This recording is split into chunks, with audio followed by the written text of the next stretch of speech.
My name is Marcus. I'm the compiler of a collection of therapy quotes entitled 1001 Windmills of the Mind, a collection of advanced self-help quotes taken from philosophical psychodynamic or the psychoanalytic perspective, which long ago, as Aronson was referred to by some, as philosophical medicine or narrative medicine, helping us to catch ourselves in the moment, repeating something that we've been doing over and over again, but to be conscious that we're engaged in it in the presence of another person, being aware that what we're doing is a current example of the pattern.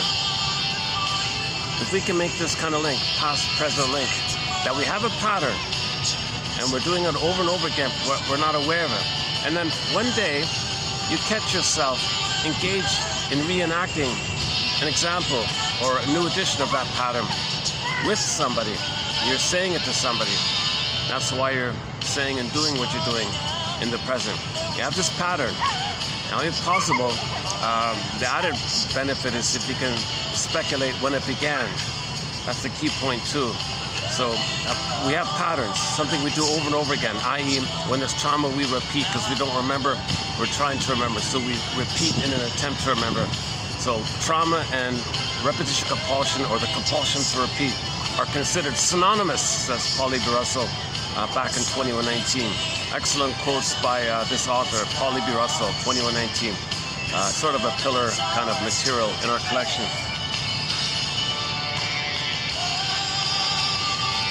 Oh, some mother and little child are playing hide and seek around me, it seems.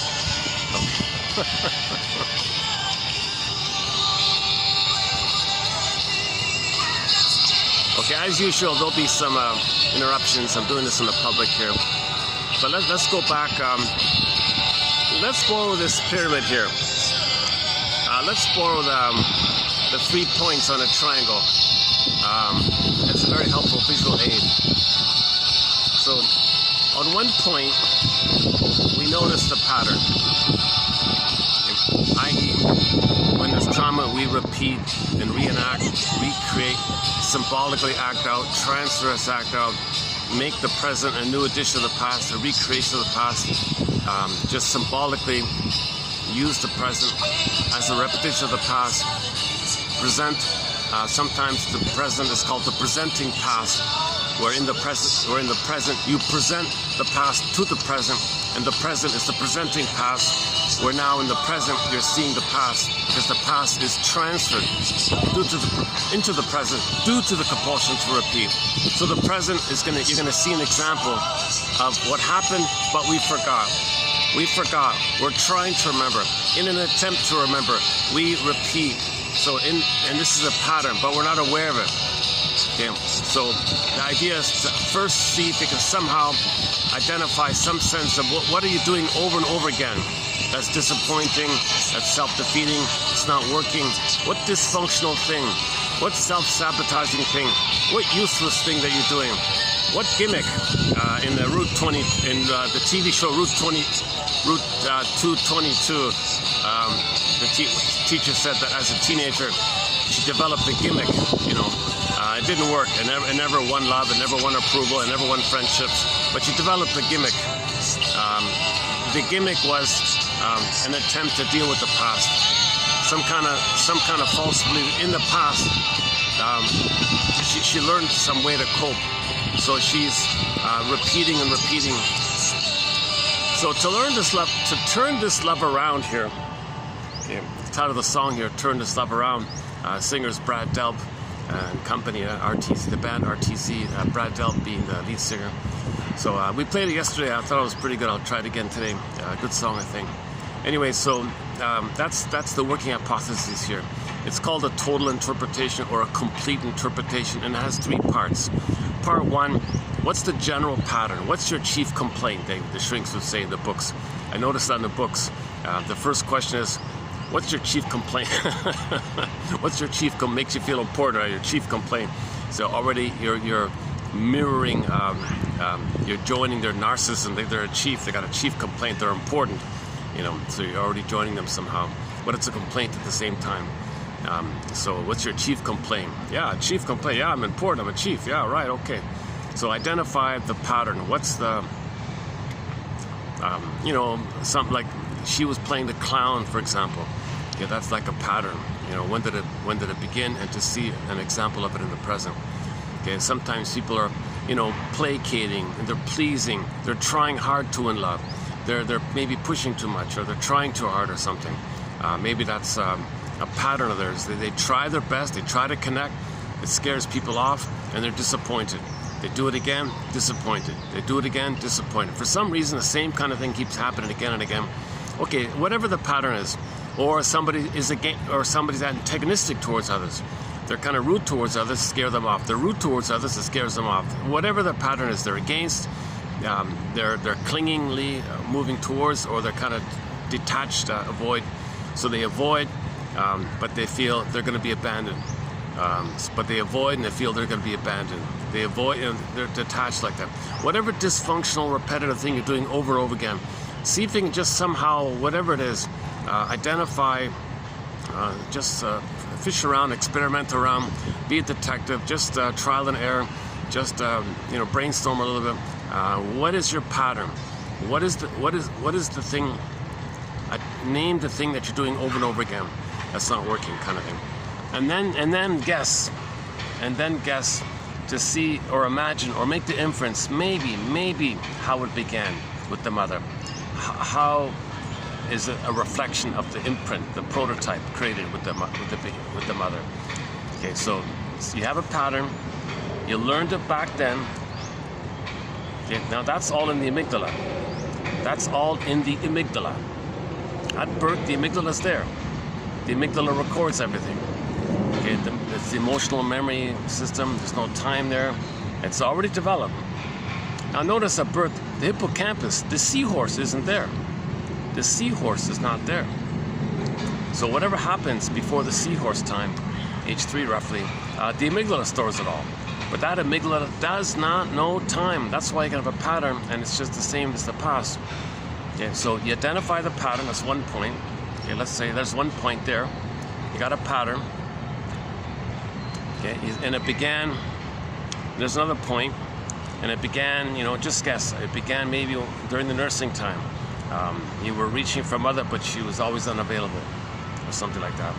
So you either detached, or you tried harder, please, or you just thought there was an immense danger and you became aggressive somehow, or some other way, or the pacifier was used and you become an emotional eater or something like that. Or a smoker. Oh yeah, in Route 222, one guy kept smoking, and another character said, "You're really like a baby." What do you mean I'm like a baby? Well, don't babies always need something? Don't babies, when they're not sleeping, always tend to have something in their mouths? Look at you. Season 3, episode 23, I think, the last one, I think, of the season. I just saw it last night, yeah.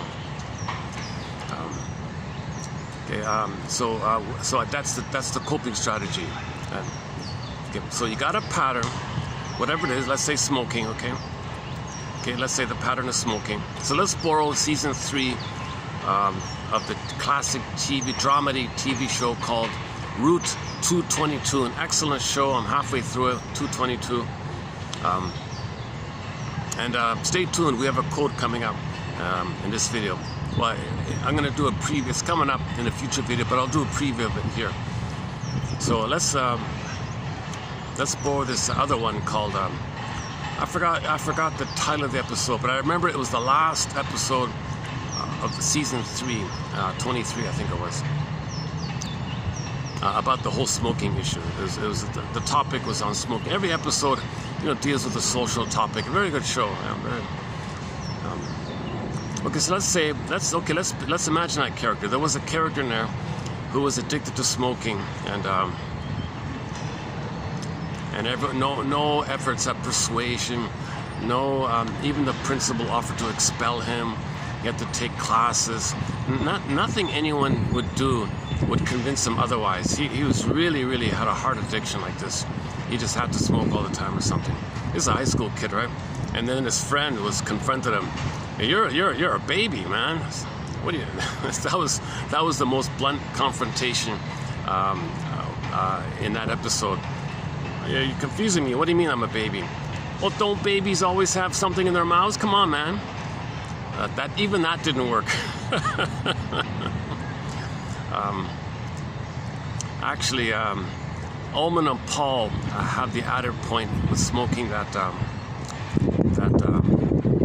the chemistry, the nicotine in the tar, the stress or whatever, stimulates the fantasies in the person to make the person ruminate and dream and enter the dream world and regress back and look for the pathological nostalgic good old days of when you were one with the mother. See if you can bring up those old fantasies. See if you can blip up those old fantasies. And from those fantasies, when you were safe and one with the mother, you got serotonin, you got oxytocin, you were in bliss, you were in heaven, you were calm, you were mellow and all that. So that's the added point.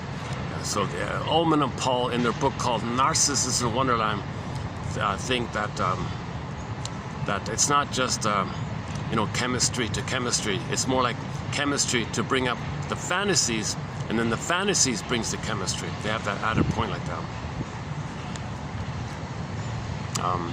They also call addictive substances ersatz self-objects. So the cigarette's filling in for the missing nipple. So the positive nipple experience. So it's filling in for that, but it's not it. But you're filling it in for it. So you think it can be it, but it's not it. It's symbolic of it. So when you don't get the real thing, you look for images of it, symbols of it. So the cigarette would be a symbol of the nipple, right?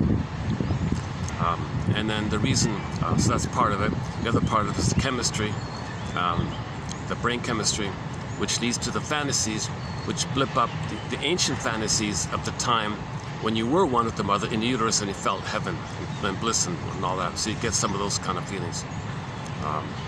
The other theory about it is the pain. You're giving yourself pain to trick your brain to give you endorphins, the numbing thing.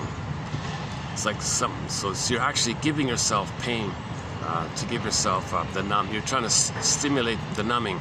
Someone compared it to when you stub your toe, you feel pain in the moment. Very quickly, everything's numbed. So you're doing something similar like that. Plus, or the psychological idea of something in your mouth. You feel that triggers the time when you were thumb sucking. And why was the child thumb sucking? Well, the nipple wasn't around, so use his thumb to stand in. So back to room 22. Don't babies always have something in their mouths like that? The nipple or the thumb or the pacifier. So it's a pacifier. So cigarettes are pacifiers, kind of. He's kind of doing it like. So let's just experiment out. We don't really have a thread on smoking. It's sort of an unexpected topic that came up a little while ago. But I was doing quotes on narcissism, and then the issue of narcissism in Wonderland was associated with addictive trigger mechanisms or ersatz self-objects. Fake mother, okay, basically, to get the fantasies, which leads to the blissful feelings of the serotonin, oxytocin, the bliss that you once upon a time had in the good old days in uterus, but you forgot. But the brain remembers it. There is a memory. The amygdala remembers it. The baby has an amygdala even in the uterus. Right? It's developing like that. So the baby remembers what happens, records what happens in the uterus. Oh, I'm sweating here already. Jesus. This is an experiment to see if I can do this in the sun here. For some reason, I thought I'd get some shade here by now. I thought I'd get a head start. The heat's up again. So we're back to the sweltering heat's come back. Geez, for a little while, for a few weeks, it dropped a bit. I could do these videos outdoors. I think those are the good old days. So we're back to the heat here. So I'm not sure if I'll be able to do too many videos out here. Oh, the shade's come. Oh, the shade's. Well, let me hang in there. Okay, the shade. Okay, I think the shade is on the way. Okay, hold on a second. Where are we here? Okay, let me just hang in there. Sorry if you see me sweating and all that, but Hold on a second. Let's do it. Give me a minute here.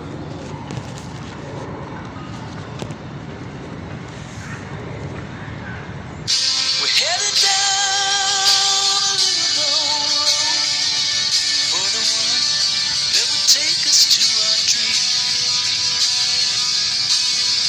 Which way to turn's not an easy thing to learn, and the road wasn't always what it seemed. But every day there's a little more light that gives us hope through the middle of the night. This road is ours to the end. Now, before you leave, let's take tomorrow and turn this love around. If I knew where would I be? We've got tomorrow to turn this love around. Starting out, there was never any doubt. All the answers rested in your hand. But then later on, I could see that hope was gone. Now I wonder if you really understand. We burned our bridges quickly as we crossed. Where something's gained, there's a little that gets lost. This love is ours to defend.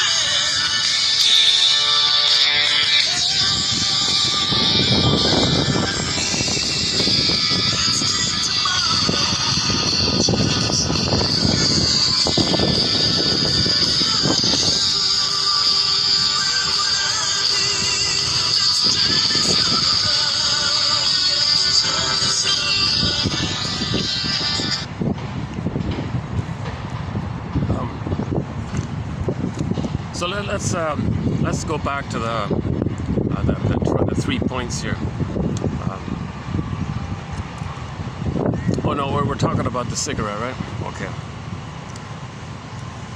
Janoff has an interesting question. Janoff says, Arthur Janoff says, when a person reaches for a cigarette, do they know? Are they aware that they're in pain, looking for a painkiller, a tranquilizer, a defense against pain? That some kind of pain is there and they don't even know it, and then they automatically look for some way to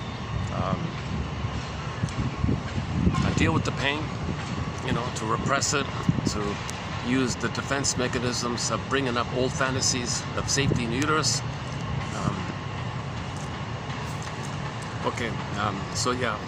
So we have whatever the pattern is, emotional eating, smoking, whatever the pattern is in relating or in fear of connecting, fear of intimacy, fear of making an I statement, fear of telling the truth, fear of closeness, fear of trust, whatever the pattern is. I just can't say what I mean. I don't know what I mean. I can't make decisions or something, or I can't make. I can't emotionally connect with anyone or something, or every time a feeling comes, I run away, or like whatever pattern you have, kind of thing. There's hundreds of them. I think Susan Anderson had a long list in one of her books. That's going to be that's each person's mission, should they consider it, and should they choose to accept it, to find out the pattern, whatever it is, and then to speculate when it began. Just guess, when do you think it began? How is what you're doing a reflection of the memory with your mother? How is what you're doing repetitively some kind of outer reflection, display, manifestation of the imprint, the template, the schema, the schemata, the internal working model, endopsychic structure? Okay, so we create an imprint and a stencil and all that. Okay, the memory like that. We don't remember that memory, but it's known, but we can't think it. It's unthought known. It's known in the amygdala. Okay, you remember, you need a hippocampus to have a conscious knowledge of it. But in trauma, that's damaged, right? And the more trauma there is, the more inflared, the more enlarged or damaged or disturbed or blown up the amygdala is, the weaker the hippocampus is going to become. The hippocampus is limited, and if there's too much burning, painful memories in the amygdala, the poor little hippocampus, the poor little seahorse, can't process it, can't contextualize, can't assimilate, can't recognize it all. So it's kind of overloaded or shuts down or something, and I got this inflared amygdala kind of thing. Okay, luckily we have the cortex that comes on, but the cortex says, "Hey, hippocampus, give me some data. Give me the memory banks. Come on, give me some data here. Give me some context here." Hippocampus says, "I don't know it. It's go to the amygdala." So then now the neocortex has got to make the inference, because we don't have like a direct kind of access or something. So now we got to make inferences.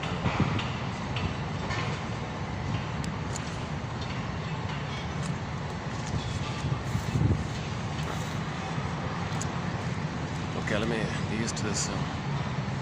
Okay, let's go on here. Okay, so one point is we have a pattern. Your chief complaint. When do you think it might have begun? When did it begin? Just guess. Just try. When it began. It began here. It began when mother was busy or something, or when she was in a bad mood or something, when she wasn't around or something, when she blamed me, when she gaslit me, when she double-binded me, or when she felt entitled, and when she had this aggressive sense of narcissistic right that the baby should take care of her. When she thingified the baby and used the baby to take care of her, she had this compulsion to get her needs met, because her needs hadn't been met, so she turned to the baby for it. Maybe it began there. So if the pattern is that somebody's a pleaser, maybe you learned it back in the childhood time, you know, when the mother said to the baby, "Look, baby, you got to please me or I abandon you. You got to serve me or I abandon you." So maybe you learned it there, and that's why, okay, the gold point. When you catch yourself in a now example, consciously engaged in it with another person in the present. So you're replaying in the present, but this time you're seeing it. And that's why you're doing now what you're doing. You have this pattern. You learned it back then, and that's why, and there's the gold, and that's why, and there's your feeling, your gold's come, there's the gold, right? And that's you get your feelings now. Now you're building the context, now you're making the links, now you're healing the links, now you're getting memory and feeling, now you're starting to recognize what you couldn't back then. Now you recognize, now you know what you could have known back then, and that leads to feeling what you couldn't have felt back then. That's the gold part. And then now you're healing the hippocampus, and you're soothing the amygdala, and the energy that went into the amygdala, that's called the survival brain, can now go to the love brain, the living brain, the feeling mind. Authentic, real self-activation, real self-agency, living in the present with gratitude and empathy, and creativity, spontaneity, play, affection, love, you know, all the regular, quote-unquote, normal, regular, where we're meant to be at. Our life energy is meant to be for the feeling self, ontological self, sense of self, the beingness quality. We're meant to come from this beingness at home within quality, not have all our energy sent to the amygdala, dealing with this primal fear with the mother. And we're wasting our time always looking for exaggerated. The amygdala is only supposed to be kind of around, I think, like when there's an earthquake or when you're driving on the highway, just for just limited situations kind of thing. It's not meant to be like every little micro little thing, you know. I see sometimes you walk on a sidewalk, oh my goodness, people are really revved up, you know. Who's gonna, you know, I'm not gonna share the sidewalk with you or something. They act like it's a life and death matter for them. Get out of my way, you know. Whoa, wow, you know. So it's not meant to. The normal thing is, well, okay, well, we can both share the sidewalk or something. But it's like there's an urgency like this. Some people have an inflared amygdala. Go to the film entitled Bob and His Enlarged Amygdala. Check out the film Bob and His Enlarged Amygdala. It just gives me an idea. If I go to the hotel maybe I can use their Wi-Fi and play it in there. If I can find a quiet spot. Let's give that a try later on. I tried to play it once. Oh no, I need to bring in like an external speaker. If you watch it directly on YouTube, Bob and his enlarged it, the audio is clear, it's very good. But when I tried to play it with the backup phone here, it didn't work too well for some reason. So let's experiment with that smoking. Let's say the pattern is he's smoking. So that he's smoking, it's hurting his lungs, making himself sick and all this. So when did it begin? When did it begin? Well, maybe it began when the mother bottle fed against his wishes. Force feeding, schedule feeding. She read that obnoxious book by Mr. J.B. Watson. That's a criminal, that's an extremely criminalic book. The people who peddled that and promoted that and advertised that, that did a lot of harm. That book did an immense amount of harm on a whole generation of people who read that book. So we discussed that earlier. Mr. Spock kind of helped out a bit with this book later on in the 60s or something. But anyways, so let's say the mother did read that obnoxious book. Force feeding, schedule feeding, wake, baby sleeping, no time to feed him, wake him up, feed him, got him, baby, I want to sleep. No, the schedule says, okay, this agenda in the book here says, I got to wake you up and feed you, or otherwise I get in trouble or something. No, mother, no, I want to sleep here. No, you don't. Yes, I do. No, you don't. Don't gaslight me. I'm not gaslighting. Yes, you are. I'm angry. No, you're not. Yes, I am. Oh, feed, baby. I'm not hungry. Yes, you are. What a mess. Mothers are doing this, right? So this baby never had like a proper feeding or something like that. All of the feeding was scheduled and forced and rushed and rough handling, and was done in a rude way or an aggressive way or whatever like that. So this child's probably thinking, Jesus Christ, either A, on the positive side, it links him to the mother. So if he has a cigarette, it reminds him of the mother. So he's safe, connected to the mother, but it's painful. So he is going to get rejected because the cigarette isn't the nipple. It isn't the rubber nipple, or, it isn't it. It's not as, likewise with the thumb, but it links him to that time. He's frozen at that time. So he's still waiting. Okay, he's still in the tie with the mother, where he's afraid to leave that because it's either that or nothing kind of thing. So he's stuck there waiting for a proper experience. So he's loyal to this, waiting and waiting and waiting. So the smoker is waiting his whole life for the proper nipple to appear. A magical time machine will appear. He'll go back in the past, and a proper breast will appear, nipple and proper feeding will appear, and everything will be done like that. So he can be a smoker his whole life with the unconscious hope that he's waiting for a magical time machine. He'll be back in the past, and he'll get what he's supposed to get. So he's tied to the dysfunctional bridge, this painful thing that he got instead, and he just recreates it and recreates it. So the way to recreate the improper feeding is with the cigarette thing, or emotional eating. It could be ice cream or any kind of oral based kind of thing, I guess, like food. Emotional eating, I guess the two main ones are drinking, smoking, and emotional eating, I guess. Pipes and cigars and all that.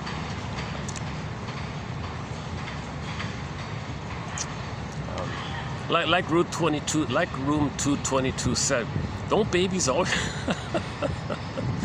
That's one of the funniest lines. That's a good show, Room 222, yeah. Oh, if I go to the hotel, if I can get online, there's a hotel beside me there. I'll play that clip. I'll dig it up, yeah.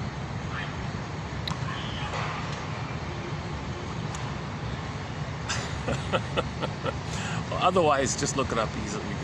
Most of the episodes, luckily most, not all, but most of the episodes are online. I noticed some of the episodes are withdrawn.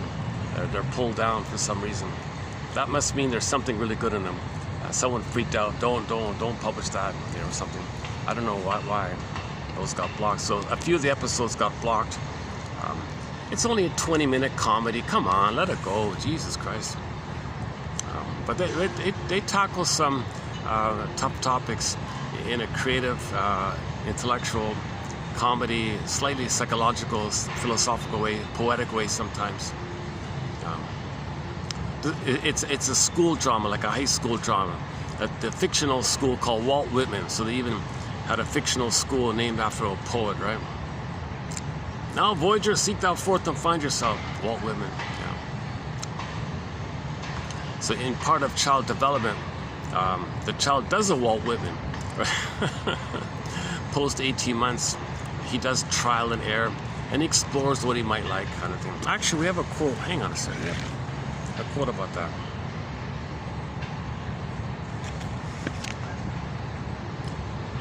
Oh, okay, I don't have it here. Okay, I just saw it yesterday. Okay, there's a quote coming up where a guy was, the father was a fanatic. So there was this one guy, let's see, what did he say?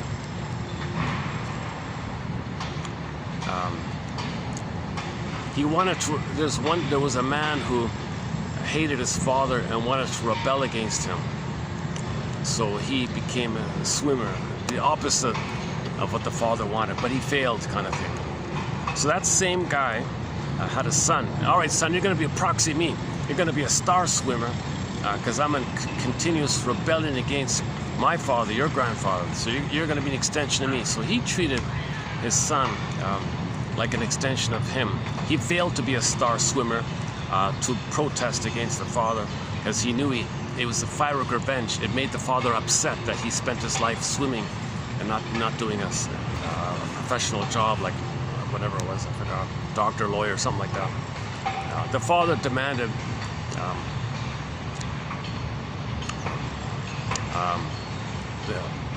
okay, we're talking about three people here, right?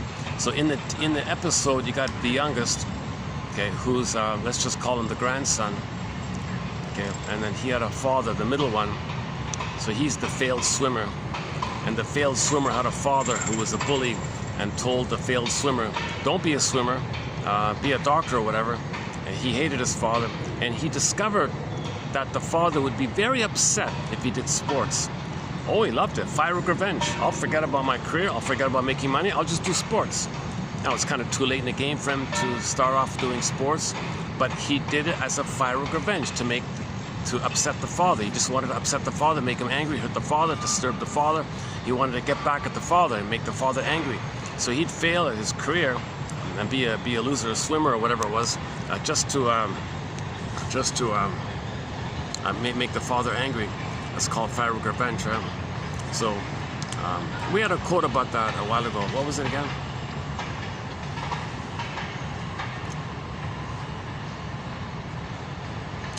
Oh boy.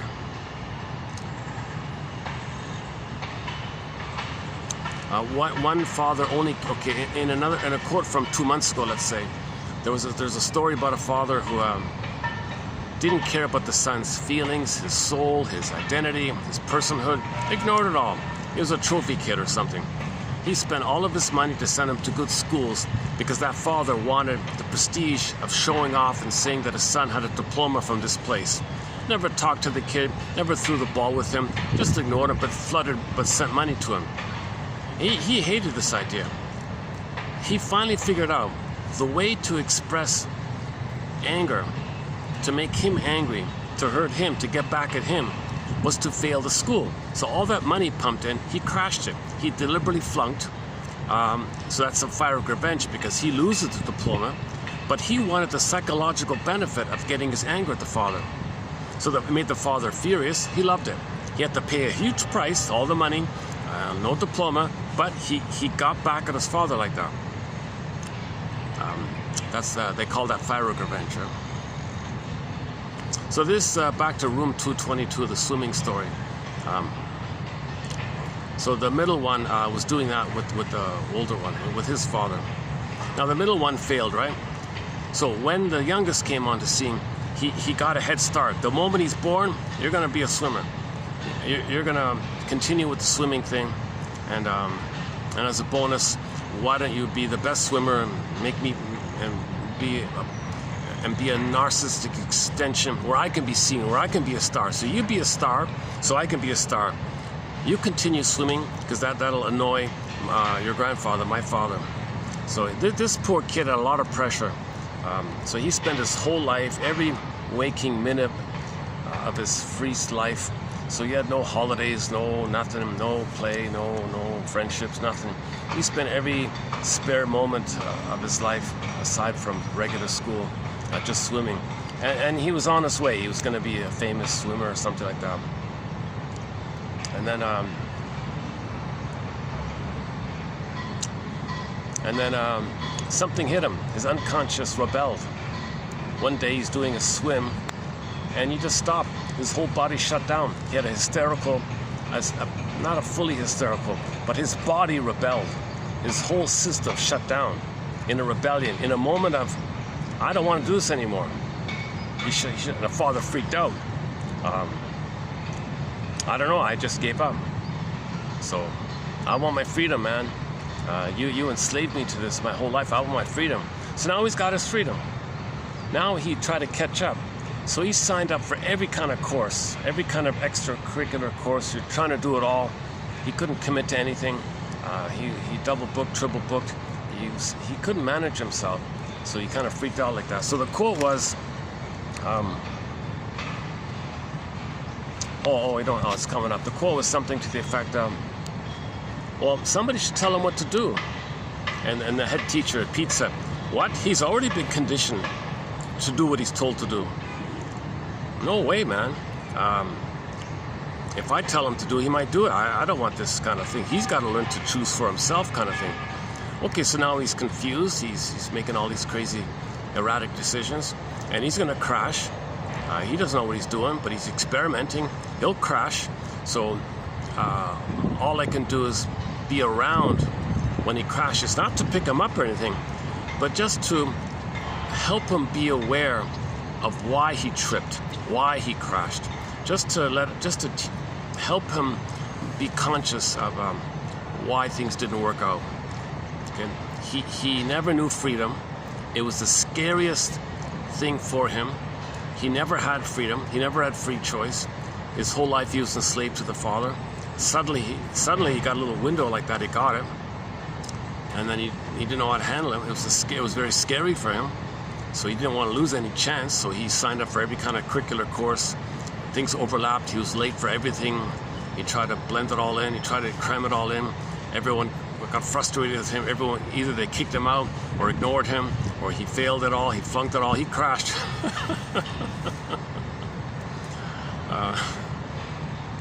So the teacher said to the father,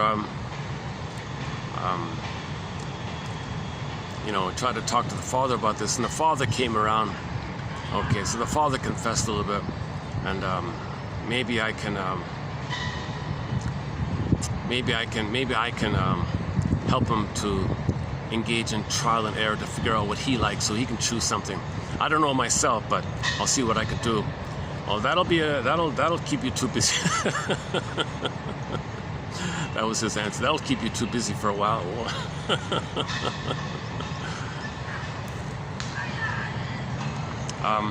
But I do have one quote from room 22 coming up. Go to 2996 coming up. It's a touching one about the Navajo guy, the indigenous guy. That was a touching one. So, for the first time ever, an indigenous person on a special program was able to enter into Walt Whitman High School, right? A Navajo guy. But you know what it's like on the reservation, right? A lot of problems there, created by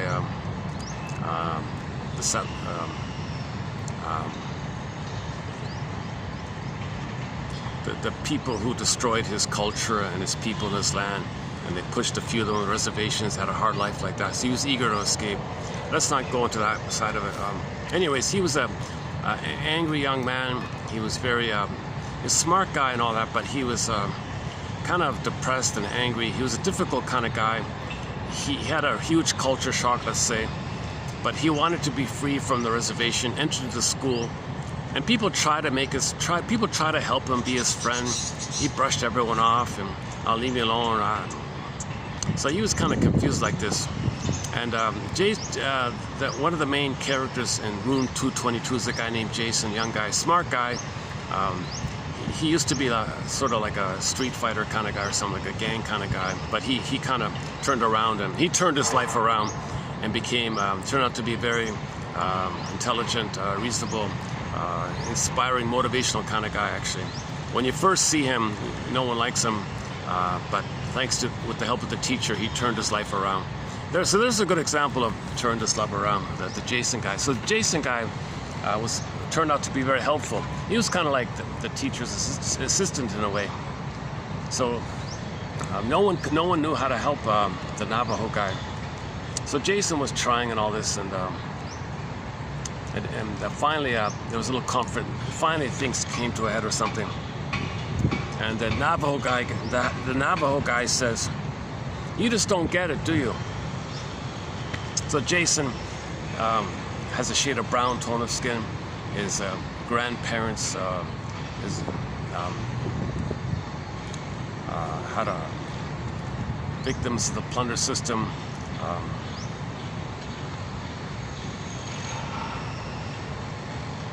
Was the grandmother raped and all that or something? So his family came from a long line of slaves and all that or something. So his family had a hard time as well, right? So indigenous people had a hard time. The people that were forced against their will from Africa over to Turtle Island to work as slaves and all that, they had a hard time, obviously. Millions of them died. 70 million indigenous people died on Turtle Island. Who knows how many millions of Africans died in the process. So we saw the horrible conditions. So anyways, so it's about those two guys, right? So Jason, is trying to help out the Navajo guy a little bit. The Navajo guy finally says, "Look, when has anybody not accepted you for what you are?" So he feels no one's going to fully accept him, no one's going to understand him because he's an indigenous person. People were teasing him with cliches about indigenous people, and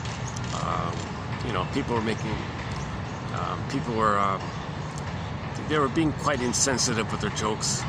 So he kind of got triggered sometimes by that. Some were helpful, some were cold and callous. A pretty accurate kind of thing that might take place. So anyways, the Navajo guy at one point says to Jason, "When has anybody not accepted you for what you are?" Jason freaked out. "Man, oh man, you're something else." "Where do you think I come from? An ice cream factory?" An ice cream factory?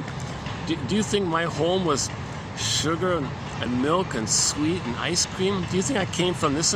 He came from the hood. He came from the hood or something like that, right? The tenement, poverty and all this. Where do you think I came from, man? An ice cream factory? Do you want to know what it's like where I come from? Jason said, "Wait a minute. What am I standing here talking to you for? If you can't recognize a brother, you're sure not going to be able to recognize a friend." I thought that was one of the most touching attempts at empathy, attempts at friendship, attempts at connection and empathy and a brotherhood feeling, the shared trauma like that. And so the Navajo guy wouldn't accept Jason as a friend. I realized that if you don't see that we're brothers, really, my history, your suffering, my suffering, we're really brothers, like this. Then I guess you're not going to see me as a friend if you can't see us as brothers, like a deeper thing. So he tried to push him to look deeper like that, and it worked, kind of thing, right? I thought that was a pretty good scene, a little moment there, in the show.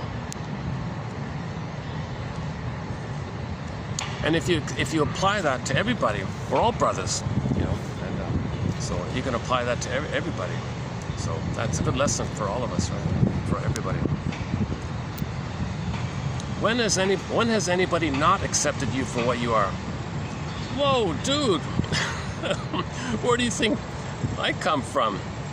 An ice cream, an ice cream. Do you think my home was an ice cream? Just milk and sweet and comfort and.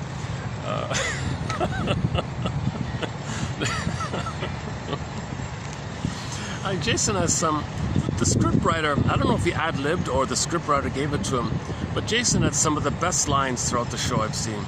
It's some of the smartest, most insightful, little thoughtful comments came from Jason, right? He's like one of the wisest guys in there. What am I standing here talking to you for? If you can't recognize a brother, you're sure not going to be able to recognize a friend. You know, another good episode I saw yesterday, also season 3, the witch one, the witch of Walt Whitman High. So the story about her is she's a transfer student, but her family bounces around. The father's an engineer or something, and every few months or year he bounces to different countries. So she spent her whole life. What did they say, 23 schools or something? This was her 23rd school or something. So she bounces around like every 6 months, I guess, or something like that. So she never stays in any kind of place, never has a chance to make friends, never has a chance to complete exams or complete a whole year at a school or something. So she was lonely or something. So she developed a quote-unquote gimmick. So she got into reading occult literature and the Wicca, I guess, the Wicca stuff. She wanted to be a witch. So she wanted to make herself mysterious and, knowledgeable or something. So that's her gimmick to get by. That was her cloak. That was her camouflage. So she felt superior. She felt above everyone. So she preserved her narcissism with this special esoteric knowledge, like that or something. So here she comes. She arrives at the Walt Whitman School, and sure enough, everyone teases her about being the witch. So she picked up a few basic psychological points, mainly the power of suggestion. So because she's so sensitive, she can time it to say something to influence a person. So one of them was the principal was going to go somewhere or something, and she said to him, "Have a good trip." And sure enough, he stumbled and tripped. Power of suggestion. He said it himself. Yeah, she's good with the power of suggestion. So she almost hypnotized him. Trip, will ya? So traumatized people, lonely people, a little sensitive, them pick up things. They might be able to fuse with people a little bit and have that kind of effect on people, called the power of suggestion. And there was a second example. She said to something's gonna fall on you or something, and something, and he dropped the tray. Something fell. I forgot that one. That part there. And a lot of it's luck. A lot of it's coincidence. She would hedge her bets. She would pick up little cues like that. So a combination of power of suggestion, just being a little insightful, just having knowledge about things, just knowing what people feel and need, like that. You put it all together, create some mystery around it. She can pass herself off as a mysterious person. So she speaks in a very vague way, unclear way. So she's like a Rorschach test. People project onto her, so she gets information, and whatever. So, anyways, the lesson was she developed a shield called occultism or whatever.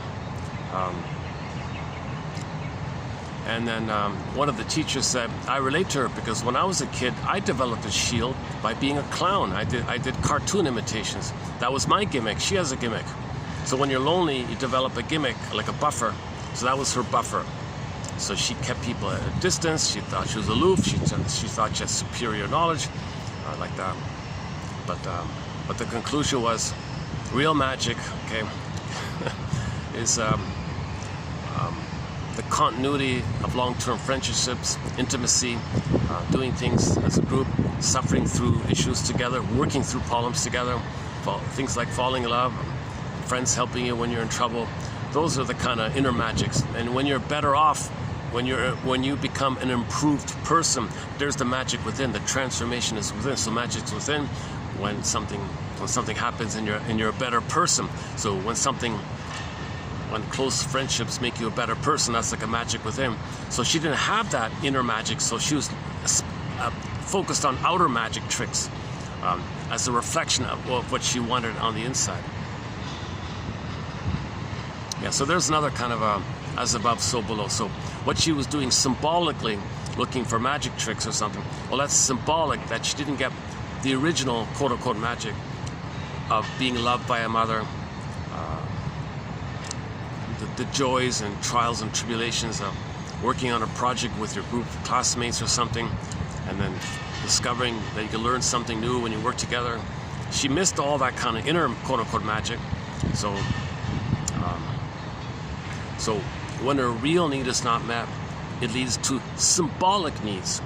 So what she was doing was sort of symbolic or neurotic or defensive or reflective of a real need being unmet. Right? Just like with the cigarettes.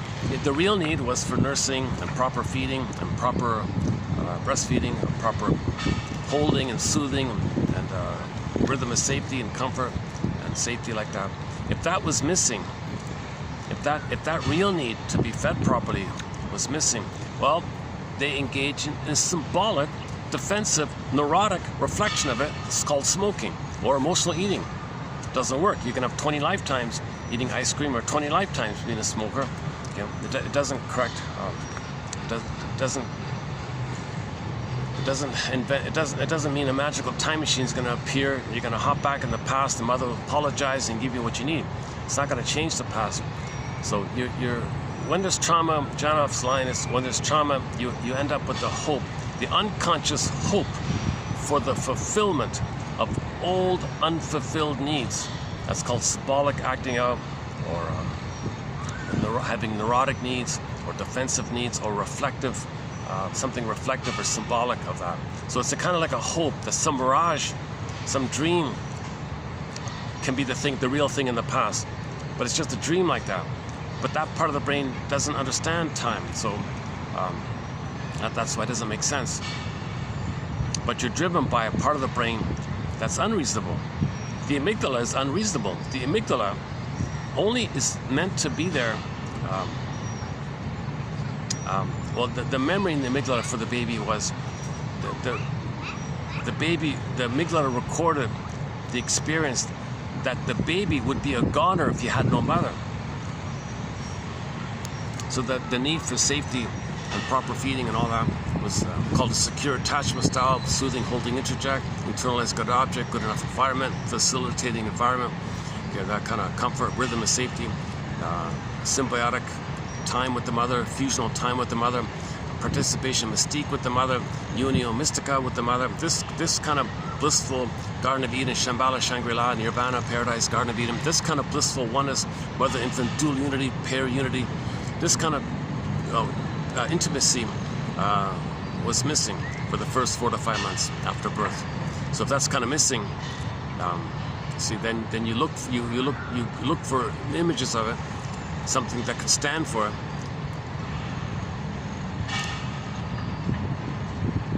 That doesn't work, right? How are we doing here? Oh good, the shade came over here. Oh good, okay. Yeah, it's much hotter here. This might be my last. Is this going to be my last time doing a video out here? What a pity. It's nice to do it out here, eh? Look at that. You know, it's funny, another thing. Now that it's hotter, I notice fewer people out. It's dropped a little bit with the people, yeah. Weather makes a big difference there. The weather here is really like on that. It makes a big difference, you know, 2 or 3 degrees makes a huge difference here. It's really on that. It's like that, yeah. So it's maybe 35 or 6 or I don't know. 30. It's in the high 30s, mid to high 30s, I think.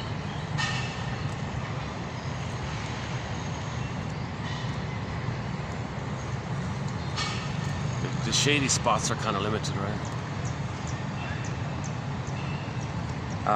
Okay, hold on a sec. Let's do another. Just give me half a minute here.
Okay,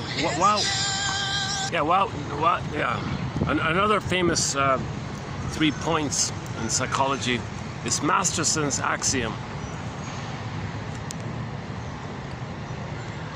Okay, so self-activation, real self-activation, something from the gold, something that's authentic, gold, authentic, gold, okay, real self-activation, okay, so you want to do something from your beingness, something that's unique about you, something that's authentic about you. Everybody is a little authentic and unique, and that you want to express that unique, authentic part about you. Okay, real self-activation. So whatever it is, like the freedom guy, he was trying to figure out what he liked. So that was an act of self-activation, actually. You know. Yeah. So in the swimming story, when he finally got some freedom, real self-activation. I want to find out what I like. Do I like this? I'm going to try this. Okay, that led to a lot of anxiety. Okay, so he felt like, geez, I never had this before. The way to deal with anxiety is manic behavior. So he manically signed up for every extracurricular course at the school, and things overlapped and caused chaos like that. But that's the axiom. Real self-activation triggers abandonment depression, which leads to defense. So he tried. So the swimming in the room 222. That he tried to express his. He tried to explore and find out what he liked. Real self-activation. Okay, that led to an abandonment depression. Okay, it's going to trigger up the time when once upon a time with the mother, he wanted to be himself. Okay, the father jumped in and said, no, he's going to be a swimmer. So he was scared, he was angry, abandonment depression, confused, helpless, powerless, enraged, shame, guilt, all that stuff. So in the present, okay, that's coming up. So now he's going to try it again. He's going to be himself. Okay, it's going to bring up those old feelings. And whenever a lot of anxiety, when the abandonment depression comes, so the abandonment anxiety, abandonment syndrome, the basic fault, participatory anxiety, national anxiety, whenever there's massive anxiety coming up, you're now feeling what you once upon a time felt, where you thought you were goner with the mother, that your mother was going to abandon you, your mother was going to engulfed on you, impinged on you, gaslit you, shamed you, told you that it was your job to save her. You were enraged at this. You tried to save her, you couldn't save her, you felt guilty and shamed by it, now you're in debt to her, who are you going to be now? So all these kind of wild feelings called abandonment depression is coming up. So when you now engage in something authentic, self-activation triggers abandonment depression, and whenever there's a lot of anxiety, just in general terms, whenever there's anxiety, we do things to run away from the anxiety. So one way to run away from the anxiety was the guy was running around from jumping around the school all the time, class to class. He was just running all the time, literally trying to escape his feelings. He just kept, it's called manic behavior. You just keep yourself distracted, just keep running. You don't feel when you're in survival mode all the time. You don't have to feel anything. So you just, that's one famous defense mechanism to deal with anxiety called manic behavior. So he became a schoolaholic, or, courseaholic, or extracurricular aholic or something. You could be a shopaholic, or, any kind of type A kind of thing. Exaggerated manic behavior, just some kind of wanting to do many things. Multitasking can be in there, I guess. He wasn't multitasking, right? He can't be in 3 classrooms at the same time, so he wasn't really, he couldn't multi-class. he had to physically be in one room at a time. But he was just running, he just kept himself busy all the time. So that's why he fell.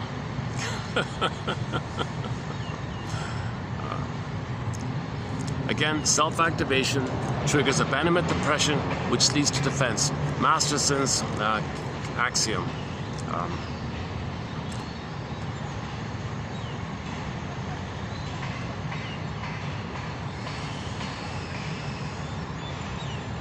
But it brings up the feelings.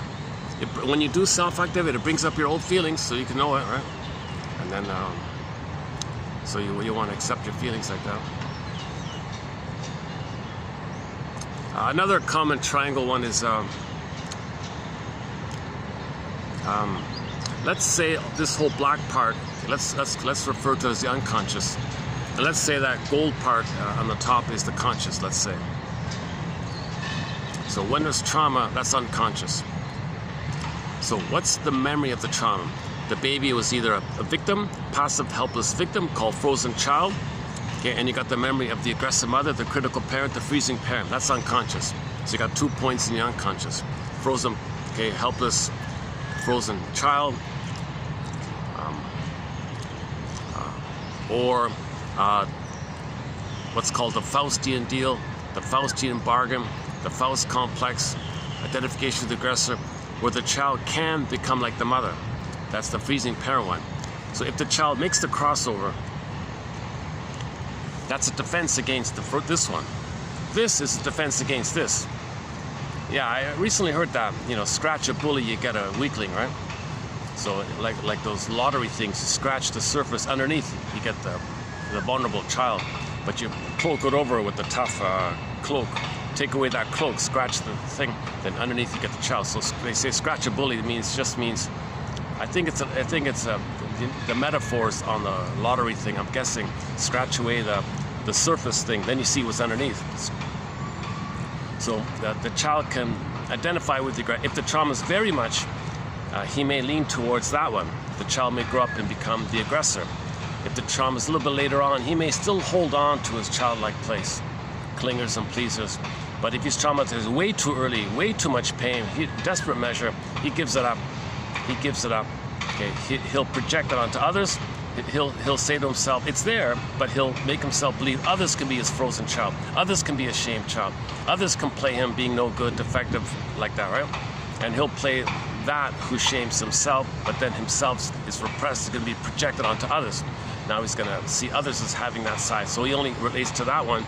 Okay, when he relates to that one, the critical parent, the aggressive parent, Faustian deal, he shames himself the way his mother shamed him. Now when he shames himself, okay, that's called repression. He can't know the truth. He is the shaming mother.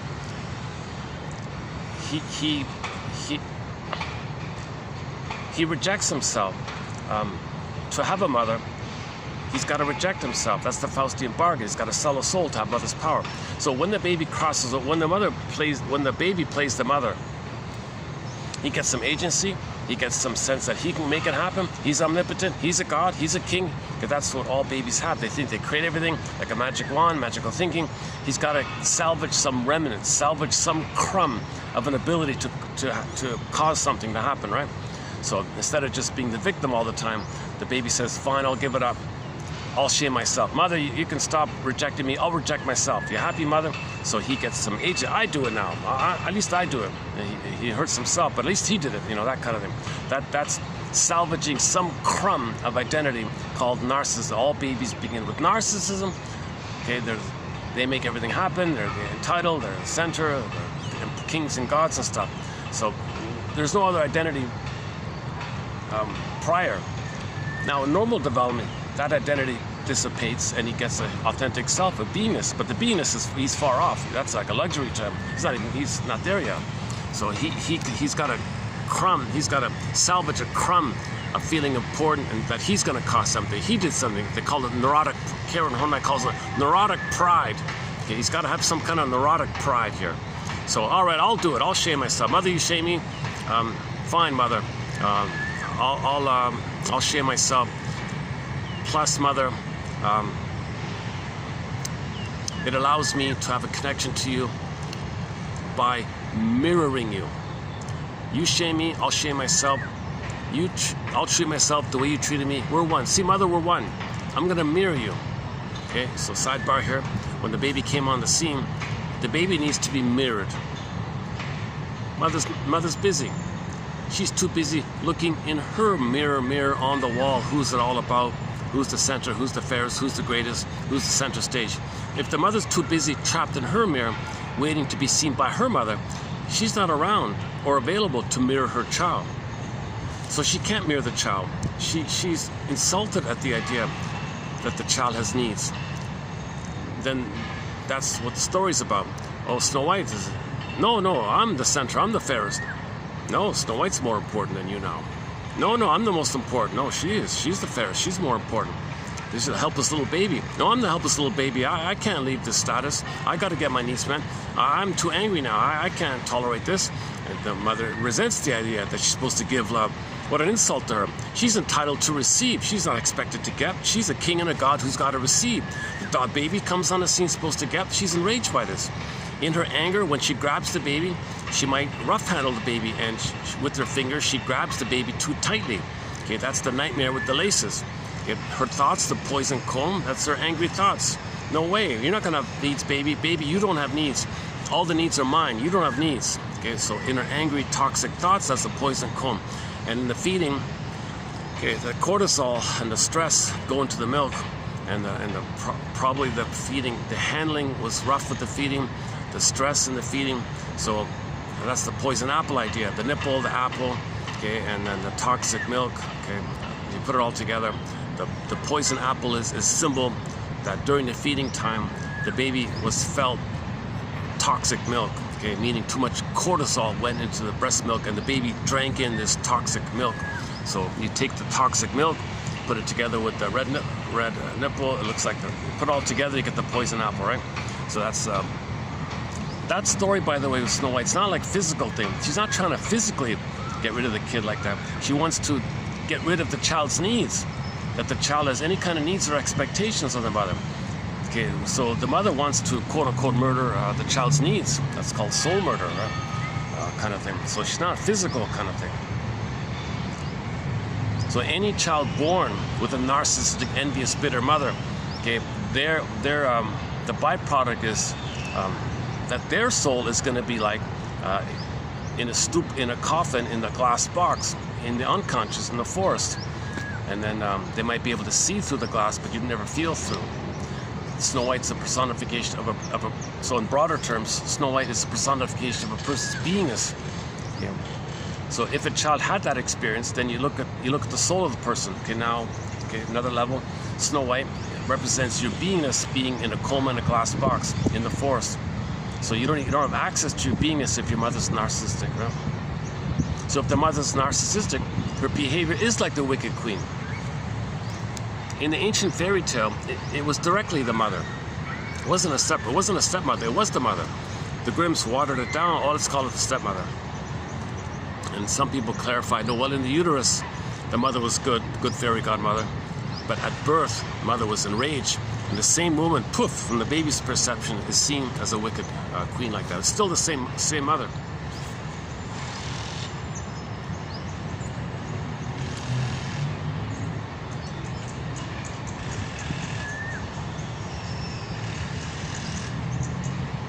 Okay, just finish up quickly with the Snow White one. So another key point about the Snow White story is at midlife, when we recognize our soul is frozen, Snow White's personification of our feminine element, the beingness, sometimes called the feminine principle, so it's a princess. The princess is in a coma in a glass box, in the forest. So when you recognize your soul is frozen, pin is in a collar. See, another metaphor for trauma, the pin goes in a collar, below the collar is flat affect. Okay, like she's in a coffin, it's flat glass wall like that. But you can see above the collar, but you can't feel underneath. So, atimoalexia, no feelings, 3 words. Alexithymia, no, sorry, I keep getting it mixed up. Okay, the pin goes, one metaphor for trauma is the pin goes in a collar, meaning below the collar, the emotional body, everything is stunned, it's petrified, frozen, turned to stone. Echo turns to a statue. It could be like the Velveteen Rabbit. Instead of feeling like a real rabbit, now you feel like a Velveteen Rabbit, asking the question, what does it mean to feel real and alive? Okay, Echo turns to stone. Okay, the soul can go numb in a coma like Snow White. It could be locked in a tower like Rapunzel. The princess can morph into an animal or a bird, and it can run away or fly away.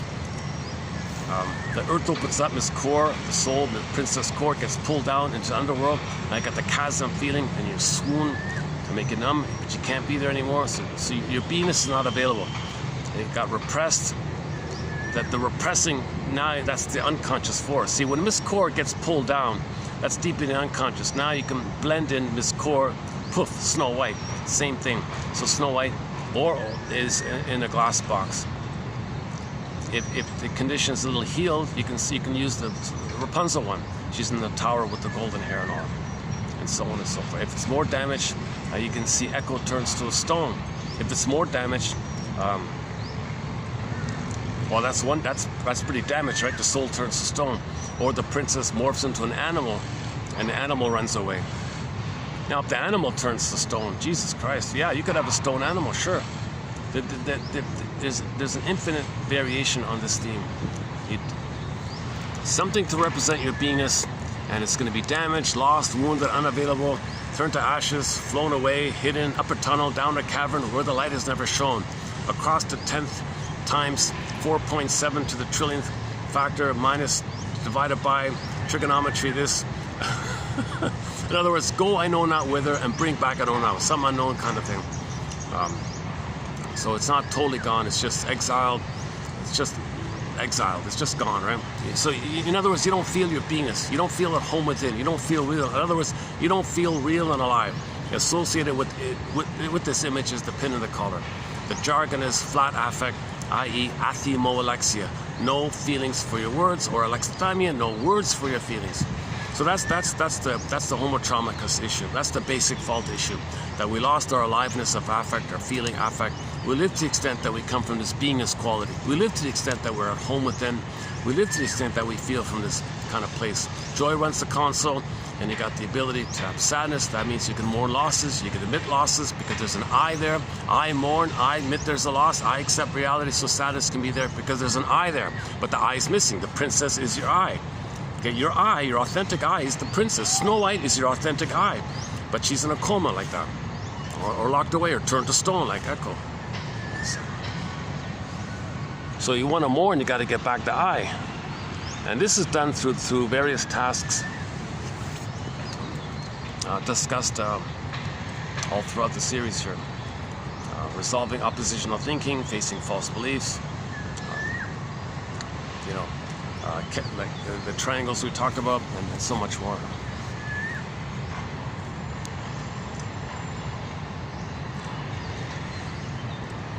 Where are we here? These are temporary glasses. Yesterday I lost my glasses at the Swan place. This was like a backup emergency. This was the free one they give you. When you buy one, you get a free one. I've carried this, but the free one was in the budget bin one. You can choose one of those ones there, the ones we don't want. So this is the least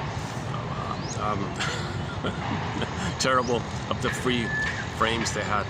This is like 10 years old, this thing. Can you believe it? Or something like that. Yeah, almost. Yeah, almost. Yeah. First time wearing it, I feel a little awkward. I didn't realize it's a. Could I actually wear these regularly? I don't know. I don't even know if I could usually wear these. It gives me the odd feeling. It seems like the frames are like tilted up like a cat or something. Were these meant for women or something? I didn't notice it, that the thing is not straight, like the frame isn't level. It's kind of like angular a bit or something. Or maybe it mirrors the eyebrows. Is that what it does? Okay, well, enough of that, right? Enough about the glasses.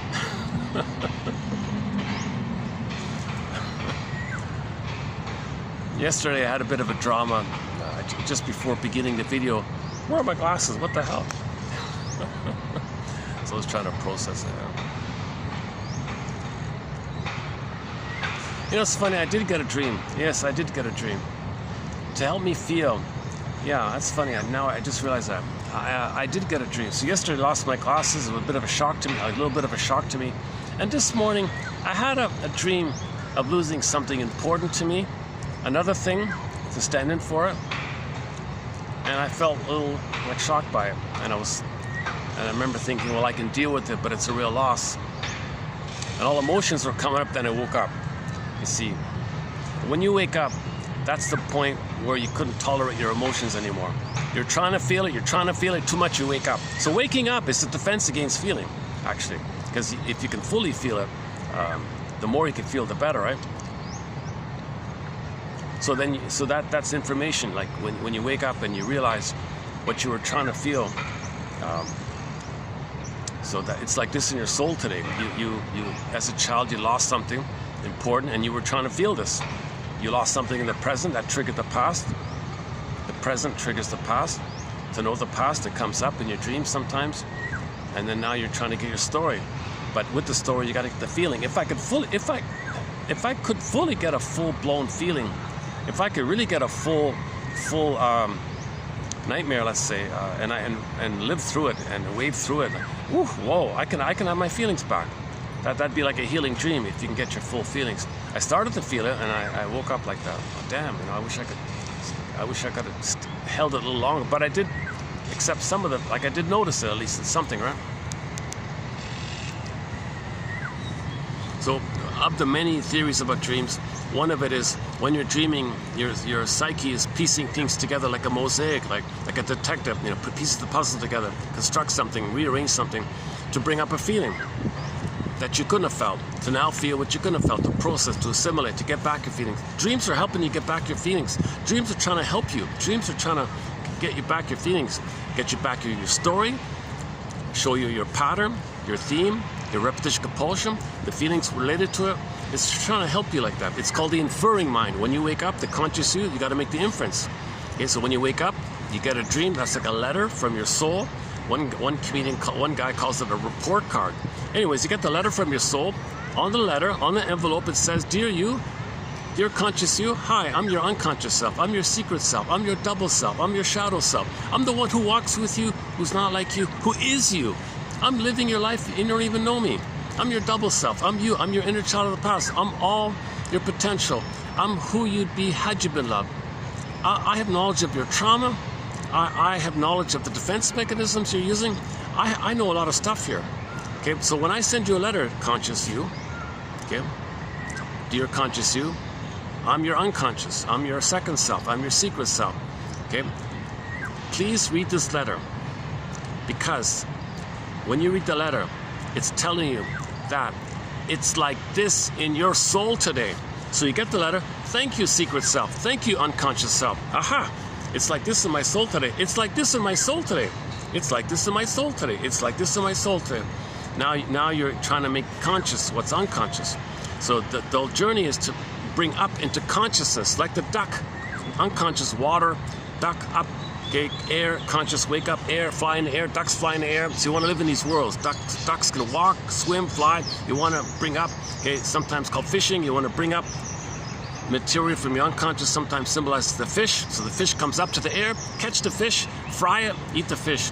Pull up the rampions, the radishes, the carrots, okay, and then you accept it. So you eat the radish, okay, that means like you assimilate, you accept, you make part of you again. That means you digest and you reclaim and psychosynthesize, make a part of you again like that. Sometimes it's simply sometimes this image is represented in Snow White with the miners. The dwarves were miners. Remember, they're miners, 7 miners, right? So they're mining up.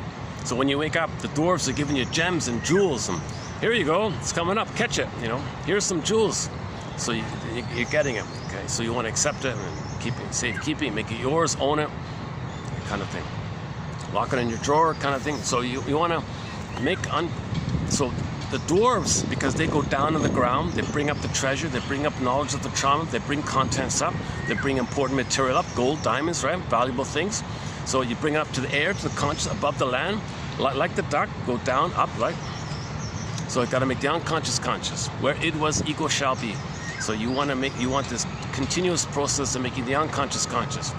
So when you wake up in the morning, that's the under stuff. That's the dwarves area, right? And then when you wake up, here's some gems, here's some letters, here's some report cards. It's like this in your soul today. So you take that information, you got to do something with it. You got to say to yourself, aha, okay. Give the dream a title. Maybe identify a theme or a pattern, something recurring, like a theme. What's the affect? Like, what's the emotion?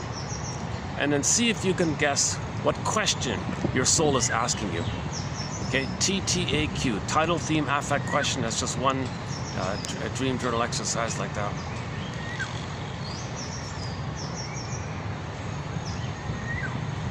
But keep the image in mind. Imagine when you're sleeping, you know, it's going around trying to make the mosaic, you know, make the mosaic. It's kind of like making the mandala, so you get the wholeness and the completeness to you, you know, like it's trying to piece things together. So in that world, there's no time. So that's why when you wake up and you remember something, how did that happen? Something from childhood? Something from room 222? Or something on TV even? Something in the park a couple of days ago or something? You can piece it all together, and to bring up a pattern, to bring up a feeling. You're trying to now know what you couldn't back then. You're trying to feel what you couldn't have felt back then. You're trying to build a hippocampus. You're trying to have some kind of ability to have context and memory and lineage and time and not just be stuck with the amygdala that doesn't know time. So the amygdala is pumping all this information. It goes deep into the system. You're dreaming. The system is trying to work with it. And you wake up and you gotta be a detective and try to build the seahorse, repair the seahorse, have that within you, that where you can identify what's going on, get the story, narrative medicine, get the story. Then the theory is the amygdala shrinks, the seahorse is healed, the seahorse is swimming well, then your life force is free for the present.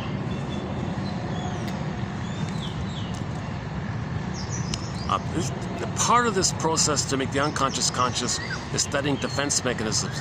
That's the trickster energy. So in one fairy tale, the idea was to catch the rabbit. What they meant was the trickster. The rabbit is often in fairy tales and myths, sometimes the trickster motif or pattern means defense mechanisms. The rabbit is the symbol for defense mechanisms, the use of defense mechanisms. Defense mechanisms are operations of the mind, tricks of the mind, jumps in the mind, maneuvers of the mind, like a rabbit jumping around, very trickstery. So you're a little magician like that. Okay, so when you study projection, okay, so when you repress, it's projection, you know. So then you might coax others to play a role for you to keep it repressed. Then scapegoating, it's also repression and projection. Okay, so that makes you unaware that you have identified with the aggressor, that you made the Faust deals. Identification with the aggressor, repression, denial, projection. Okay, with projection, you coax people to play a role. Then you want them to go away thinking they'll go away within nonsense. You create false beliefs, rationalization, excuses to bury the knowledge because you're loyal to the mother. You're still trying to save the mother. You still have the hope that mother will invent a magical time machine for you and fix the past and take you back in the past. You still have that kind of hope. Why? Because the person is having a hard time mourning. They're having a hard time admitting that their mother didn't love them. What? How dare you say that? Okay, there you go. That's a resistance. And so the ultimate painful truth is we got to get to a place where if we realize that our mother was like that wicked queen Snow White, trapped in the mirror, mirror, mirror. No, she made it all about her. Okay, she was always right. She was a great manipulator. She raised you on guilt. Okay, she was very tricky and a lot of power over you, and she knows how to push your buttons because, hey, she sewed them on purpose so she could push your buttons, so she could be the center all the time. If she did these kind of tricks, okay, and she makes excuses and so she wasn't loving you. She wasn't loving you. If the mother gaslights the baby and double binds the baby and uses the baby and exploits the baby, wants the baby to take care of her, and then she says, mother's rights, it's my right, I gave you, I brought you into this world, you're mine, you're my thing, you're my possession. What you talking about? Babies think the nipple is a thing, the breast mother is a thing that they possess. It's a thing they own, it's a part of them, it's their possession, it's a part of them. So if the mother thinks like that, she's very impaired. She's very traumatized if she thinks like that. So when you get that kind of story, you recognize the truth that she couldn't love the baby. You gotta stop whitewashing this. You gotta stop lying to yourself. As a baby, we couldn't know the truth, so we engaged in psychic splitting. We denied him. Mother's a monster. Oh, that's my mother. Mother's a god. There's my mother. Psychic splitting. But you stay frozen when you do that. But when you're older, you can now know you're not in the nursery anymore. You're a survivor. Now you gotta unpick the threads of a traumatic script. Use those threads to weave into healthier scripts. You need a lantern, lasso of truth, night vision. Gotta identify what template, what model you created. It's dysfunctional to use coping strategies that you adopted with a traumatized mother and spend your whole life in that same dynamic, just in new version, and just same script, different cast. Play the song, same script, different cast. Okay, same script, different cast. That's neurotic. You're not in the nursery. You're not loving life in the present. You're not enjoying the present. The present is just new editions of the past, recreations of the past, reenactments of the past, psychodrama of the past, melodrama, symbolic of the past. You're still in the past. So you're not enjoying the present. You're missing the present. Enter the Greenberg film. The shrink said to the guy, "You have trouble, Mr. Greenberg, living in the present. So you linger in the past, you dwell in the past, you live in the past because you feel like you never really lived it." He couldn't process it. He couldn't know it. He was overwhelmed. He couldn't live it. He was stunned. He was frozen, petrified. He couldn't live it, so he's stuck in the past. You can't enjoy the present if you're stuck in the past. If your emotions are frozen in the past, you can't live in the present. You need feelings to live in the present. You gotta love and live in the present. You gotta have a beingness and an eye and a golden ball. And intimacy. There's a me to show others to see, into me see. There's no me there. There's no I me there. Authentic I. We don't mean the false self I, the real self I. Into me see. So you need an I to make I statements. You need an I to free associate, tell your story. You need an I to share. That's intimacy and vulnerability. Sharing. You see each other. You know each other. If you're too caught up with infantile megalomania. Let's say he's caught up in infantile megalomania. She's caught up with infantile megalomania. The best you can do is just, all right, well, you take turns. We all take turns playing God, and then no feelings, no affection, but all our rage at the mother. Well, we'll have a kid, and we'll scapegoat the kid. What do you say? We'll have a kid, and your rage at the mother, you dump on the kid. My rage at the mother, I'll dump on the kid. The kid will be scapegoated. Now keep us together. That's why they're getting together. And scapegoat the kid like that. Hold a second.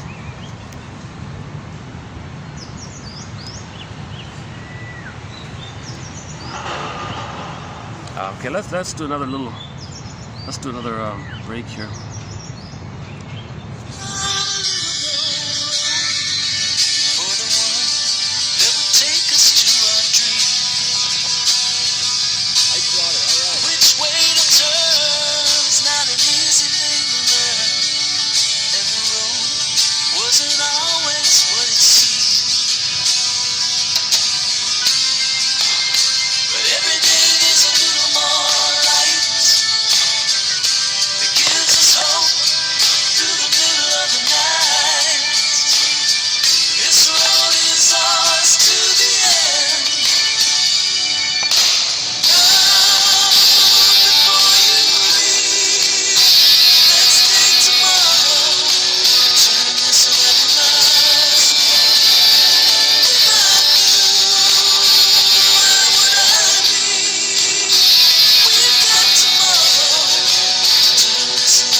So look inward, turn this love around, look inward kind of thing. Michael Jackson. Okay, you want things better outwardly? Well, start within like that. Your outer behavior is a reflection of your inner state. So interpret your life. You can interpret your daily life. You know, it's a reflection of your memories in the past. Whoops, hold on a second.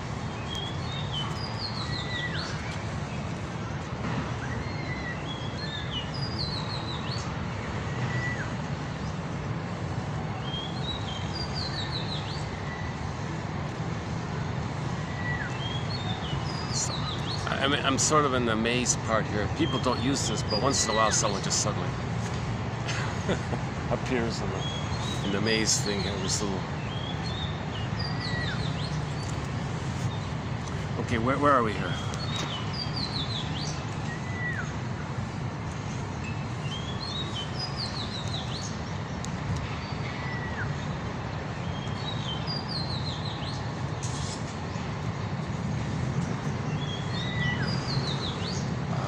Where was I just now?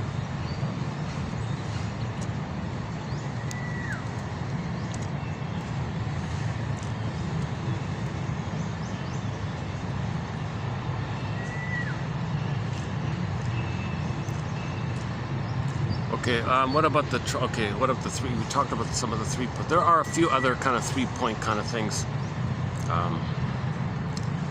Like you have a need, right? The gold, you know. Mother says no, that's the lead, and then you compromise. It could be a psychosomatic symptom, right? Or you can do it the other way around. Wish, need, symptom. Look, I've talked a lot about Howling Man recently, so maybe I'll give it a break with Howling Man. There's a very good episode from the Twilight Zone series called Howling Man, which is as clear as it gets about rebounding aggression. Your anger towards your mother. First, the baby wants mother's love. She says no. Soul freezes up. The feeling self is frozen. The energy goes to the survival amygdala place. Now round 2, mother angry. Mother, my anger is an expression that you didn't meet my needs. Mother blocks it again. Where is it going to go now? Where does the baby's anger go now? His life force can't live for the feelings. Okay, now he's stuck with his anger at the mother. He's kind of stuck there. So now what's going to happen? Like the water, like the rushing river or stream, it hits a bank, hits a wall. Mother gaslights the baby, double binds the baby. Okay, now where's the anger going to go towards the mother? It turns in. That's rebounding aggression. Okay, this is now the child's LIVE round 1, LIVE. Round 2 was still LIVE because he was communicating the signal to the mother. It was relational, it was healthy like that. That's okay, right? Mother, I need your love. She said no. Okay, that's LIVE. So the soul is frozen, goes to the limbic system. Now he's going to express his anger, but anger is a cry in a communication. He's still living. He's still trying to connect with the mother by communicating to his mother that she didn't meet his needs, that his needs were unmet and he needs her. And no babies can make it without a mother. Mother blocks it then. Now what? Now the LIVE, you reverse the letters, rebounds back, EVIL. Now it's destructive. So it's the same stuff. It's just why it's destructive, because the baby in his anger had fantasies of devouring greed, oral rage and greed. Baby had a fantasy like a hungry wolf. He wants to gobble up the mother. So that's destructive like that. He's just in a blind rage. He wants to gobble up the mother, possess the mother, control the mother, make the mother be a stable, proper mother. He's just in a blind rage like this. So he's a fear. They call it fury or something, right? So that's why it's destructive. But now it goes in on itself. So now his own anger to his mother is going to go in on the body. Okay. So the body's it's gonna go somewhere in some organ system. Now that organ is going to be flooded with the baby's anger at his mother attacking the organ. It's got to go somewhere, right?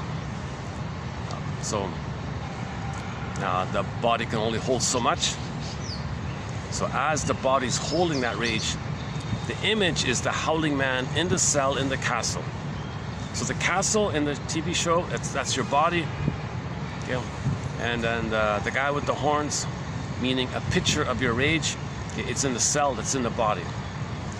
The pattern is he's going to escape in projection or some other way. It's going to be destructive. And then it's caught in, it escapes. Caught in, escape. That's the pattern for the past 6,000 years or whatever. And the head monk kept saying, you know, geez, if it's in like that, we got to understand why it's here. How do we find our story? Because if we just ignore it, and you still try to please the mother, placate the mother, try to think you're always guilty, you got to save the mother, still have the hope with the mother. You can't handle the truth that she failed you. You can't handle the truth that she betrayed you, that she hurt you, didn't love you. No, I don't want to believe that. Well, then it's just going to escape out.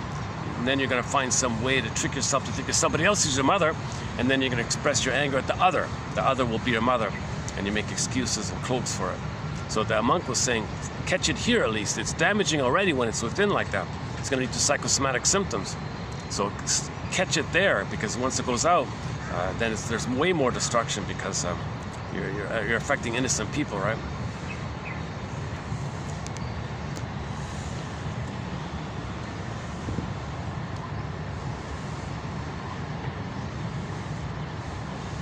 Yeah, the good thing is there's fewer people around when it's hotter, right? Okay, where are we here? Okay, so key episode in the Twilight Zone show is called Howling Man. Not one of the best episodes, but visually and for the message, it's an excellent episode. Because you see in, 20 minutes, the core issue that the baby's mind is imaginal, it's pictorial, it's pre-verbal. So the mentation in the baby's brain that fuses the imagery of his rage is the guy with the horns, a minotaur, alien, sea monster, boar queen, cyclops, devils. They had a list of names of these destructive characters. Any kind of character or image that's angry and destructive. Wicked queen, any evil, devil, say diabolos. They had these names.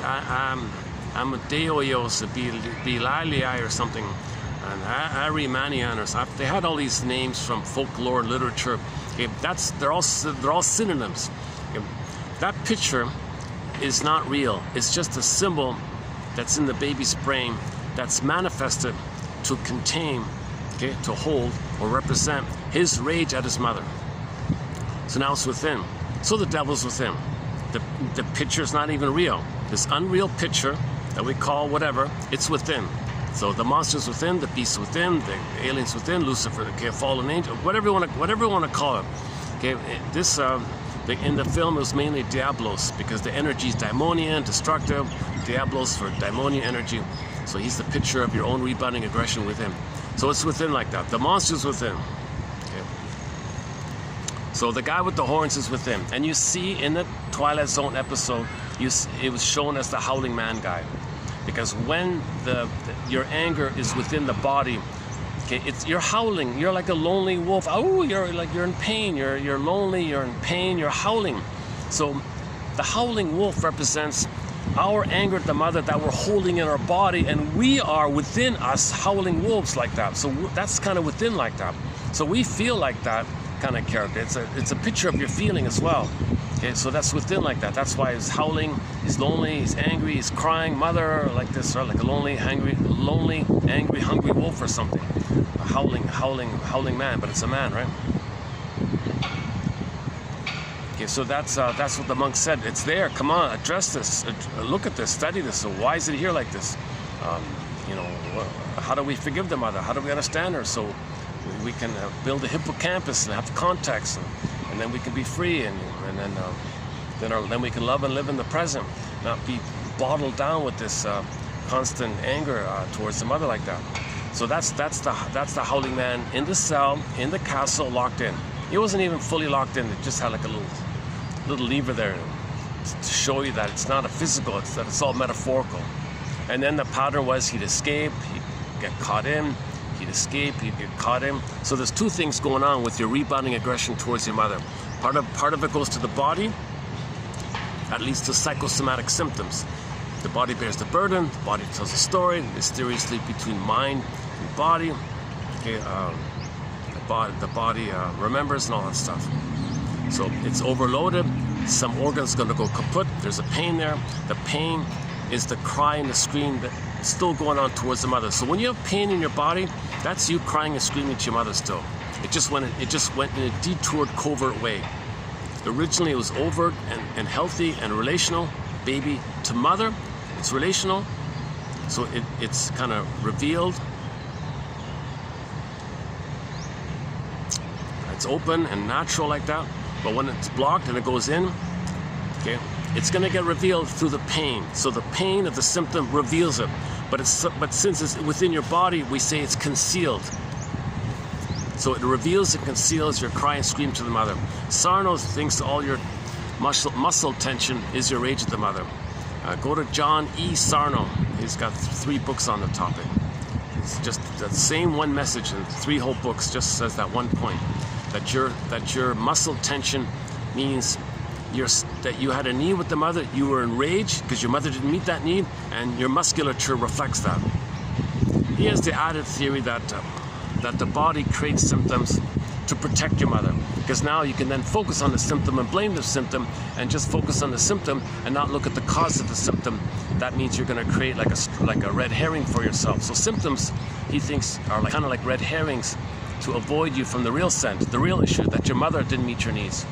So symptoms, Sarno thinks symptoms, we create red herrings for ourselves because we can't handle the truth to face the real issue. So we chase the red herring called the symptom. Now you focus on the symptom. Doctor, I got a symptom. And it's socially acceptable to talk about your symptoms, but it's not really socially acceptable to sit in a circle and pass the eagle feather around or talking stick feather around and engage in grief work circles and engage in the process of sitting in a circle and recognizing that we're all wounded, that we're members of Homo Traumicus, and we can help each other heal. Just sitting in a circle, you feel safe. So you get a little serotonin and safety just by the act of sitting in a circle. You set the intention, and you know what you're doing and why you're there like that. So indigenous people had healing rituals, healing processes, like the talking stick circle ritual or the eagle feather ritual, and acting out myths of fairy tales where you can like stage it. You can have catharsis like that, a genuine catharsis. So they would actually engage in a story to include the wounded member, and the wounded member can have a chance to express and get the support of all the members helping him like that. It'd be like theater therapy kind of thing, psychodrama. Now let's not use the phrase psychodrama, yeah. Let's reserve that topic of psychodrama to Miss Ann Teachworth. I think she offers the best thing going for psychodrama. Miss Ann Teachworth. She's got a book called Why We Pick the Mates We Do. Yeah, we discussed a lot about it. Very good book, Why We Pick the Mates We Do, by Miss Ann Teachworth. It's widely available. You can easily find online or printed secondhand copies at an affordable price. I'm sure there's one that'll ship to wherever you are. Find it online, I think. It's now in its 7th printing or something. 1996 books, 1997 or 6th book. Now in its 7th printing. It's too bad about her sequel. It's unavailable. I've talked a lot about that book lately. If you want a summary of that book, you'll find the best quotes from it in our collection. Just look up just skim back for the past maybe 3 months, something like that, 2 to 3 months, I guess.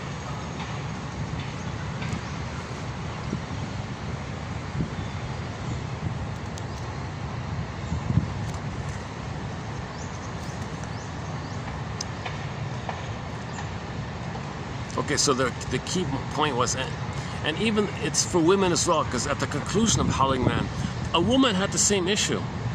A woman had a house. Okay, the Howling Man was in the locked room like that. Okay, she was told, just leave him there like that. What did she do? She opened the door, let him free. It's a pattern that our anger at the mother, it's just this flowing thing. It's always flowing because the child is always reaching for mother. That's something's flowing, but it turns to anger and it bounces in, and it's destructive on the side. So it goes in, then it goes to the side. Now when it goes to the side, how does that work? Why is it destructive on the side? How do you fool yourself to think that the other is your mother? How do you trick yourself? How do you delude yourself to find some excuse to not be aware, to find some way to act out your anger onto others, thinking that others are your mother, just because the word other has the same letters as mother? You think that's your mother, the other? Come on. How's that going to work? Well, enter repetition compulsion, number 1. So, in order to get your anger out at your mother, okay,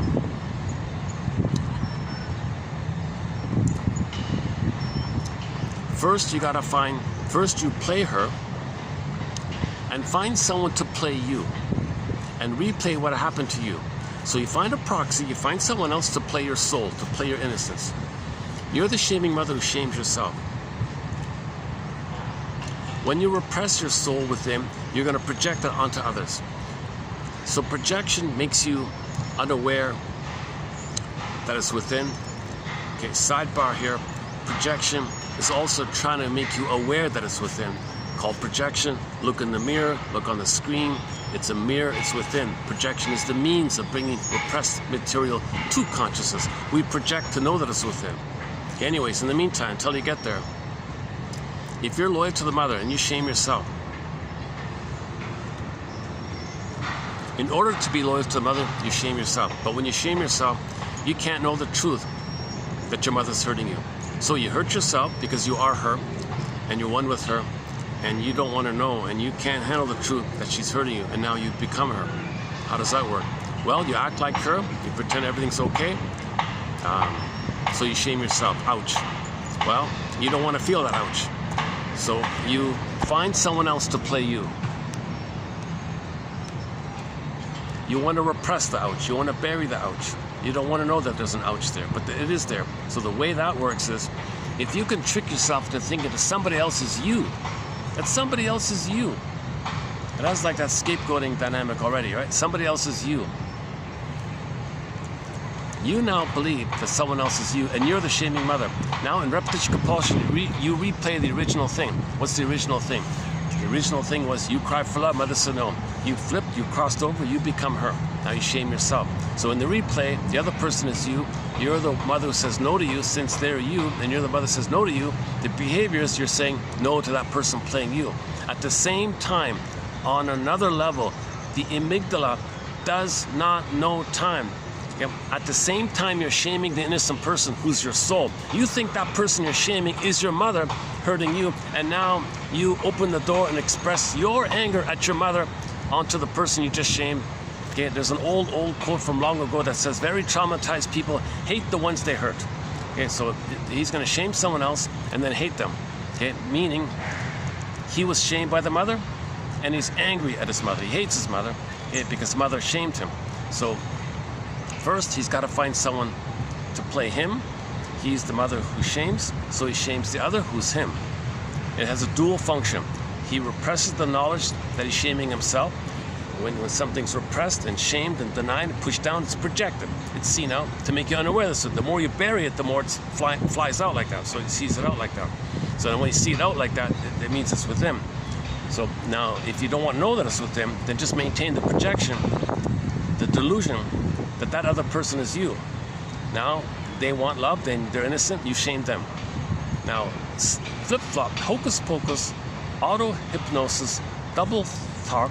Okay, in that meditation, it's Hall of Mirrors, House of Mirrors, Alice in Wonderland, Never Never Land. Things can flip-flop and shape-shift and morph. That can turn into that can flip into that can be that. Okay, so when you're shaming the person who's you, at the same time, you think the one you're shaming is your mother, who's hurting you, and now you can now finally express your anger at your mother. Who's your mother? The one you just shamed playing you is your mother now. So you found a way to open the door, let the howling man out. That's the dynamic, right? So that's a lot of prejudice, of course, comes from there. So whoever's innocent to you, okay, Someone you identify, you cast somebody into the role of you, your innocent you.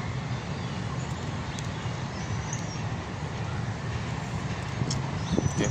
And you're looking for someone to give you the excuse that they're the other. The moment you think someone's other, there's a two thing going on. In the prejudice dynamic, in the scapegoating, blaming, externalized living, you need an excuse to get your anger up. So prejudice is going to come from there. So now you add another factor here. Okay, let's back up a sec. When the baby is one with the mother, they're familiar with each other. They're comfortable. They're the same. They're safe. Blissful oneness. Heaven and all that. They know each other. They're safe. Rhythm is safety. When the mother does it wrong, okay, baby's enraged, you got a picture of the rage. The baby takes that picture of this rage, which is only symbolic of the rage, and in paranoid-like fashion thinks the mother is that picture, superimposes or assigns or attributes the traits of this picture, describes the mother as possessing those traits. The baby's doubly off because the mother is not a monster or whatever. Doubly off. Okay, but anyways, it's a paranoid kind of thing. It's called the paranoid schizoid position by Melanie Klein. So now the baby thinks the mother's the monster. Then the baby says, wait a minute. Monster, mother, I can't function like this. I can't believe my mother's a monster. I'm a goner if I really believe my mother's a monster. Okay, I gotta do something here. Emergency, psychic splitting. Mother being a monster, what I'll do is, I'll put that in a separate psychic bin.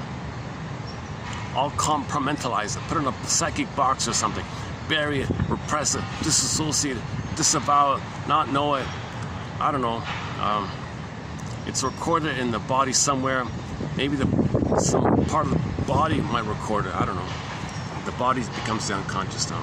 So it's just buried somehow. But it's there somehow. Then what does the baby do?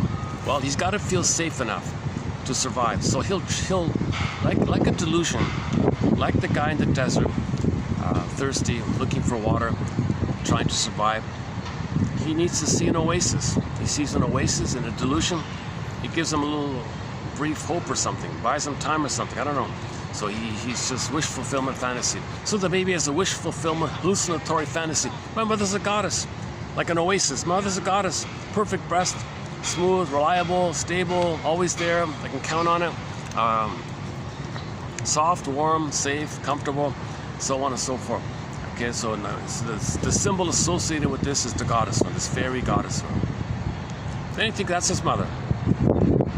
So while he's feeding, mother's hurting. The mother's the wicked queen, angry, tight handling, bad attitude, bad feeding, cortisol, not holding the baby at the right angle. Baby's frustrated. Mother's following a schedule. She's holding Mr. Watson's book. Oh my God, yeah, the wicked queen would be holding Mr. Watson's book for sure. Oh, the wicked queen would love Watson's book, J.B. Watson. She would love it. Oh my God, she would love that book. Oh, I love this book. Oh,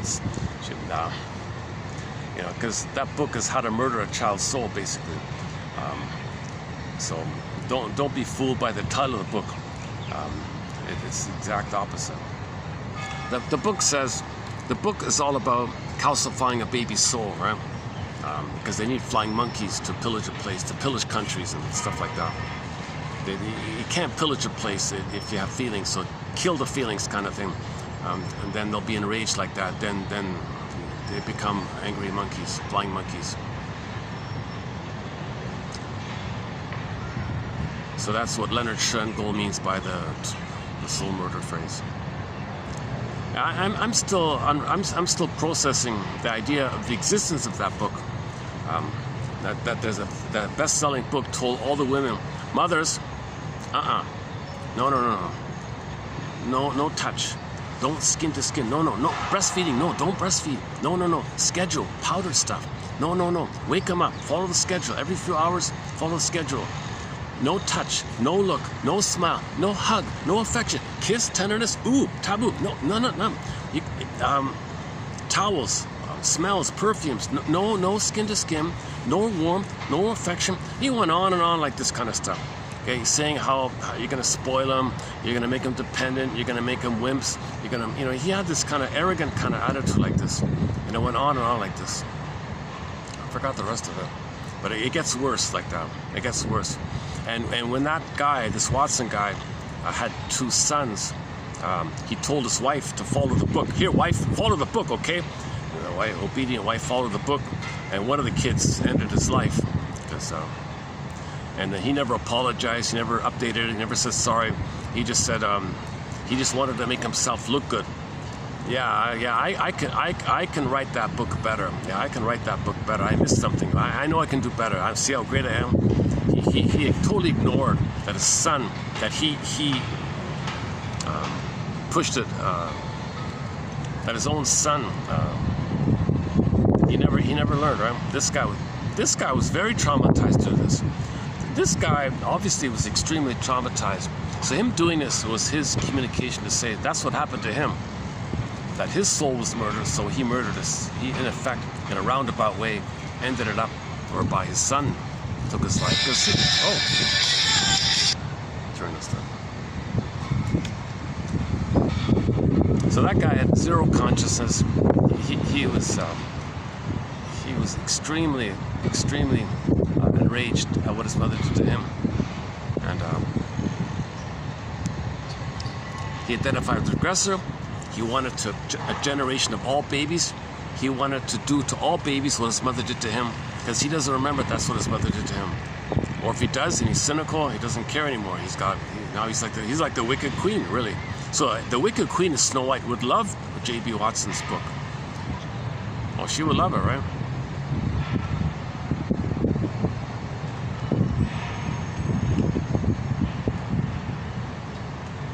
How did I get off on that tangent there? You know, it's funny, when I see myself wear these new glasses, I feel like I should be more professional or something. These glasses have a different look. It looks a little more formal or something.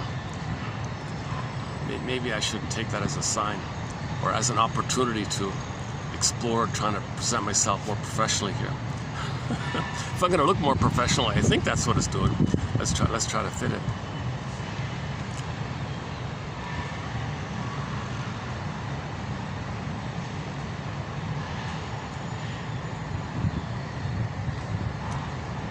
Son of a gun, what was the point before? Oh, Jesus. Did it again. That's the second time. I have this, I sometimes forget the main point. I go off on a side and I want to go back to continue, but where was I again? Snow White.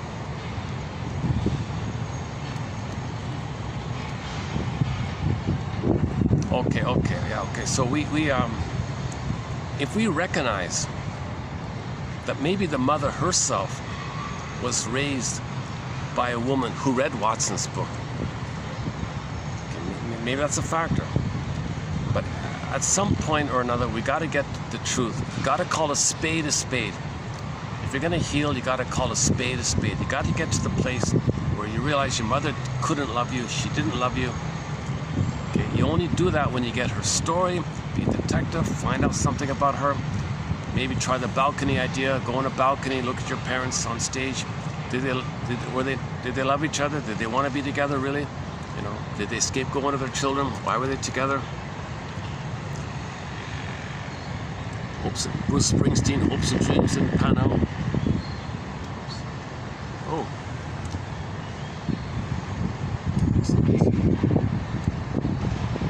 Things are getting much busier around. Once I saw someone.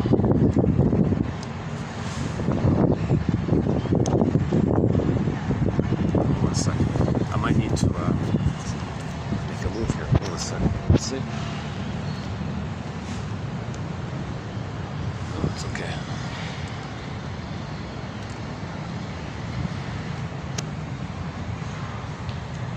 How are we doing here with time? Let's see. What is it?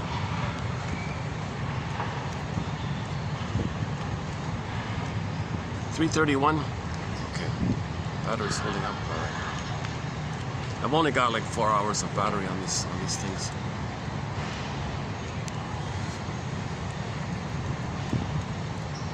Okay, so we gotta call a spade, right? Mother didn't love us. We gotta mourn. When you mourn, you get your identity, and then you get your... In order to mourn, you need an identity. So if you're trying to mourn, your identity will come. If you can get your identity, then you'll have the ability to mourn. All the joy for which you pray is 100 tears away, sings the singer Bonta Shepherd. So in the Disney film Inside Out, sadness had to run the console. Then joy can come back. So joy was there at the beginning. Joy runs the console. That's the normal primary baseline emotion. It's called joy, i.e. the serene, inexhaustible fullness of being, the blue jay, the bluebird, the being, the pleasant feeling of beingness. Now, if there's a loss, sure, sadness can step aside. Joy can step aside, let sadness run the console. Since there's an I there, I can admit a loss. There's an I there that can do that. I experience the loss. And the sadness is the natural response. Okay, after a period of time of feeling the sadness around it, admitting the reality, there needs to be an I can identify the reality. There's got to be an I there to do the reality that there was a loss. I can accept that there was a loss. Not do sour grape, not that kind of sour grape stuff. No, it was important. It was a loss. And the natural emotion linked to the reality of a loss is sadness. So if you don't have sadness when you admit a loss, okay, that's a defense mechanism called sour grapes, or in many ways that's the false self, defensive self. The authentic emotion related to loss is sadness. So you need sadness at the console, and it's got to be an I there. So then joy comes back, and Inside Out 2, same thing. At the conclusion, joy came back. So joy begins, joy zooped away, joy comes back. So we had our golden ball, zooped away, comes back. We had our beingness, authentic self, the princess, zooped away, comes back. Goes in the bag, we drag the bag, want to get it back. Yeah. All right, so where are we here? We were talking about Howling Man, right? Oh yeah, Howling Man.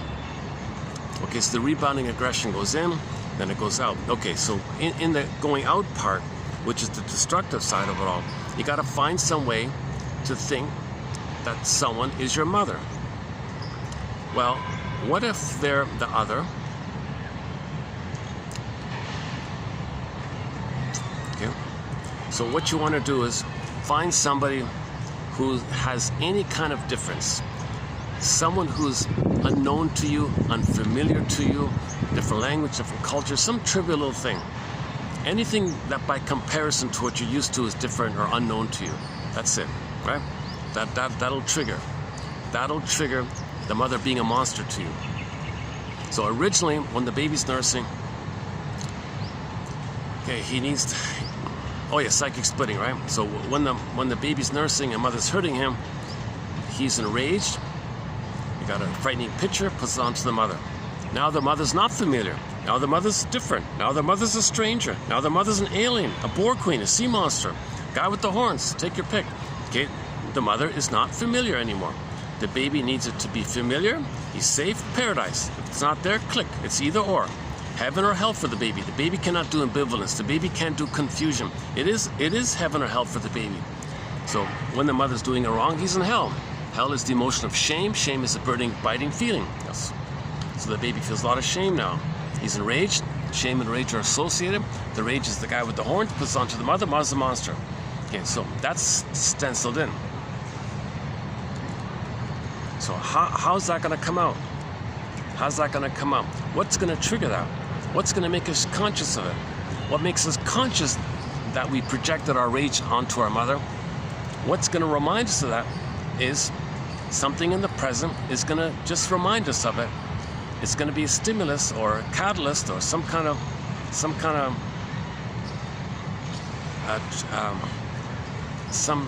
your amygdala is so bubbling that some little thing can set it off, right? So how it's set off in the present is that if you're in the present and you're in an environment and you know everybody, everyone's familiar, same town, same company, same this, same drive, whatever it is, you come, and then somebody new comes in, let's say, or someone from a different town comes in or something, and then wait a minute, in the comparison dynamic, okay, that otherness, that unknown person to you, could be nice, lonely, confused, scared, whatever, it doesn't matter. If in the moment that person is different or unknown to you, that's enough. That's enough. If someone's unknown to you, click. That'll flare up the amygdala. Now, what's in the amygdala? Your mother was a monster. So the unknown person will be seen as the mother, meaning the picture of your rage at the mother. That picture of your rage at the mother, your rage picture, you're going to put onto the person of the present and think the person of the present, who's the other, the unknown other, is your mother back in the past who hurt you. Now you open the door, now there's your other mother. Now you feel relief by getting your anger out of your mother onto the innocent person.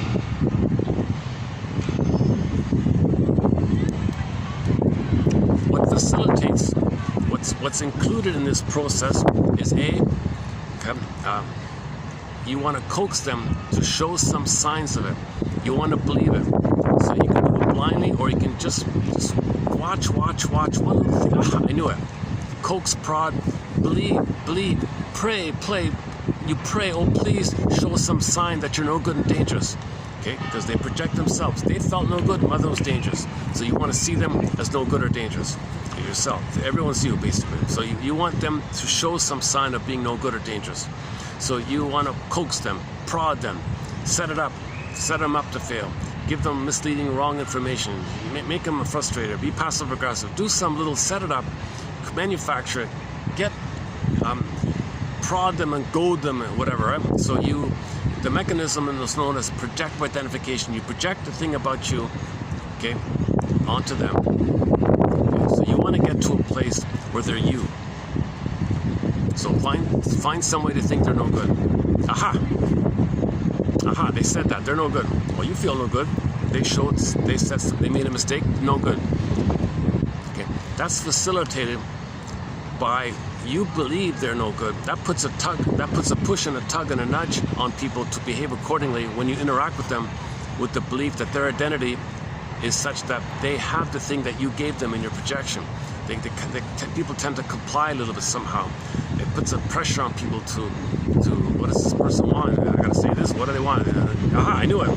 So you want to find some demonstration, some display, usually that really represses the truth, right? So you project more. So that thing is called projective identification. Now you saw somebody as no good. Now you saw somebody as yourself. Now you play the shaming mother. You shame them. You're in your dark humor, black humor, negative comments, insulting jokes, shadow photo humor, just cynicism, sarcasm, all that negative talk, right? So you treat them the way your mother treated you. At the same time you're doing that, you think the one you're treating badly is suddenly your mother. As you're negative towards them, you think they're your mother in the past who's not meeting your needs, and you're angry at her. Now you transfer your anger at the mother onto the person in the present. That's called transference. Okay, the second facilitating function here is called rationalization. Okay, you want beliefs and excuses. So you say to the cortex, hey cortex, come on cortex, come up with some slogans, some bumper stickers, give me some cliches, give me some ready-made, handy little mottos I can use to make me unaware of everything, to fool me and to fool others. Okay, the jargon is called rationalization, where you want to say something to yourself and others to think you're being rational. It's not. It's you want to give the appearance of being rational. So this appearance of being rational is a cloak, camouflage to muffle down, like a blanket, push down the truth. So the pain creates the rationalization. And when you create the rationalization, it makes you unaware that your own pain created the lie. For a whole book just on this one point, read Arthur Janoff's book called Beyond Belief. If you get one thing out of this video, Beyond Twilight Zone, okay, and Room 222, read, see if you, it's hard to find, but if you can somehow get a copy of Arthur Janoff's final book just before he passed away, written in his 80s, called Beyond Belief. It's a whole catalog of the cult thing. He kind of makes a big, he's very clear about this point about how all these cultish beliefs, the more trauma, the more wild the beliefs, put it that way. You can believe in crazy things, that reflects his own pain. So you believe in aliens because the mother was seen as an alien. It's out of the baby's world to be hurt by his mother. That's an alien thing to happen. So the mother's seen as a strange kind of thing. So you believe in strange outer things. That's a reflection of your inner state. The outer belief is a reflection of your inner state. Okay? As above, so below. How are we doing here? Okay. It's always a mixed.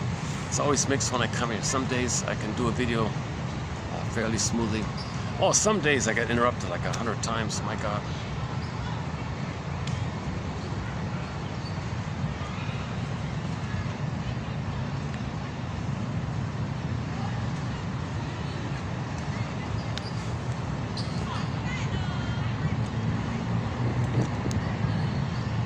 And they'll need to believe the flim-flammery, the duplicity, the lies, the excuses, the nonsensical, whimsical things. They'll cherry pick, exaggerate, blow it up, inflate it, sound important, be pompastic about it, confuse you about it, be unclear about it. They got to find some way to delude themselves to believe the BS, because that BS hides, camouflages the pain. But the pain creates projection. Now you believe other is your mother. The other is unknown or different. That triggers up how you as a baby,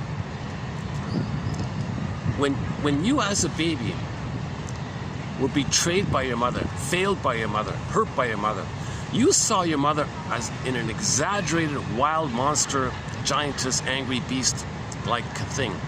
Okay, you had a wild, exaggerated image due to the baby's helplessness, tenderness, vulnerability, small size, no motor skills, no resources, totally dependent on the giantess in the nursery. So the image in the brain is kind of exaggerated. When the mother hurts the baby, things are way more intense. Okay? So that's burned in there. So some little thing in the present, some tiny little thing in the present, it can trigger that old painful memory. So you fly the image, or you transfer the image of your own reach, the mother, onto the personal present. Associated with it is the feeling of anger towards your mother onto the personal present. Now you are having an immense irrational anger towards the personal present called prejudice. And to get away with it, you create some flim-flammery. You make up some nonsense and be bombastic about it. And then one trick is called translogic. Okay? Just be confusing, be unclear, be vague, glittering generality, because then people will think you're the authority if you're confused. Or scare them or confuse them, they think you're the authority. So if you could trick people to think you're the authority, you can say whatever. Or just typically it's propaganda, rhetoric, advertising tricks, all that stuff. All this kind of, what Buffy St. Marie calls it, language twisting. We talked about Buffy, the singer Buffy St. Marie recently.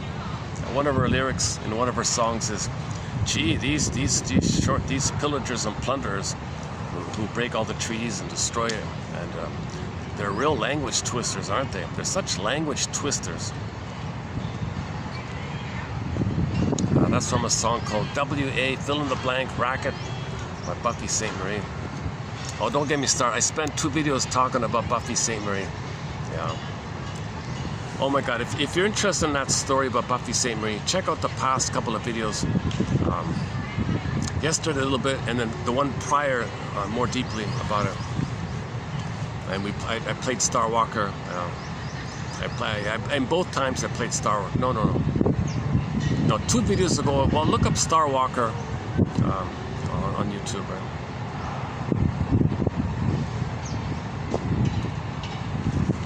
And look up the interview she gave on the morning program GMA, Good Morning America, morning talk show program, 1983, I think. Anyways, there's only one there. Look up Buffy St. Marie, GMA or something like that. So you'll get a clear sense of who she is, kind of thing. And then look up the lyrics to some of her songs. In particular, the W.A. Fill in the Blank Racket and Universal Soldier a little bit, I guess. What's the other one? I think Star Walker clearly makes. I think when you see Star Walker, listen or watch the, listen to this, or just listen to the song Star Walker. Good enough. So she's part of the 60s scoop. This 20,000 babies were stolen from their mother's arms. Indigenous women had a baby, and the nuns and priests came in and grabbed the babies and sold them off, whatever they did. So she was one of the victims of that. Was raised by an adoptive family. I guess did the best she could during that time. But at the age of 17, the first chance she got, she took off and became a musician.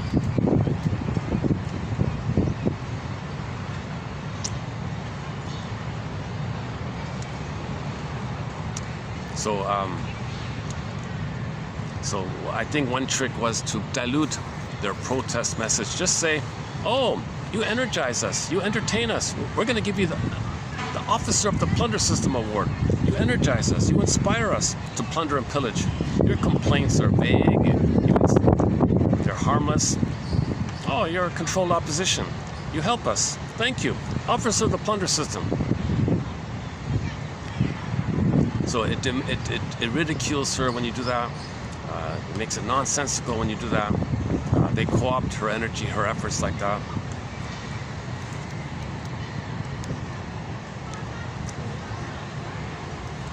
Now I'm assuming she's supposed to comply and go along with the game or something. But now in her 80s, she's 83. I don't know, maybe someone had to change her heart or something. Something happened. And maybe she said, I don't want this insult. Please take it away. All right, fine, we'll take it away, but we'll make you look bad. I don't want it. Take it away. Maybe that's what happened. I don't know what exactly happened, but maybe someone did feel insulted by what she said, or maybe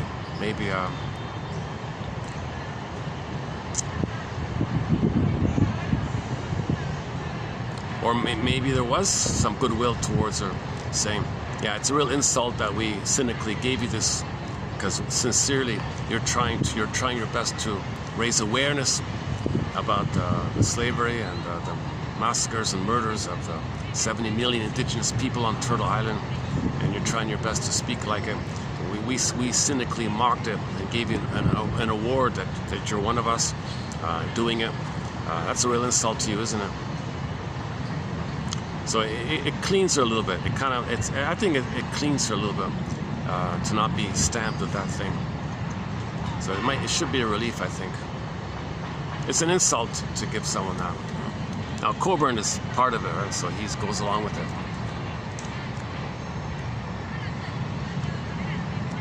But originally, he wrote two very good songs, Coburn. Call It Fill in the Blank and Stolen Land.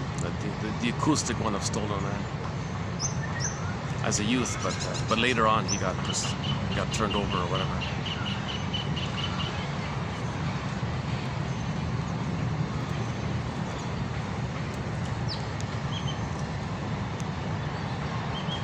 So the propaganda people made themselves look good, like that.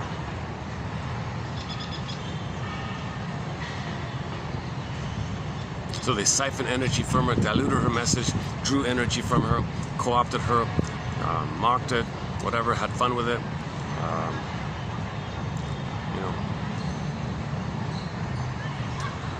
Now the propaganda trick is, we're going to punish you. See how important we are? You got to be kidding. She's probably relieved. Oh, thank you. I never wanted that thing anyways.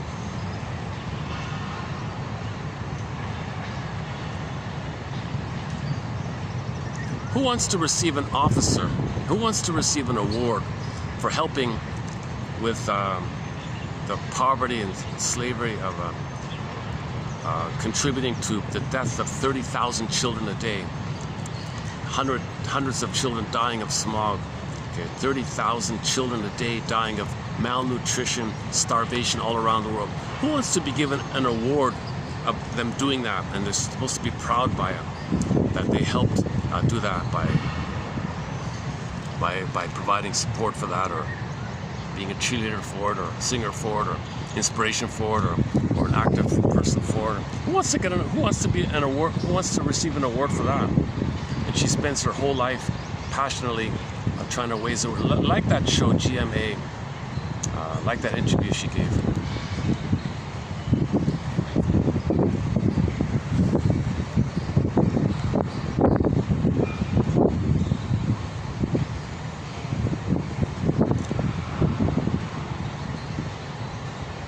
Or maybe it's just simply, maybe there's just simply a change of fanaticism. I don't want anybody to criticize, pillage, and plunder. So she criticized it, forget it, and take away the thing. You know.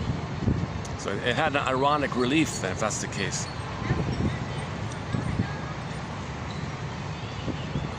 Okay, here I am doing it again. Yes, I spent already 2 days on that topic. It's a very emotional topic. If I keep going, I gotta do the full thing. So if you want a continuation on this topic, can I refer you to the last 2 videos on it?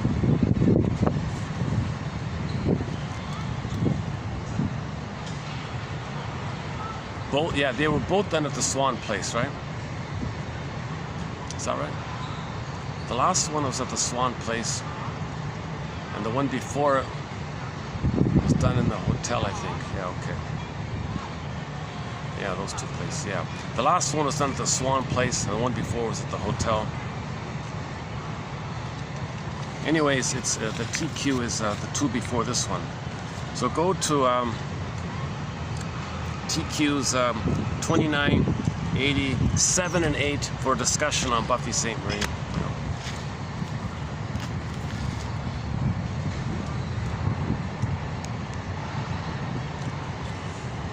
Oh, we played, yeah. We also talked, okay, there's a lot there. Oh my God, okay, stop, okay.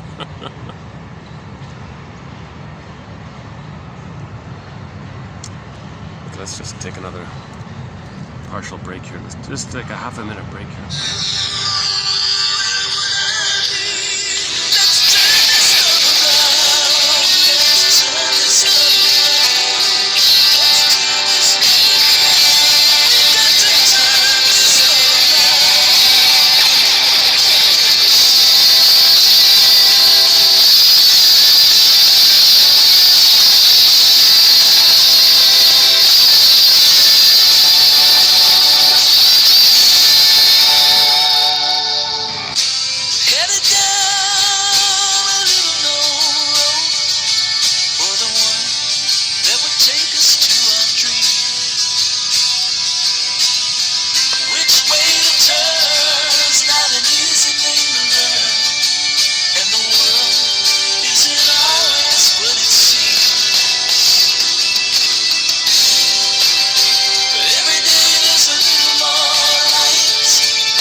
Okay, an important follow-up to the point about Howling Man, Twilight Zone, is the film Forbidden Planet, 1956 science fiction film.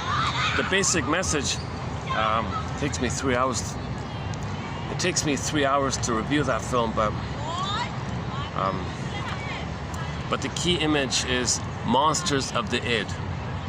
Id monsters. So you got this planet in the sky. It's all mechanical. It was alien, machine made or something. So there were these super advanced aliens called the Krell people, millions of years ahead of humans, and they made this toy, I guess, I don't know. They made this planet. It's all mechanical, and if you're on it and you had a thought, poof, there you'd see it. Beyond physics, okay, super alien technology, whatever it was.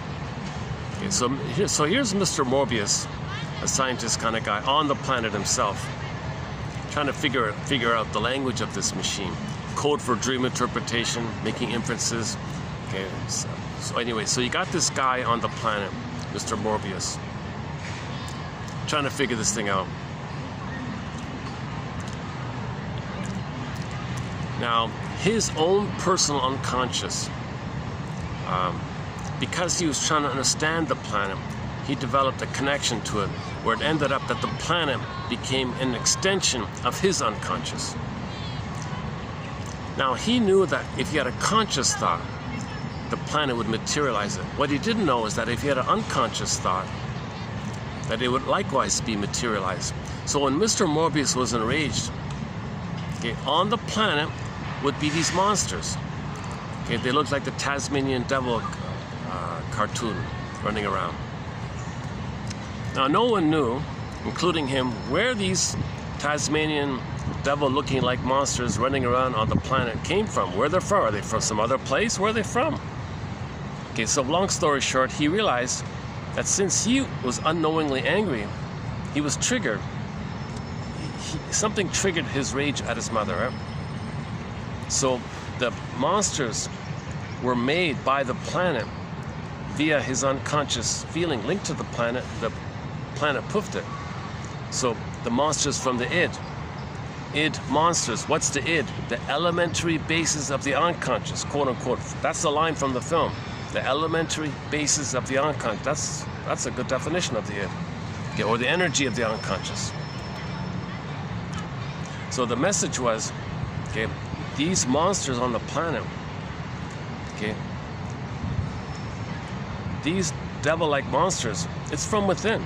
That's a picture of your rage. If your rage is within, and your rage can be in a picture, then the picture's within and the rage is within. You can't separate it. So that's the teaching idea of the film, is that these scary things you're saying, that's a picture of your rage at your mother. It's all within. Your rage at your mother is within. So all these monsters and devils and things, they're all within. Enemies within, beasts within, monsters within, monsters of the id. Now, if you don't want to know that, if you can't handle the truth that you're enraged at your mother, because you're betraying her if you do that. Okay? Remember, you're tied to her. You still have the hope that you can't face the truth that she hurt you. So you're loyal to her. So you don't want to believe it. I'm not enraged at her. No, I'm not enraged at her. Someone over there is no good. They're dangerous. Saying someone else is dangerous like that, okay, chances are that's code for you're enraged at your mother. So if you're very loyal to the mother, okay, put it this way, not all people with the mother complex have prejudice like that. But anybody with prejudice, they have a mother complex, a very intense, painful interaction, unresolved problem with the mother where they become her and they don't want to admit it. That's called the mother complex. Too much pain and memories with the mother is called the complex, mother complex. So anybody with prejudice out there, okay, that's a mother complex. Read Alice Miller for more on that one.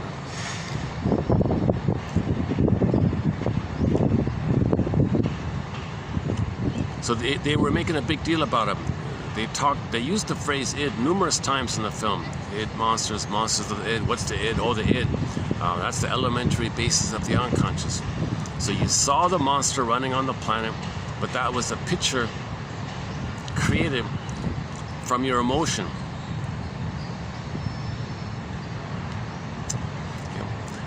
A tribute to this film was done by the Star Trek people, the original one, with Spock and all that, called Requiem for Methuselah. Same pattern, same kind of like a parallel. Okay, so you got Morbius on a planet. The monster came from his emotion. Okay, in the Star Trek episode entitled Requiem for Methuselah, same kind of thing. You got this lonely guy on a planet, and when he was angry, these monster robot machine angry monster would attack like that. He didn't know it was like that. Okay, so in Star Trek, you had a 6,000-year-old man on a planet, and when he was angry, the robot would attack, just like Mr. Morbius was angry at somebody.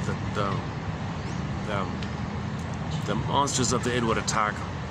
The monsters of the id, what the monsters of the id was in Forbidden Planet, those attacking robots were for the 6,000-year-old man in that Star Trek episode, season 3. An added point from Star Trek is that Requiem for the basic fault. I want to paraphrase something they said here. So I've done this before a few times, but just quickly. When we see the 6,000-year-old man on the planet, what's he doing? Well, first of all, he's just a symbol for us in our traumatized condition as homo traumicus. So he represents all of us being in our currently traumatized state for the past 6,000 years as homo traumicus. So we became a traumatized version of ourselves roughly 6,000 years ago due to the mismanagement of our discoveries in brain chemistry. And then we went in our panic, we stepped on the hedonic treadmill and went from village to pillage and plundering. Then you need prejudice for it. To create prejudice, the babies are traumatized. That led to a basic fault. Okay? The basic fault is the missingness of the oneness of the mother, the sweetness, oneness with the mother, the paradise of the mother. So what was he doing? What was the 6,000-year-old man doing? Okay? He played various people, real and fictional, all throughout history. So he was Einstein and Mozart, you name it. He was all these famous people throughout history, including fictional people. Like Mr. Methuselah is a fictional character about some guy who lives endlessly, 1,000-year-old, whatever. Code for no time. So there's no sense of real time in trauma in the brain. So it's a timeless kind of thing, eternal. So they call it the eternal triangle, the eternal love triangle. Eternal love triangle. It's not really a triangle per se. It's more like a eternal mother-infant trauma. It's a two-people psychology, not a three-people psychology. The triangle means three-people psychology, but that implies that there's no trauma with the two-people psychology. You advance to the three-people, meaning you can express yourself into the world. Father's the bridge to the world. Everything was okay with the mother. Now you want to express your beingness to the world. You have the father teaching you about the world, guiding you, showing you, mentoring you into the world like that. But chances are that's not the problem. That's not the problem. The problem is we didn't get the proper love with the mother. I mean, that's the basic fault one. So the 6,000-year-old man in Star Trek, he was the only guy on the planet. He accumulated all the knowledge of humanity for the past 6,000 years, and he was trying to build the perfect woman, robot woman. He was trying to build the perfect android woman, robot woman. He was trying to perfect it. He spent 6,000 years constantly trying to build this woman like that. She wasn't human, but he programmed her with algorithms. And what he wanted a perfect woman, i.e. a mother. He wanted a mother. He wanted a symbiotic mother. So he wanted a beautiful woman who would see him, soothe him, understand him, be there for him, recognize him, know what he needs, immediate needs, instantly. Okay, no conditions, no ifs, no, okay, automatic, whatever he needs, he gets it. He wants to play, she'll play. She wants to be told everything's safe, she'll tell him that. If she wants to be accepted, she'll accept him. She'll know what to say. He wants to program her to say and do everything that should have taken place between him and the good breast, which was missing. So the good breast experience was missing. He was trying to create her to fill in for that. So he was in the process of doing that. Then the Kirk guy arrives on the planet, sees the robot woman, play the song, Just One Look. That's all it took. Oh, just one. Oh, I should bring that. Yeah, okay. Just one look, and instantly, okay. The Cupid's arrow, right? Valentine's Day, projection, like a dart, like that. The arrow, like that. So Kirk himself didn't get the oneness with the mother. Here's a woman that stands for the oneness with the mother, the perfect breast, the perfect woman, the perfect wife, perfect, okay? So she stands for that. So he saw, oh, I want her. I want the oneness with her. I want the fusion and the narcissistic bliss with her. The 6,000-year-old man said, what are you talking about? I've been working on her for 6,000 years. No, she's mine. And the two guys are fighting with each other. And the side comment was, the eternal basic fault. I'm paraphrasing. They said the eternal triangle, the eternal love triangle. But that's a mistake. They should be saying Star Trek made a mistake. They should be saying, from a psychological point of view, they made a mistake. They should be saying the eternal basic fault, the eternal abandonment syndrome, the eternal two-person baby mother trauma psychology, the two-person trauma, the eternal effort to get the love that we didn't get, so we can be helped, so we can stop plundering all the time. Because Star Trek, they're still plundering and pillaging, right?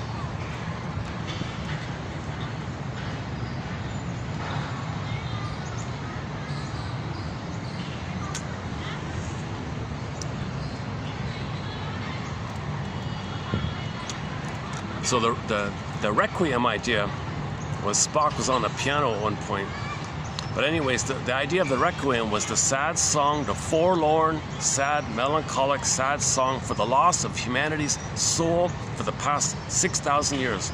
Snow White's been in a coffin for 6,000 years. Rapunzel has been in the tower, in broad terms, just in a manner of speaking, for 6,000 years, like that. So the feminine element has been frozen in us.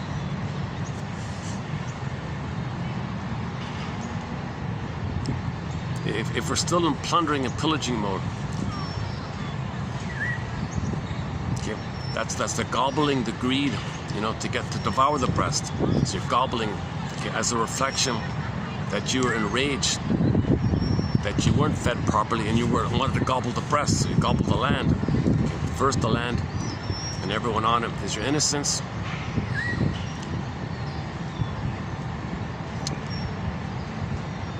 So they play you play the mother. What happened to you?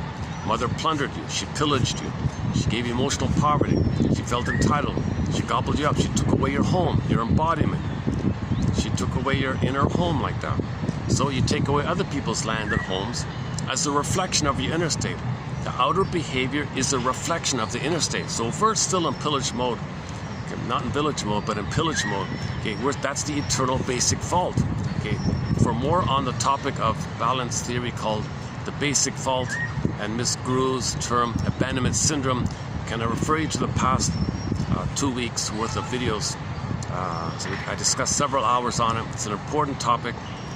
The image in Insider 2 is the chasm. Miss Core's on the field, the geological metaphor of the chasm, the basic fall, like a crack in the earth, like the chasm, and the soul goes down like that. So that's what happens. So we're in a swoon, we can't be there, our beingness is missing. We want it to be nursed properly so there wouldn't be that chasm, but there is the chasm, and we're in a hypnotic trance-like swoon all the time. We're in a dream over that, and we don't have our beingness anymore. So for the past 6,000 years, Mr. Spock's been playing the piano, let's say. Requiem for Methuselah. Methuselah was a fictional character that just meant no time. So it's like the timelessness quality of the amygdala. The timelessness quality of trauma in the amygdala, stored in the amygdala. Stored in the amygdala is the memory of the basic fault trauma, the abandonment, betrayal by the mother. Why did the mother betray the baby? Because she doesn't remember that she was betrayed. She doesn't remember that she was betrayed. And when you don't remember, you repeat it. So her baby plays her, she plays the betrayer mother and repeats the thing. So when we don't remember, we just repeat.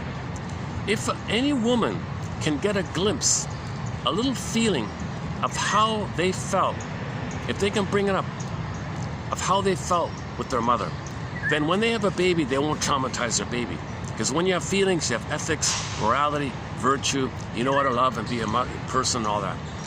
So if she doesn't have that feeling, she just repeats it. It's just this compulsion to repeat in an attempt to know your story. So before she traumatizes the baby, ideally she gets the feeling first, then she won't traumatize the baby.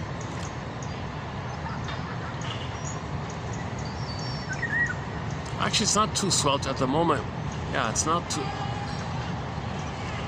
Okay, maybe... Oh, the difference is I brought ice this time, yeah. This is a new trick. I'm gonna bring more ice.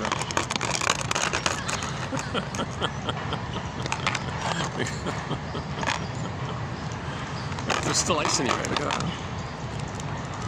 Oh, should I comment on this? Okay, I won't talk.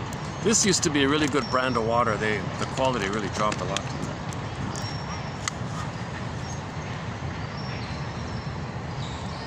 So that's a reflection of the inner state. Okay. If the baby didn't get enough food, good oxygen, good water, nutrition, okay, then we pollute the planet, take away the nutrition from the soil, pollute the air, take away the oxygen in the air. That's a reflection of the anoxia we felt with the mother. If the mother was smoking, the baby didn't get enough oxygen.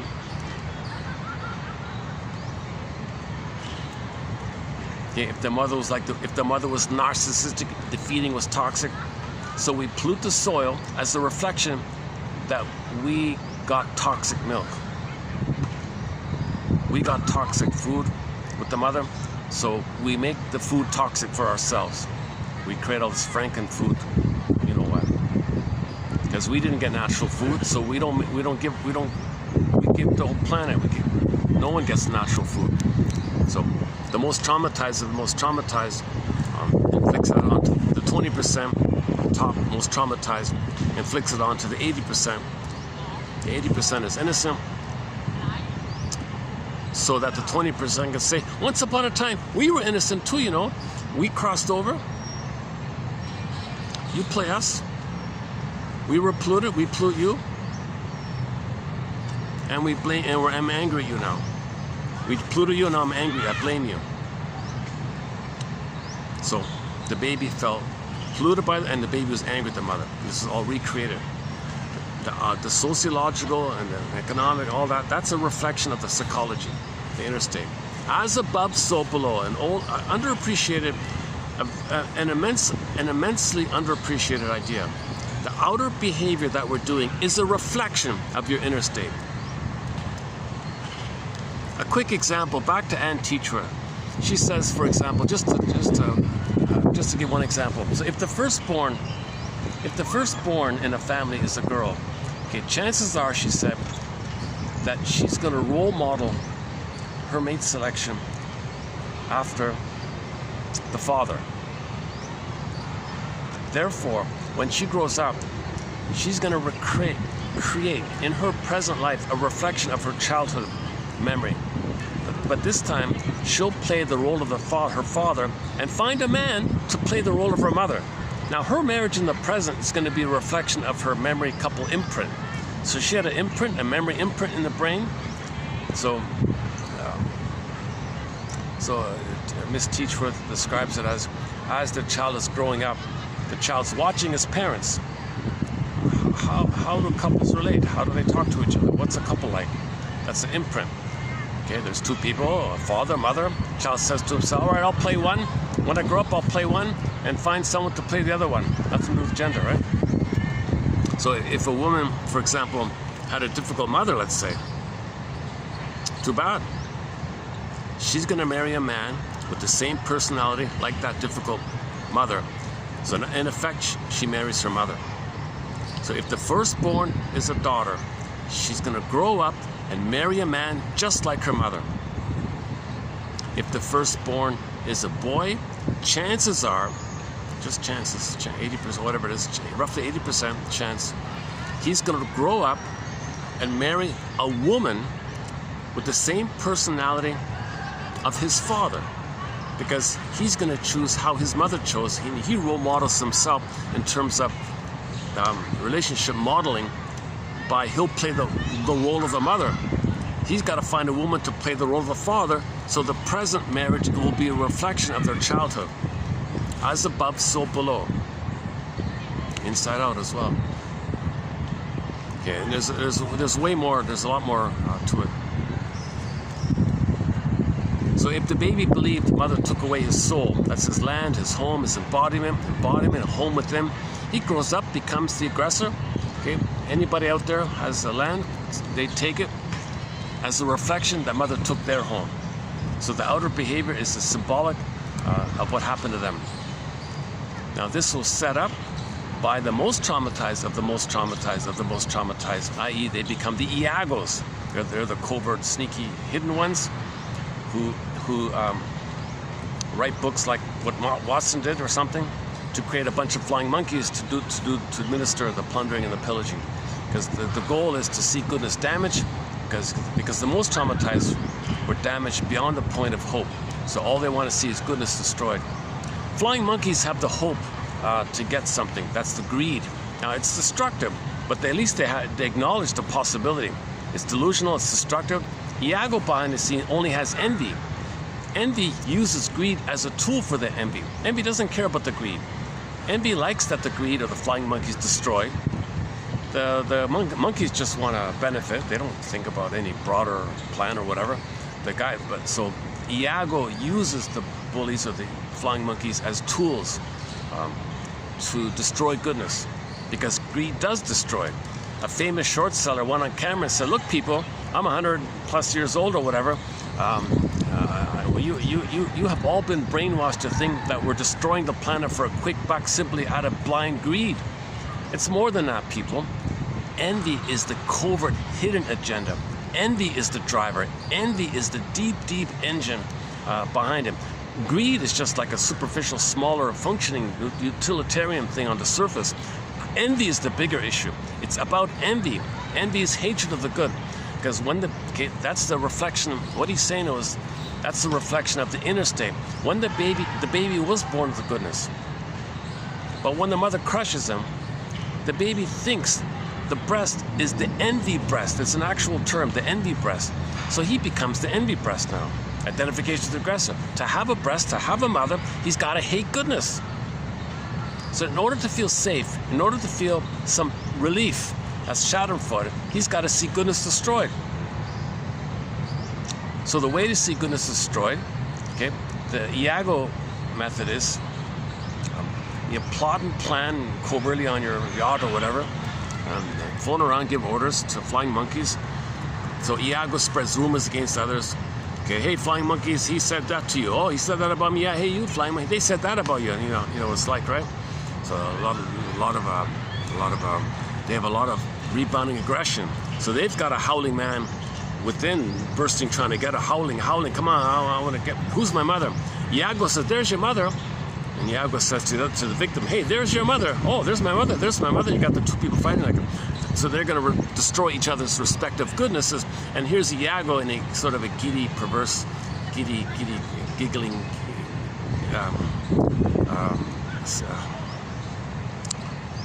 See, mother, I got some relief. All this goodness destroyed. You destroyed my goodness. I'm you. Do you feel seen now? Do you feel mirrored now? Did it work, mother? Will you finally invent the time machine? Take us back to the past and say thank you? I mirrored you. You destroyed my goodness. I destroyed goodness outwardly. I mirrored you. I did just like you. Did it work? Was it enough? Could you please invent the time machine, take us back to the nursery and say sorry and give me the love that I needed? Aren't you saved by this? Aren't you mirrored by this? Look at all the effort I went to. I wrote all these terrible books and promoted all these terrible books to calcify all these souls. 80% poverty, 30 children dying. I'm destroying so much goodness. Don't you feel seen, mother? You just throw me. Mother's stubborn. Mother's trapped in the mirror. Her mother is trapped in the mirror. No baby can save a mother. No baby can save a traumatized mother. If that person grows up and just keeps repeating his baby efforts to save his mother, it doesn't work.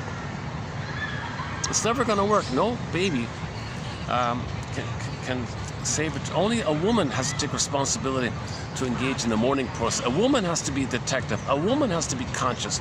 A woman has to build an ego. So what do we have to do? What's the task here? What are we talking about? Okay, number one.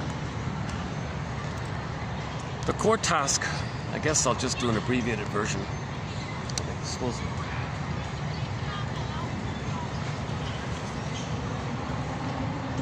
What's that?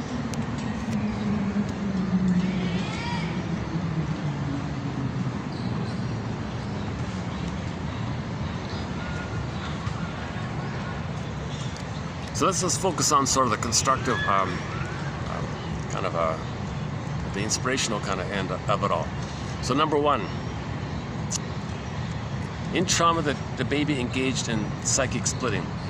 That's the underpinning or the expression of it is either or thinking, oppositional thinking, adversarial thinking, my greed or your greed thinking, any kind of jungle sloganism kind of thinking.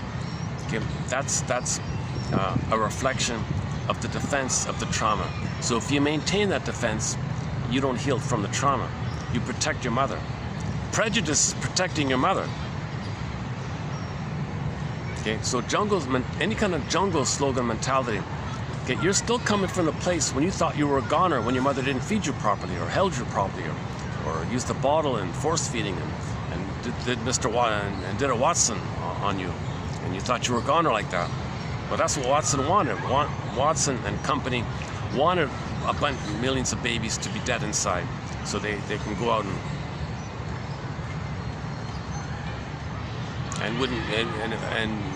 can harm others as a reflection that they were harmed. So Watson wanted to harm a bunch of babies, so they'd go up and harm others, hurt people, right? Obviously. So he wanted to hurt all these babies. So they'd go out and hurt, and that's what's needed to pillage and plunder.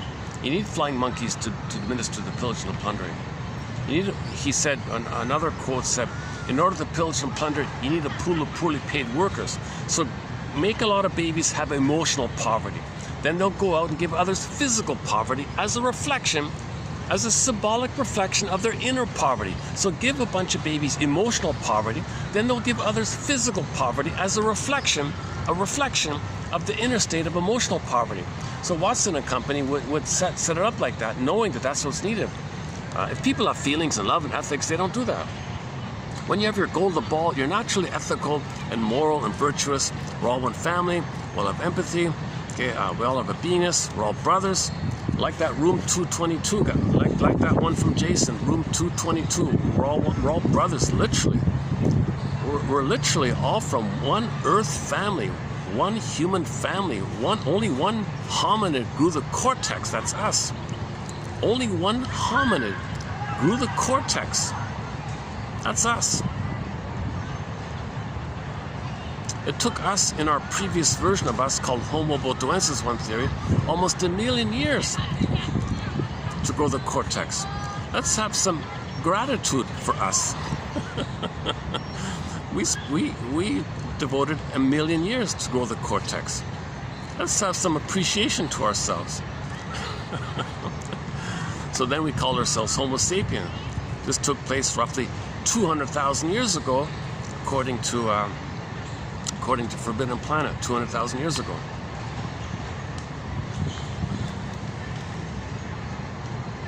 So then we spread around. Now we got a hippocampus and cortex. Now we can think and speak and record and write and right. So now that natural curiosity was, and it's a chance to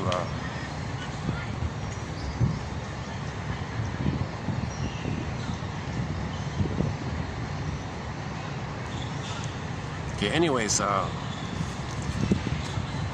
yeah, it's an important question. You know, why did Homo botuensis grow cortex?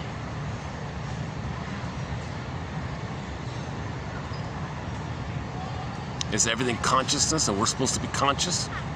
You know, so we're the conscious ones or something? I probably don't know. Some people say, well, it's just evolution.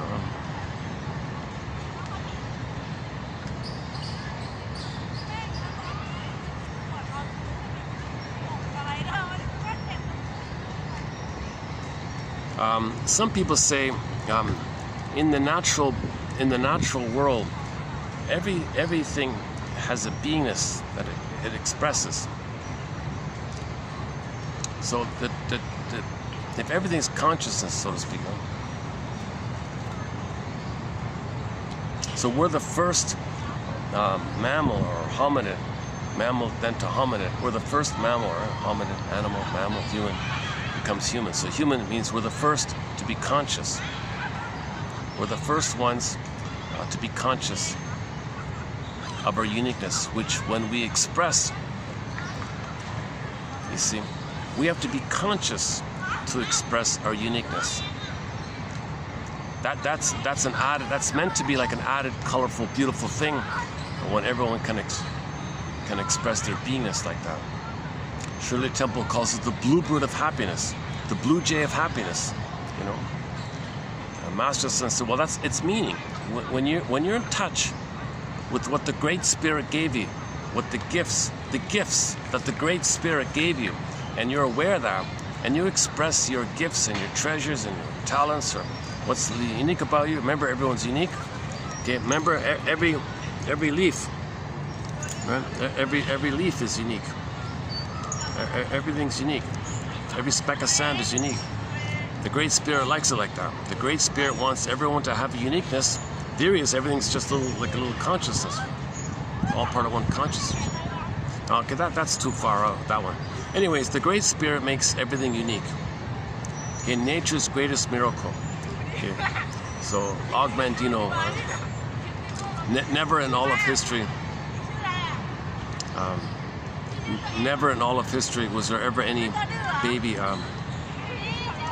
So a mother's meant to say when she has a baby, wow, what a mystery. Never in all of history was there ever any baby just like her baby here, and likewise for the future. And that goes for everyone. And now this baby's on the scene. That's a mystery, that's a delight, nature's greatest miracle. Now the baby's on the scene. Part 2, the odds of this baby being on the scene, having their uniqueness. Okay? In other words, the odds of any person being here, just back up a sec, are 1 in 400 trillion.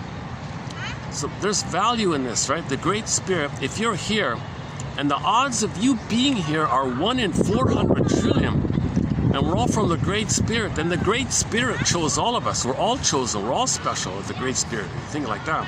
It's a natural expression, it's a mystery like this. So we're all kind of unique. Okay, now, what seems to be happening is that humans are meant to be conscious of our uniqueness, and when we are conscious of our uniqueness, then our uniqueness is expressed in a way that everyone is better off, kind of thing. Because you have your golden ball, you have your beingness, you have your ethics, morality, and virtue. So if everyone, so that we're all.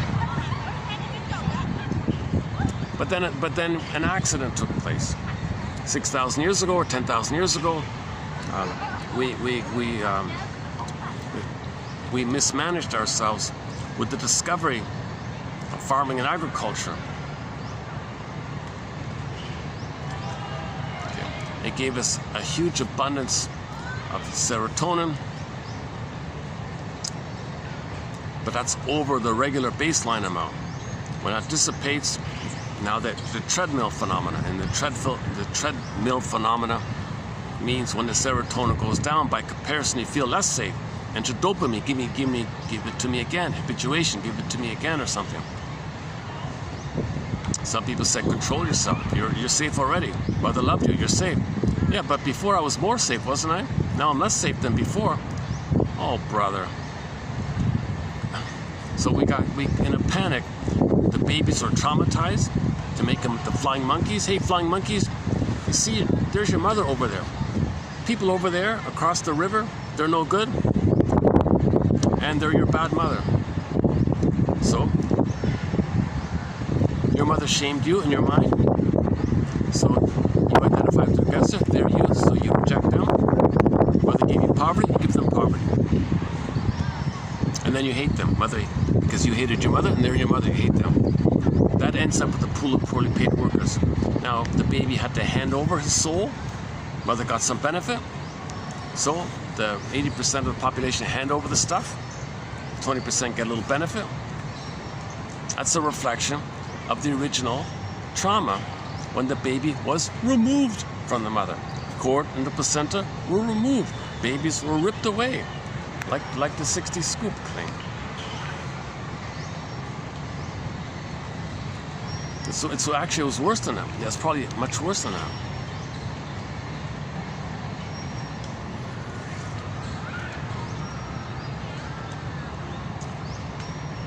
So for the first time ever, 6,000 years ago, someone got the idea to remove the baby from the mother.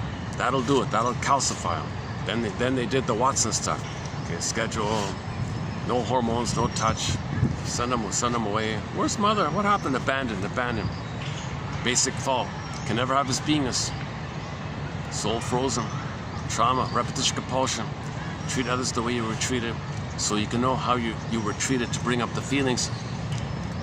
So we're trying to be conscious of ourselves. So that phrase came out. Know thyself. Kaplunk. Injunction. Know thyself. As above, so below. All the storytellers came on the scene. The mythologists came on the scene. Okay, all the Ibsens and the Goethes and the playwrights and all of the interpretive literature people. Now I got shows like Twilight Zone. Okay, Room 222 a little bit. Route 66 is many of the episodes are psychologically minded. Go to our collection, $25.99. Route 66 quotes, $25.99. Some of the best quotes in our collection you can find right here, $25.99. The only source for quotes from the classic show, Route 66. Judd for the Defense, another psychologically minded show. And a sprinkling of psychologically minded quotes from a variety of shows from various genres. You know, Harry's Law and Drop Dead Diva, and Barney Miller, WKRP in Cincinnati, Happy Days, Gidget even, you know, and so on. Heck Ramsey was in there.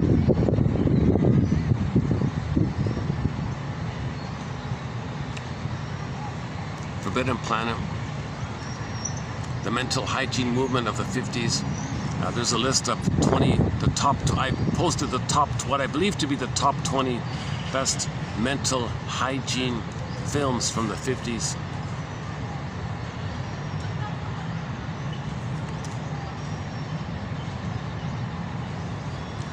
Now we got the Inside Out series, Inside Out 1, Inside Out 2. Very psychologically minded films, very helpful films. Henry Hart's notes are available. Edmund Burger's books have been digitized. The comic Psychoanalysis, 5 years ago, this month, 5 years ago, February 2000, the classic comic Psychoanalysis got discovered, rediscovered, and digitized and reissued as a hardback book. So there's 12 therapy sessions put into comic book format. Still to this day, in my humble opinion, the best introduction, the best 101 to psychoanalysis is that comic, Psychoanalysis, 1955 comic. It only ran for 1 year. 4 issues were put out in that year for a total of 12 sessions with 3 clients with the shrink. Not frivolous nonsense. It was educational. It was an educational tool to use the comic to teach psychoanalysis as part of the soul repair, mental hygiene, emotional hygiene, spiritual hygiene efforts that was in full force in the 50s. And then the short sellers attacked it.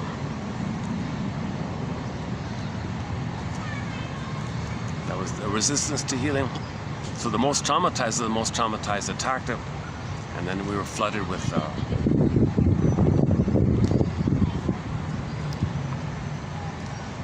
the Gidget show. The original Gidget show addressed that point, I think.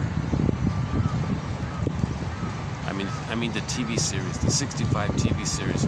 There's one episode in there that I think sort of addressed it.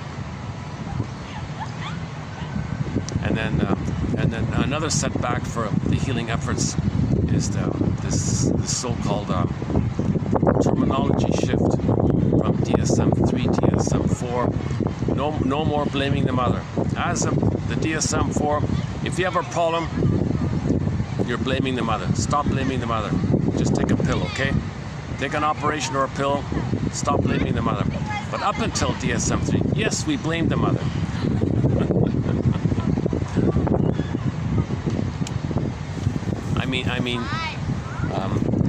it was psychogenic. I don't mean blame the mother. I mean it was psychogenic.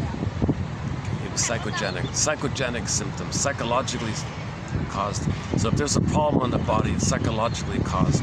Most body pain, physical issue, medical issues you can't mourn, you're not grieving. Okay, your anger is going into the body. It's going to lead to all these symptoms.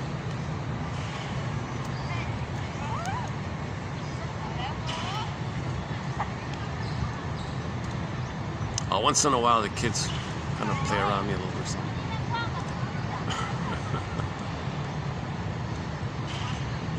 I think some of these kids, I think they see a kid like quality in me.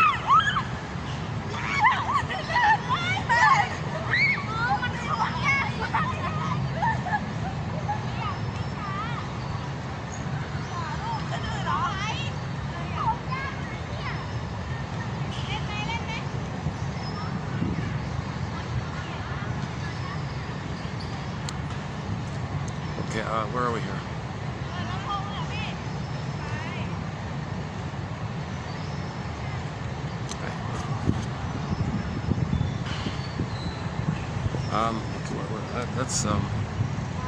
Let's check the time here. I've got an hour left of camera. Battery, 39%, 4:37. So we've got about, yeah, the timing is just about right. Okay.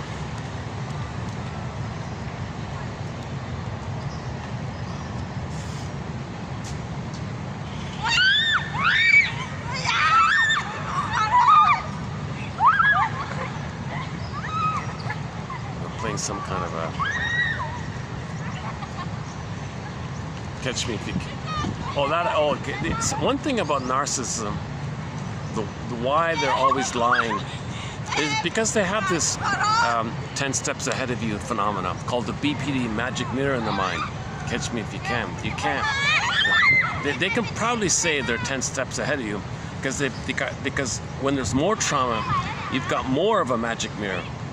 So they can easily, are they there? No, they're there. You said that. They said that. I got a magic mirror. Like, did you mean that? No, they meant that. You said that. No, I said that. No, you said that. Like they can flip around and BS so quickly, you can't catch them. Catch me if you can. That's called the BPD amalgam by James Grotstein. It's this mirror that means it's a survival mechanism. The baby is in a frantic place to hide his soul from the mother. Baby's attacking the baby. I'm not there, I'm not there, I'm not there, I'm not there, I'm not. He's doing this kind of lying thing. The baby's trying to survive, so you get the magic mirror in the mind, so that's why he can BS all the time. So somebody with narcissism or egoism or the bully pattern, lower functioning BPD pattern, anybody with distinctive personality patterns get trauma before 18 months. They can be smooth liars. They know how to hedge, they know how to say things vaguely. They can use trance logic. They can even make you think that they're the authority by scaring you and confusing you. That taps into how all babies admire the mother the more the mother hurts them. The more the mother hurts them and confuses them and scares them, the more the baby admires and thinks the mother's a goddess. So they can intuitively tap into this by scaring you and confusing you. Then you think that they're the authority, just like all babies think. Fairbairn's line is the more the mother abuses and hurts and shames the baby, the more the baby's looking and needs to believe the mother's good. The splitting is exaggerated more.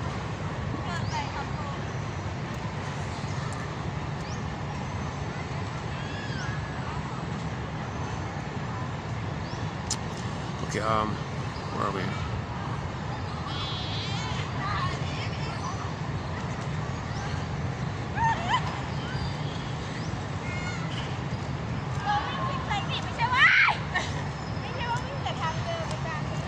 I should move. Is it okay if I stay? I guess it's okay. All right. Okay. I'm playing some kind of catch me if you can game or something. Hide and seek or something like that. Where are we? Hang on. Where are we here?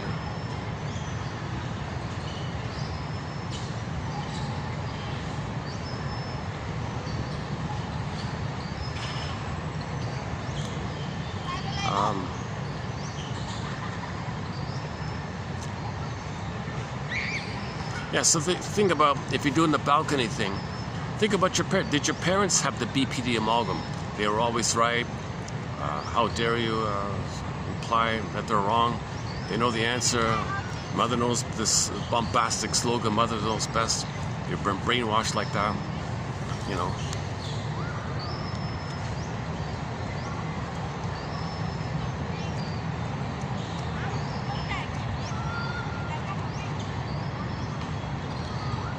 So did the mother or father, or did both, have the BPD amalgam in the mind, the magic mirror in the mind? See, part of the magic mirror in the mind is in the unconscious. It's called primary process thinking, primary mentation.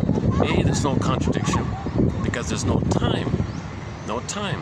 So somebody with, let's just simply say with the narcissistic, with one of the narcissistic personality patterns, they can say things, they can say something one moment or imply something or hedge like that. And then a minute later, they can flip it or something, and you point it out to them. It's not an issue for them. They lied in that moment to survive in that moment. That's all there is.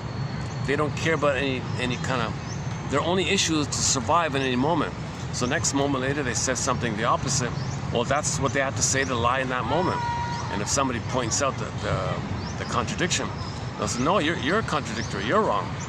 So they'll use a trance logic. They'll confuse you. They'll use a scare tactic, or they'll hedge, or what are you talking about? They'll find some way to. They'll act like you said the confusing thing. Whoa. They want to adopt and believe that they said the nice thing that you said, and you said the wrong thing that they flip things around like that. That's just a survival trick. It's just some kind of survival trick.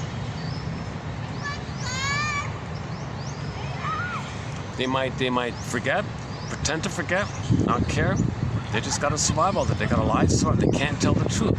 So in any moment, they cannot be vulnerable. They cannot trust. They cannot emotionally. That's it. Okay. The image for this is one version of Snow White in the glass coffin. Is she's awake, but she can see through the glass, but cannot feel through. She cannot feel through. That's why there's a glassy. It's flipping, crossing around like that. Light show. It's a light show all the time. She can't feel through the glass. She can see through.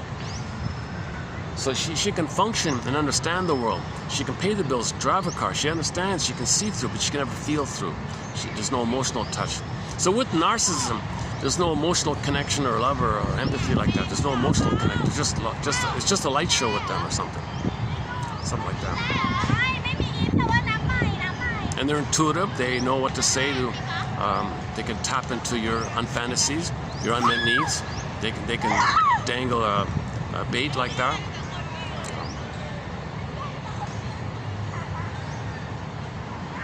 They can blame you and turn the tables and make you guilty. You lied, you know. They're master with rhetoric. They're masters with red herrings and equivocation and hedging and.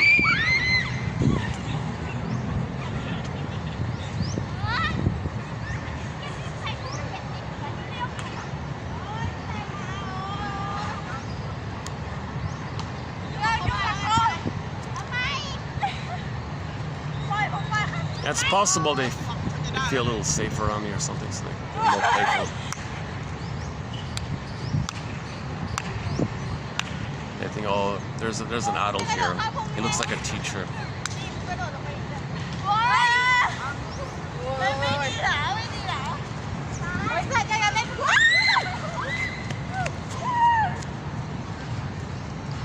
Okay, where are we here? Well, maybe I should move, huh?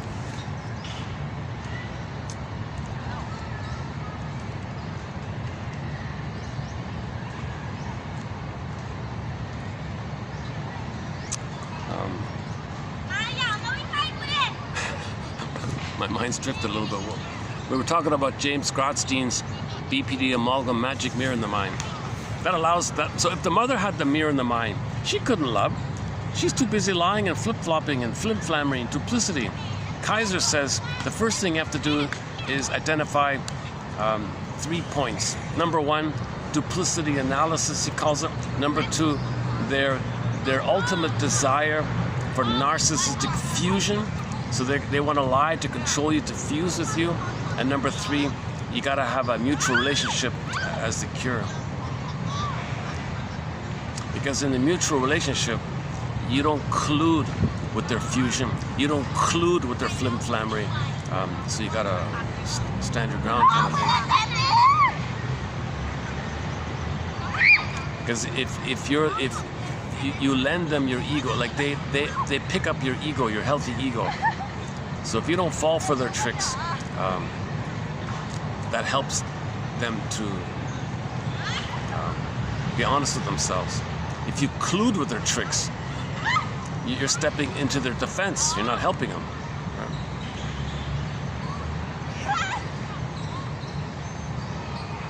Actually, for some reason, yeah, it's a little cooler at the moment. Yeah, that's great.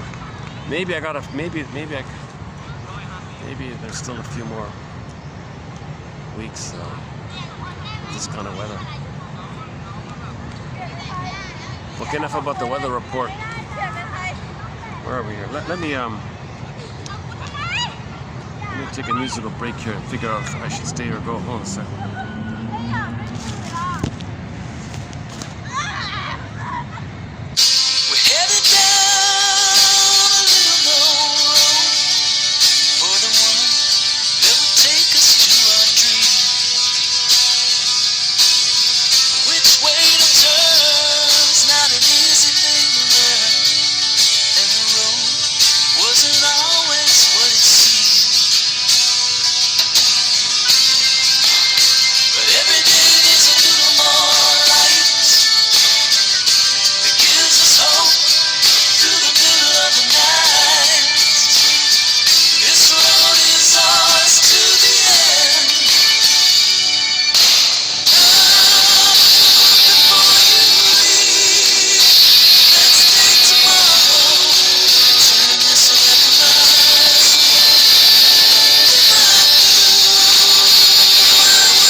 turn this.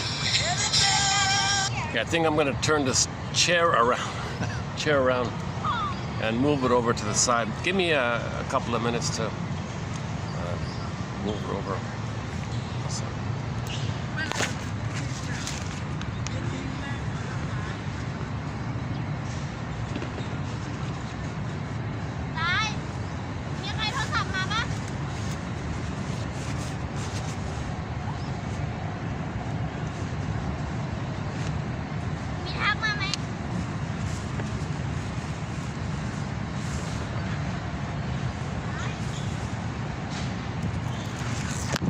Still recording? Okay.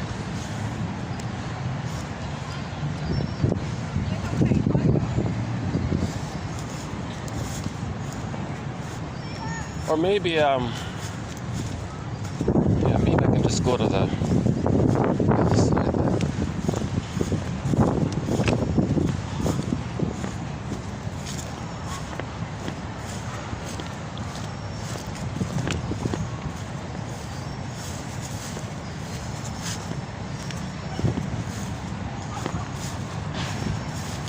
Okay, what about right here?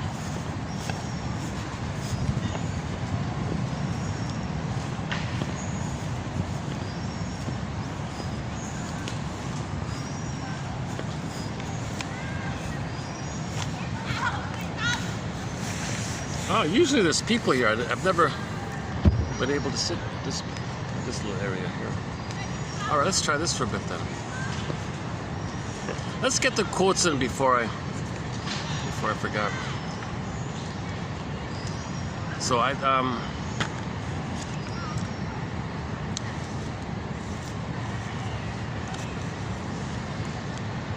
okay, so the fantasy about scapegoating is to maintain the repression and the loyalty to your mother.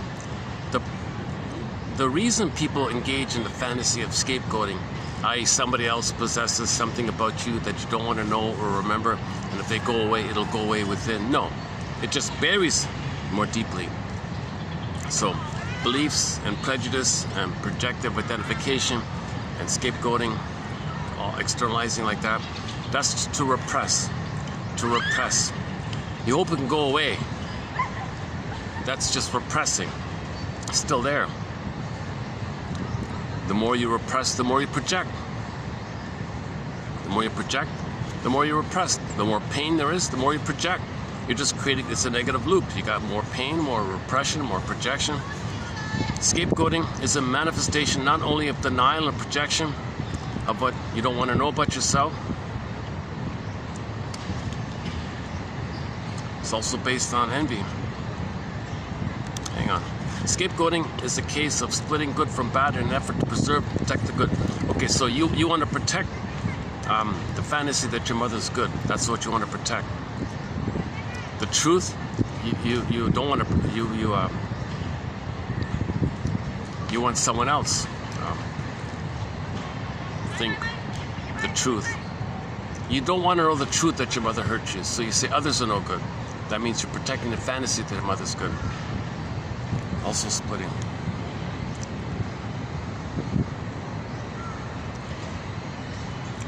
Through disowning projection, the origin of the wish is disguise,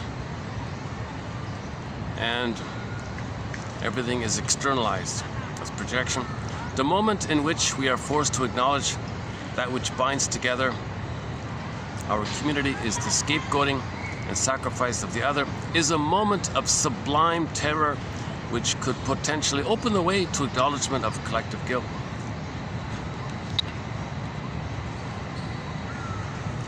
Think about indigenous people as a starter, right?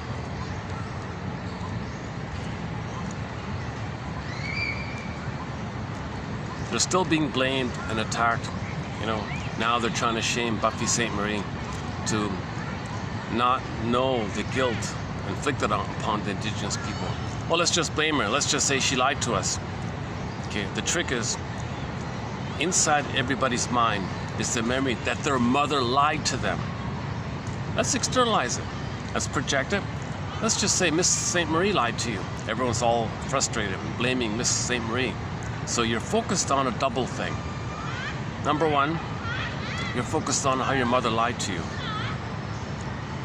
You don't even use the exercise to know that your mother lied to you.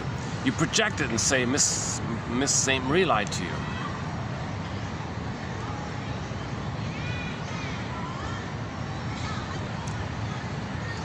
So if it's a double loss, right? It's a double loss. You don't even use the exercise as an opportunity to face the truth that your mother lied to you. You just say someone else lied to you. Now you're blaming. Now you're kind of like using a red herring to blame the people to hate the people you should feel guilty about. So remember, traumatized people hate the ones they hurt. So we hurt the indigenous people, and now you see people criticizing indigenous people. Oh, she lied to you. Yeah, I'm angry at Miss St. Marie. I thought she lied to me. I thought she said she's indigenous. She's not. Oh, yeah, okay. You know, okay. Again, the past two videos, all that's been clarified in the past two videos. It's powerful because you're triggering up people's memory that mother lied to you. So it's a double. So it's so cynical because something that's meant to help you. Oops. Something that people don't even want to heal. You take that very thing and blame the victim now. If we could admit that our mothers lied to us and we hurt the indigenous people, we might get somewhere.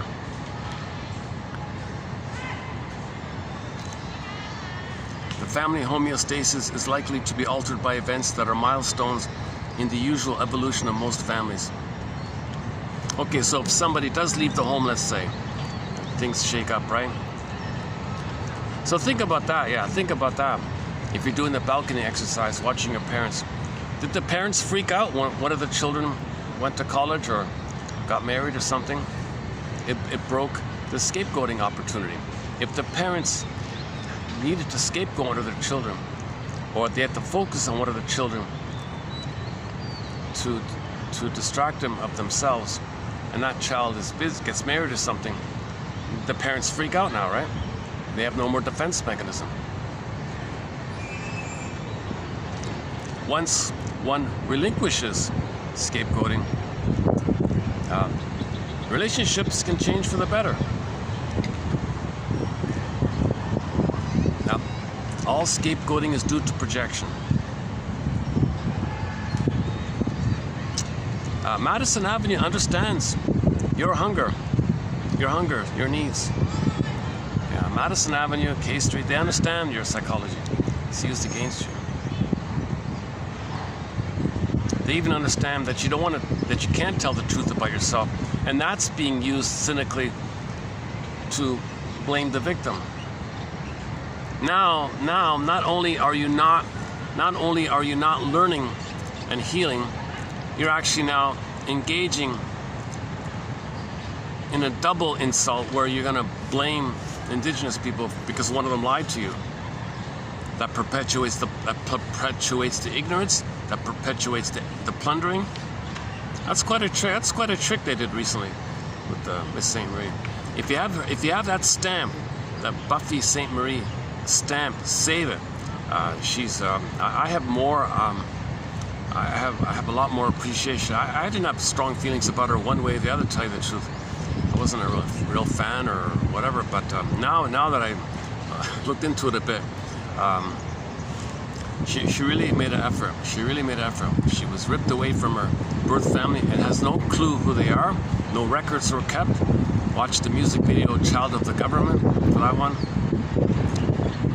Taken away to a suburban family. Took off when she was 17, and then she's just an average. She's sort of an average folk singer, I guess.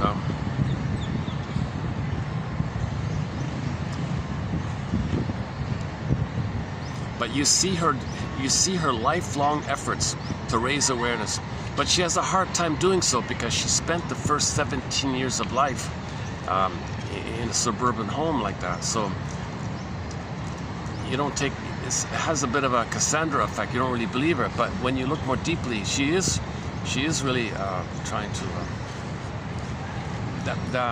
like some of her song lyrics and some of her interviews. But when she talks socially with people, she looks like a friendly, sociable, likable person. You know, she's not gidget or anything.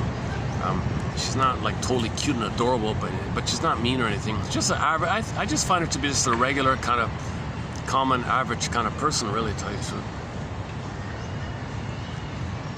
But her knowledge at the interviews and her lyrics, not perfect, and the fact that she's been doing it for 83 years, wow, you know what I mean? I think she's now 83. She's been doing it for 70 years or so. Over 60, let's just say over 65 years.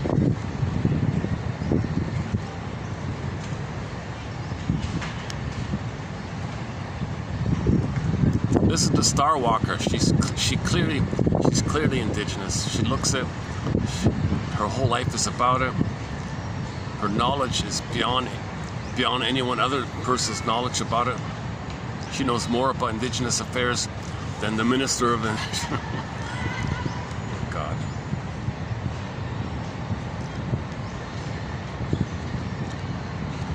But it was a clever trick. A lot of people have pent up, unknown feelings that their mother lied to them. Use it against them. Your ignorance is being used against you to promote prejudice and plundering. Your own ignorance is being used against you to make you more of a flying monkey kind of thing. Stuff like that. On the positive side of the scale, I think indigenous people can be relieved of the burden of the cynicism of being given an award of the officer of the plunder system when they spent their whole lives criticizing it. Because if they're forced to accept it, or they're scared to criticize it or something, some conditions. There must be some conditions. You have to sign something. I don't know.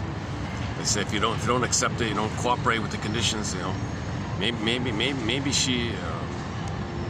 So that's a little mystery about that. Maybe we'll have some more clues to the puzzle about this PR stunt. The PR stunt seems to be somebody got the idea, and hey, my mother lied to me. Hey, we can use that. Hey, everybody, your mother lied to you. Oh, no, she didn't. No, that's right, she didn't. Miss Buffy St. Marie lied to you. Oh, she lied to me. She's my mother. All right, all your anger at the mother, take it on to her. And you don't even notice the obvious fact that she is indigenous. She's not Italian. Give me a break.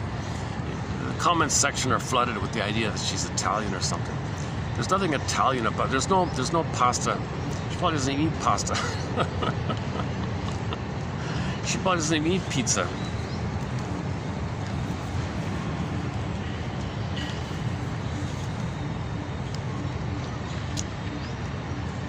She has a song about the buffalo, doesn't she? She has a song about how when the buffalo were taken away, that destroyed the food for the indigenous people.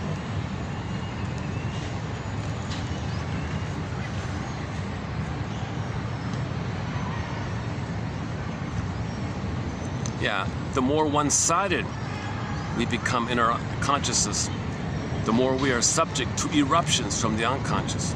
Yeah, so the more you deny, one side, then there's going to be Freudian slips and Freudian leaps and Freudian slips is like it's kind of like a frog in your unconscious blurping out, you know, like a.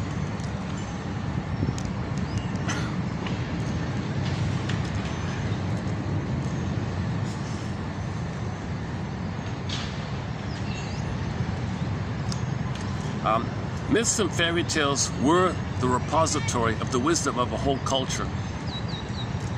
The people in the past, we had a profound understanding and respect for the psychological forces symbolized by myths and fairy tales.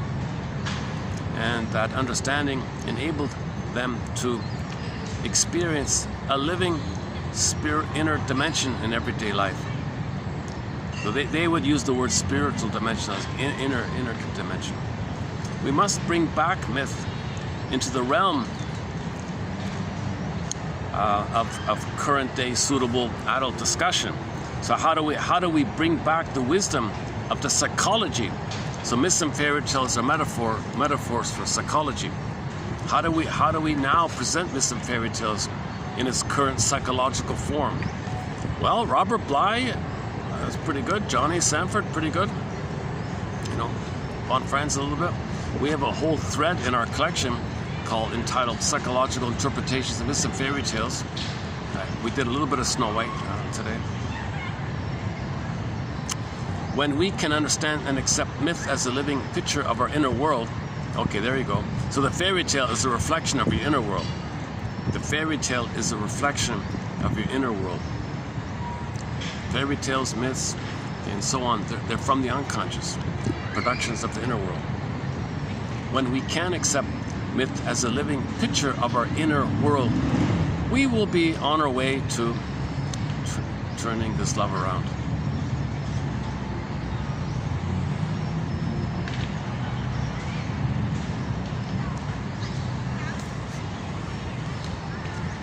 Yeah, no more feeding the pigeons. In previous videos, I was feeding the pigeons and cats, but yeah. So sorry, bird. The boss says I can't feed you.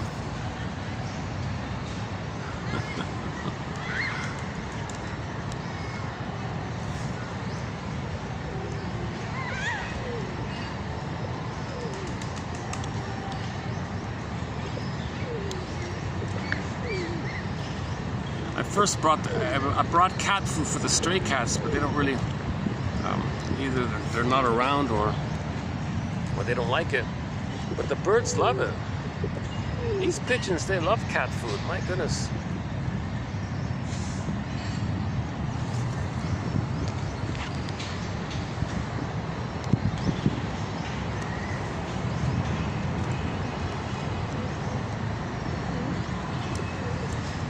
In the Gidget TV show, they referenced a shrink, a guy named Jürgen Ruesch, R-U-E-S-C-H, from Switzerland. They actually mentioned one of his books. So here's a quote from this guy. Sorry about the jargon. It's an older book from the 60s or something. This one is 70, I think. My understanding of what you're going to hear is a rough way, or a choppy or chunky way, or a rough way, a gruff way, let's say, of talking about passive aggressiveness.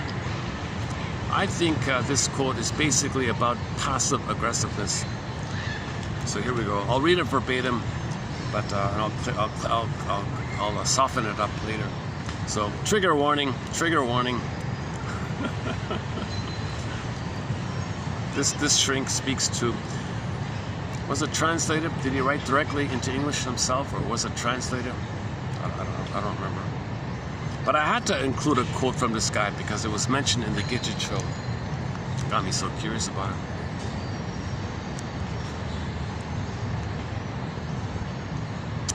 So this guy talks about communication. So he talks about the kind of an obvious thing that if a couple can save their marriage if they know how to communicate, make I statements together.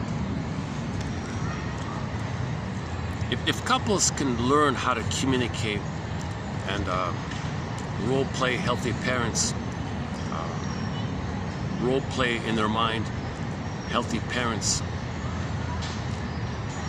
Pretend you had healthy parents and role play how they would have related to each other and come from that point of view, and the other person does the same thing. Okay, back to Miss Ann Teachworth's book, Why We Pick the Mates We Do. And while you're playing your father, now your father's making an I statement. Now you're playing you're a healthy mother, a made up healthy mother that you should have had, and she makes an I statement to him. And you play him making an I statement and you play both healthy parents. she does the same thing, and then relationships can reflect that healthier inner. So you want a new inner.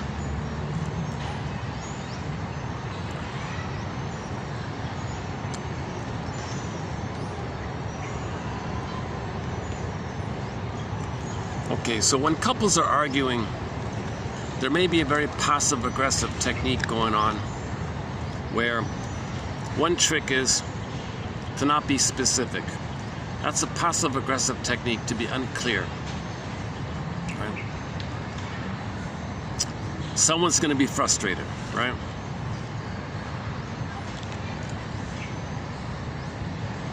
Someone's going to get angry. Where'd they learn this kind of thing? Where did they learn this kind of passive-aggressive way of communicating? Well, when they were children, their parents' attitudes and actions didn't match. They didn't get any kind of clarity with their parents. The child then had either to resort to tricks to force or provoke a response, or are they going to submit to some arbitrary expressions of the parent? These clients learned that verbal communication can be used to frustrate the other person by withholding acknowledgement. A step-by-step analysis of this sadomasochistic game could be read as follows. When the masochistic person makes a statement, he knows that the other must interpret and reply. As soon as the other actually replies, the masochistic person changes his frame of reference and indicates that he has not quite caught on. When the other good-naturedly person tries again, the masochistic person uses the same trick. Well, don't you get it? I meant that. You thought that. What's wrong with you? You twist it around. Finally, the other person feels cheated. He then decides, then he gets angry. Come on, what do you mean? He said, now he's shouting at him. So he provoked her, right? The masochistic one, the passive-aggressive one, the masochistic one, provoked the other one. So now the other person is the sadist. He's shouting and screaming, and so on. What do you? Okay. The passive-aggressive one is afraid of his anger, so he wants the other person to express it as a proxy for him, kind of thing. Ah, you're angry, not me. Okay, repressed projection, coax. Yeah, he's angry. Then the masochist may yield and acknowledge. After the person shouting at him. Okay, then he may give a clear answer. But by this time, the sadist had enough of this. Sometimes the roles are then reversed, and they can be addicted to this flip-flopping. When one is on the verge of establishing a new relationship with someone who does not play this kind of game, he finds that life becomes boring. The therapeutic task, therefore, is to make the client tolerate this kind of boredom and play down this soap opera, dramatic, hysterical scenery. Convert life from an obstacle course over emergencies. So he's creating an obstacle course, like a track and field thing. He creates all these emergencies. Now he's got to hop around. Convert that into a routine performance and care for the practical aspects of communication.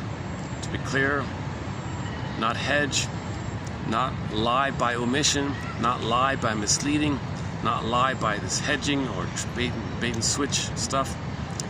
The relationship of the clients to the therapist can be characterized by dependence, rebellion, or aloofness. Under no circumstances does the therapist accept a role in which he becomes the significant person with whom this sadomasochistic game is played.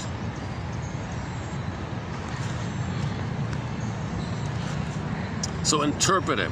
You got to interpret this passive aggressiveness. So that's back to the triangle. Do we get it? Yeah, back to the triangle. Yeah, okay, so on one point, maybe he's passive aggressive. When did he learn it? Well, the parents are arbitrary, or the kid thought, what do you want? If the parent shouts, now he knows what the parent wants. So he learned it back then, and that's why he's being passive aggressive now. That's why he's doing this sneaky, passive aggressive, sadomasochistic, confusing, frustrating dialogue now. So he has a pattern when he learned it, and to see an example of it in the here and now. Is that it?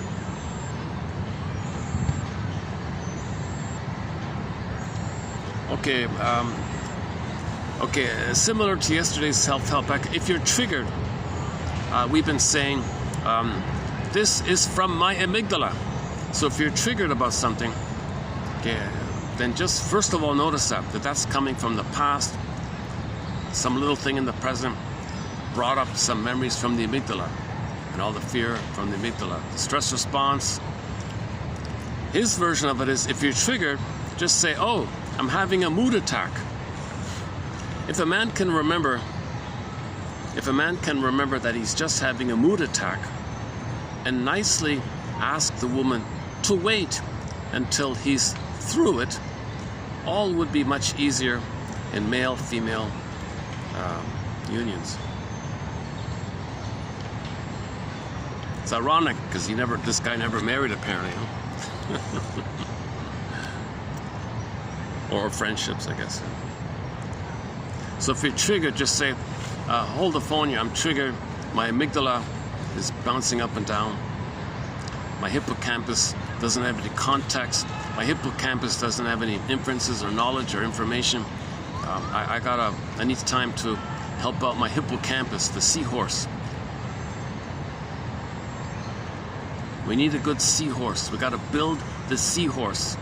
Seahorse gives you context. Seahorse gives you information. Seahorse gives you timelines. Seahorse gives you an ability to assimilate, understand, process what's going on, reality like that. You need the seahorse. In trauma, the seahorse is damaged because the amygdala is too enlarged. You can't handle it, right?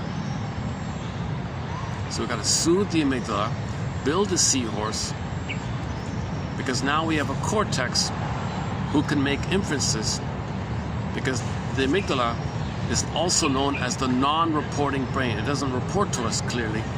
So then it's called the inferring mind. So it only communicates to us by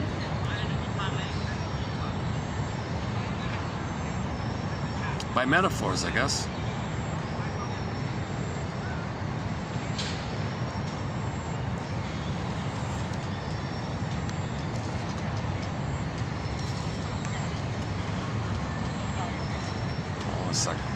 Let's let this group here pass here.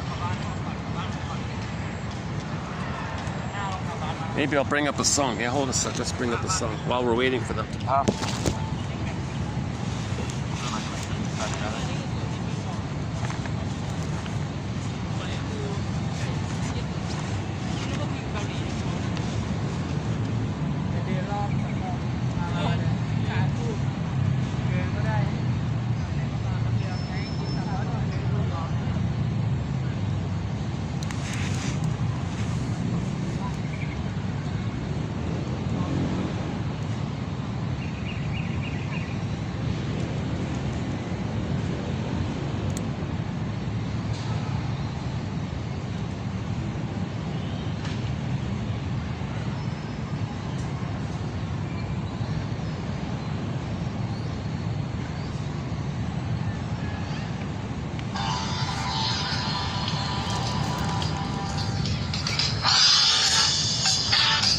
So we're trying to do some soul surgery.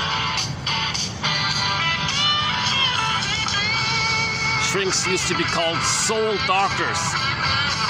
And the song here is about needing a soul doctor very badly. He wants a soul surgeon. He wants open soul surgery, this guy.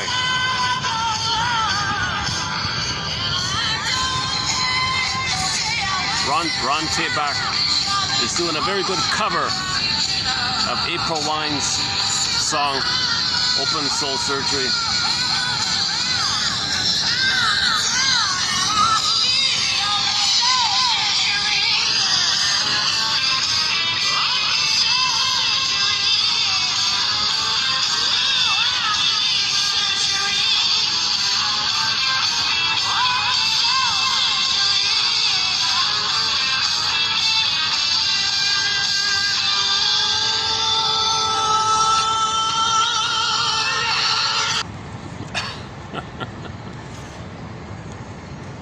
Written by April Wine.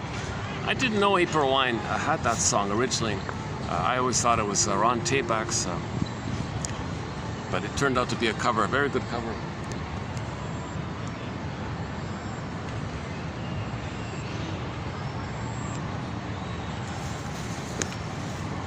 This chair's gonna tip on me here.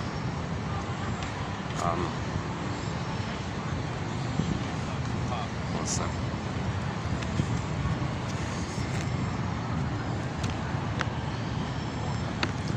Oh, we talked about the seahorse. Yeah, the seahorse. The hippocampus. The seahorse, or hippocampus.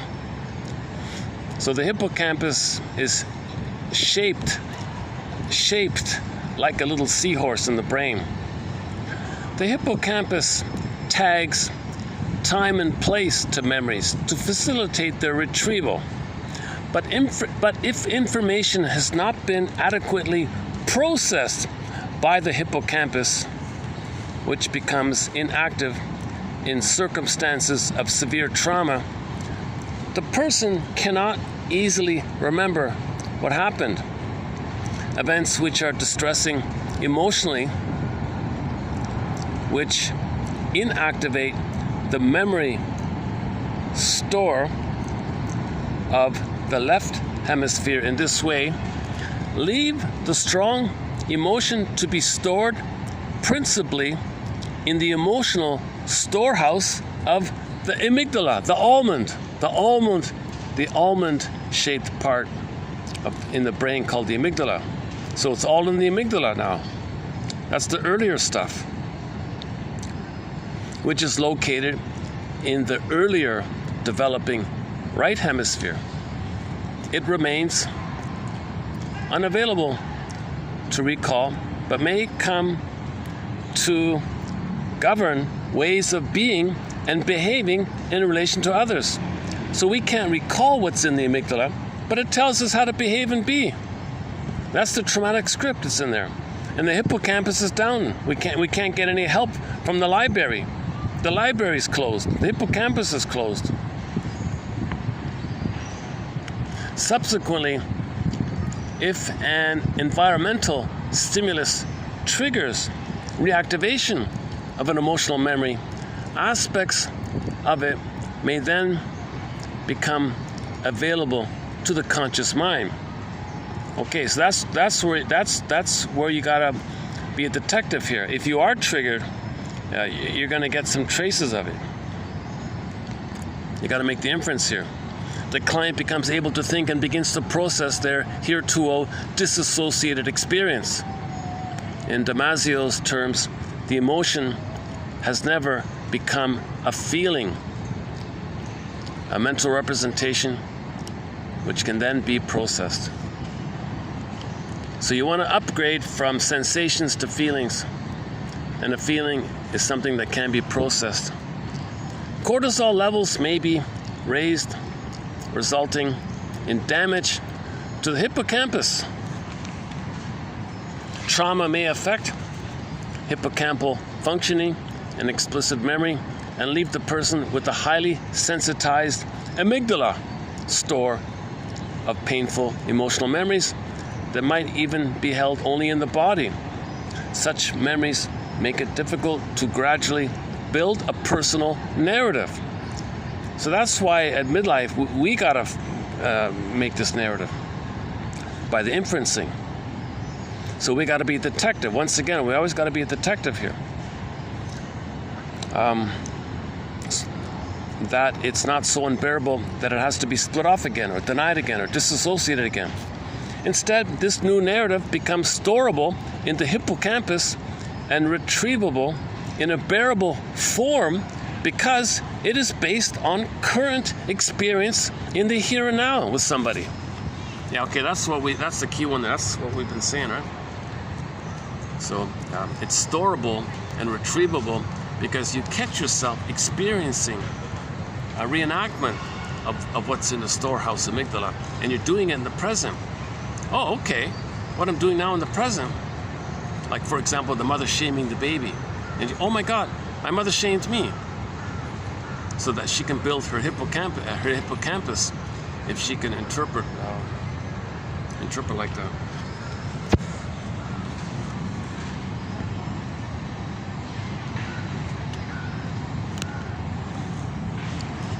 Yeah, the child is usually too shocked to recognize the enormity of the sin against him, and consequently finds it easier to feel himself or herself the guilty one.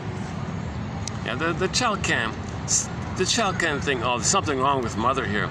She's whacked. He can't do it. He just says he's whacked. He's wrong. He's no good. It's easier to do that. It's easier to blame yourself. Oops.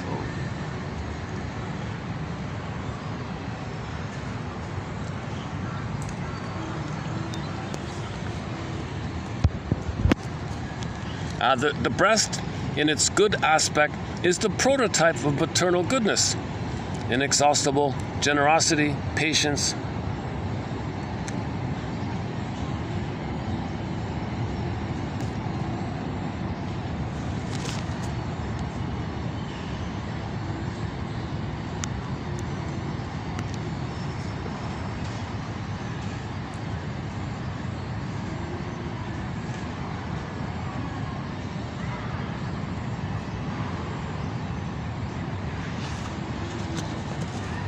So the plastic bottle and the powder stuff, do we call that generosity?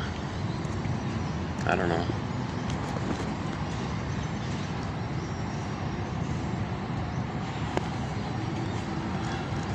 What about that? Okay, nightmare. Oh, amygdala. The amygdala, the part that takes in all of our senses and says, are we safe or not? So the amygdala only cares about survival, right? The amygdala only cares about survival and reproduction. And maybe the reproduction is survival, I'm not sure. Okay. The amygdala, the part of us the part that takes in all of our senses that says, are we safe or not? The hippocampus is involved with memory, learning, and putting things into context. When you're looking at a depressed brain, you'll also see an overactive or enlarged amygdala, which means that someone is highly sensitive to the environment. We need lower amygdala activation, and we need to strengthen the hippocampus.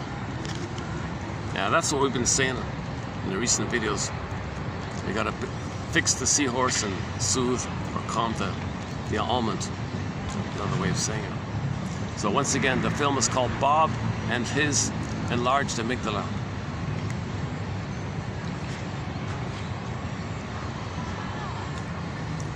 How's the time? Oh, it's 4 hours. How much battery do we have here? Oh, okay, 17%. Okay, let's close this in 5 minutes just to be safe. Yeah, today's video, I'm not sure how today's video was. I didn't get into a flow. I feel like I stuttered a fair bit today. I feel a little absent-minded, distracted today. I'm just coming off a bit of a cold, to tell you the truth. But I have a backlog of quotes. I'm trying to catch up. So today was a very light load, just a few on scapegoating, and the one by Roche. That's about it. What's his name? Ruesch. However you pronounce that, R-U-E-S-C-H. Rusk or something? Rusk? Rushk, I don't know. Rueshk, maybe it's Reshk. Reshk. I don't know.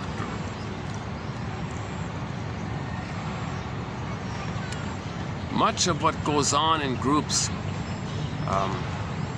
is an attempt to restore the creativity and hope lost to the group when the members withhold themselves to it. Okay, in a group, if people don't make I statements, if people aren't telling the truth, the vitality's gone, right? Everything's deadened, right? So what do? Oh, blame someone. Now you create an argument, and now you blame someone. Now that's a pseudo-aliveness. You created this fake garbage aliveness because you don't have your authentic aliveness. It's hurtful, the garbage aliveness, but it's a reflection that you're trying to find your authentic aliveness. If people sit in a circle and make I statements, it's very alive. People feel very enriched and alive when people make I statements. So we have a major thread in our collection on how to make an I statement. It begins with Susan Campbell's quote, 2380, I think. 2360, or one of those two. Go to 2360 or 80. It's either 2360 or 80. You'll get an abridged version on how to make an I statement by Susan Campbell. Plus, you got to add in the Offner acronym OFNR by Mr. Rosenberg. And that's a pretty good I statement, I think, put those two together. Something happened. Okay, that's a stimulus. Okay. Your amygdala is flared up.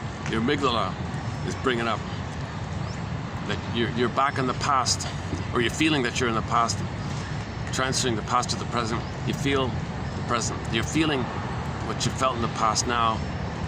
So identify, what fear are you talking about? What unsafety was there? What needs did you have? Name the needs. Name the sensations and feelings around those unmet needs. Share some of this information to the person or present. Ask for empathy. Ask for emotional validation.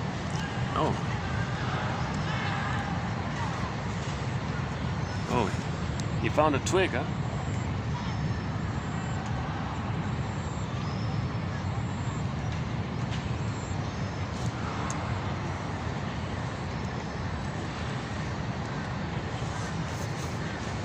This is the first time my chair's gonna tilt forward. Usually it's backward.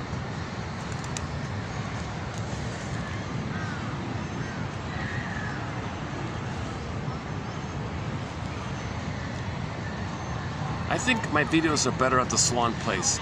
I think when I'm at the Swan Place, there are fewer to almost no interruptions. Yeah, there are minimal interruptions at the Swan Place. It is noisier. It is much noisier. Less of a breeze, but you got the swans nearby.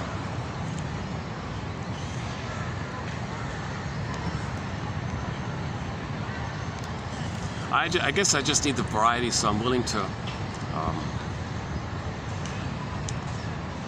Maybe the reason I can do a good job at the Swan Place is because I do less. Okay.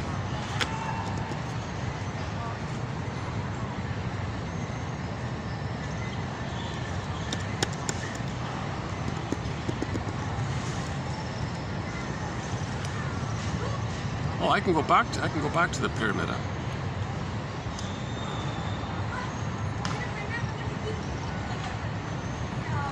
What other triangles are there? Yeah. So wish, fear, compromise. So another a traditional three-pointer is the wish, you had a need, fear, compromise in the body. So the symptom is the third, right? You had a need, mother said no, the pain, the need, mother saying no, the compromise, what do you do now? Well, the body bears the burden. That's the third point. That's a symptom called conversion or symptom formation. Kind of like water to ice kind of thing.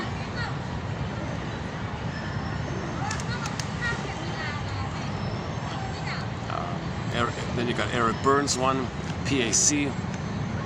So the A is the healthy one, the adult mind. Then you got the C, the child, and the P, the parent. the parent, when he says P, the parent, he means identification with the aggressor, the inner critic, the accusing voice, right? The critical voice. Okay. The feeling that you had as a child that nothing you did was good enough, you couldn't save their mother, you're always guilty, you're always wrong, you're defective, what's wrong with you? It comes, the inner critic comes from the baby's inability to save a traumatized mother. Then you get an inner critic called the P. So the P and the C, oh yeah, okay. Yeah, so we mentioned earlier it's unconscious, right? So imagine the P and the C being unconscious. And the A is the gold. So the adult mind is the gold, right?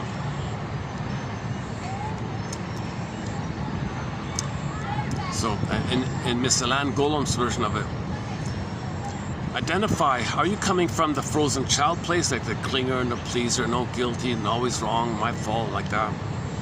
Or did you cross over and identify with the aggressor? That's the critical parent one, freezing parent one. That's the C, that's the C and the P in Eric Burns' one, or frozen child, freezing parent one in Miss Alan Golem's version. Or in the film Three Faces of Eve, it's Eve White, Eve Black. Okay, that's unconscious. That's the black part. That's the unconscious, under the water, dark. Like, think of it like soil, like that. So how do we get the gold? How do we get the gold top part? Okay. You got to build the ego. You got to. You do so by finding the third side of the coin. That the mother would have loved if she could have. She didn't, she couldn't, she was impaired, but she would have, despite the fact that she couldn't. Maybe there were still some blessings, like Bruce Springsteen says in the introduction to his song Independence Day, sung in Toronto. The more I learned of my mother's story, the more of a person she became to me. So see your parents as people, not just as parents. Get their complete story. So you find their humanity like that. They're wounded, they're impaired. So part of that process is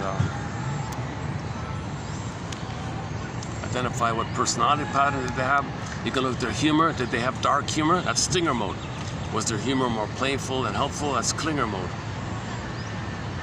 Were they kind of cynical and negative all the time? That's stinger mode.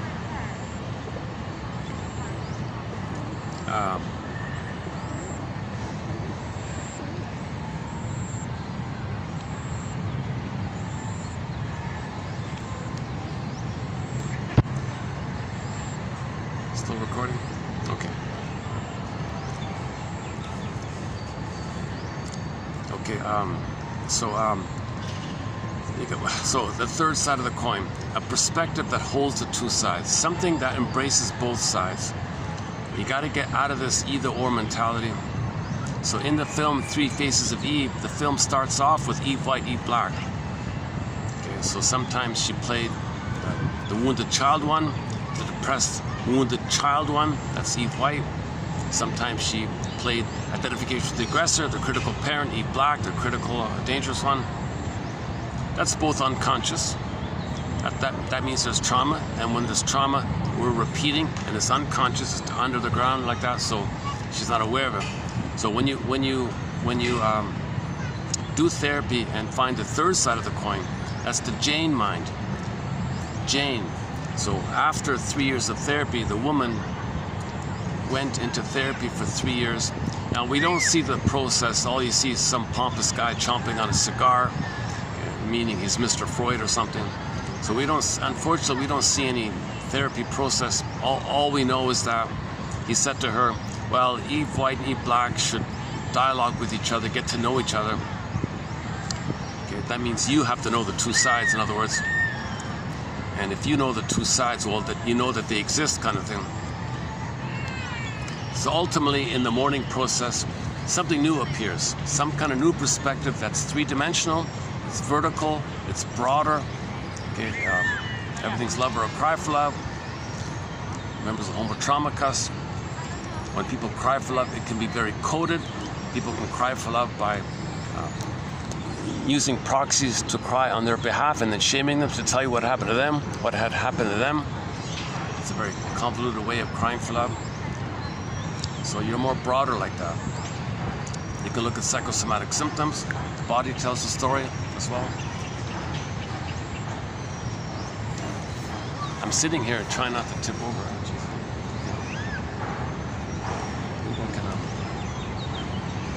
Let me make another adjustment here.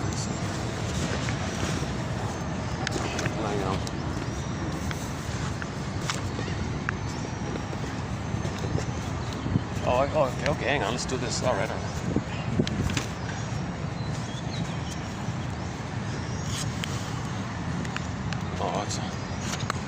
Okay, here we go. That's better, right? See, if I put it flat, then I tip backwards, right? I gotta get the right angle.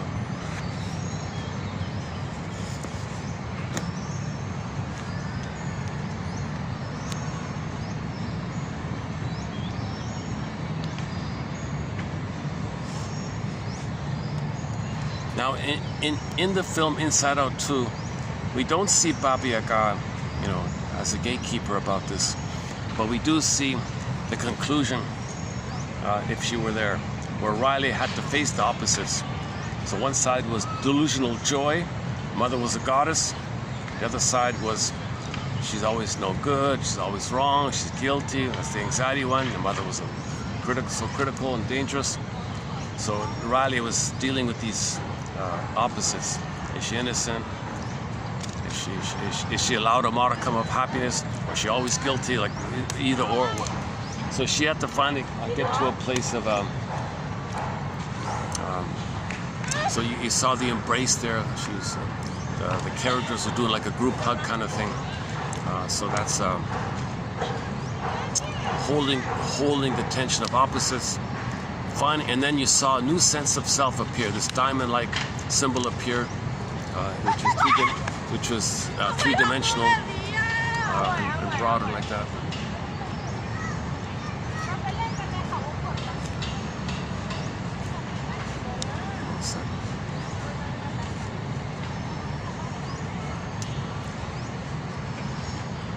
Hold a sec.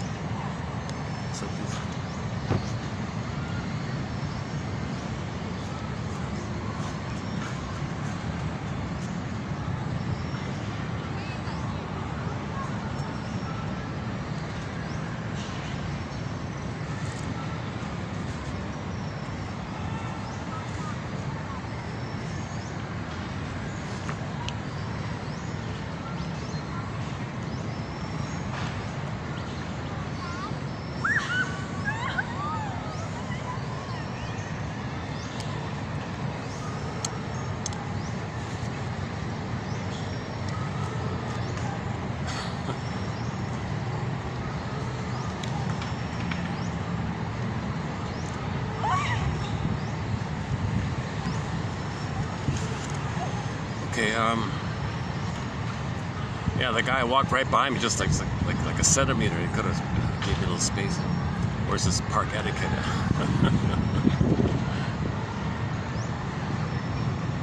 So that was a bit of a triggering phenomena, right? So this fellow walked right behind me, just like, and I felt a little tense. Actually, that's from my amygdala. That's from my amygdala. He's harmless, just passing by kind of thing. Just absent-minded, or maybe he's used to that kind of. Oops, one sec. If people pass, I don't want to get people in the camera. So sometimes I do that. So I can consciously know there's no safe or unsafe question involved, but my amygdala says no. There may be dangerous. Maybe someone is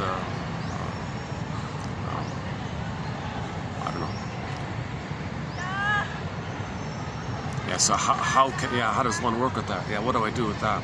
So let's say you feel tense when someone walks by and it's too close like that, but your amygdala is telling you something's in there. Hey, you, something's in there. So what's the inference? Someone was boundary violation kind of thing. Yeah, it was like behind you like that. You didn't caught off guard. You didn't see it. You weren't protected. Okay, that could have been. So What could that be?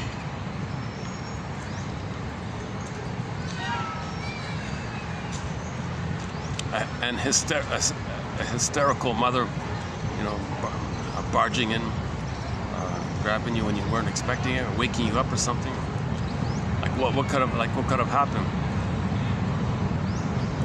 So you just got to guess around, and if you guess around and free associate, just keep talking. You might get a dream, and that'll help. But then you pick up from the dream. The dreams never lie, so you'll always get some truth with the dreams. So just consciously guess around and pick up from where the clue the dream gives you, and go from there. So free association is to see if you can bring up some truth from the dream. The dreams are the report card, like the truth, right?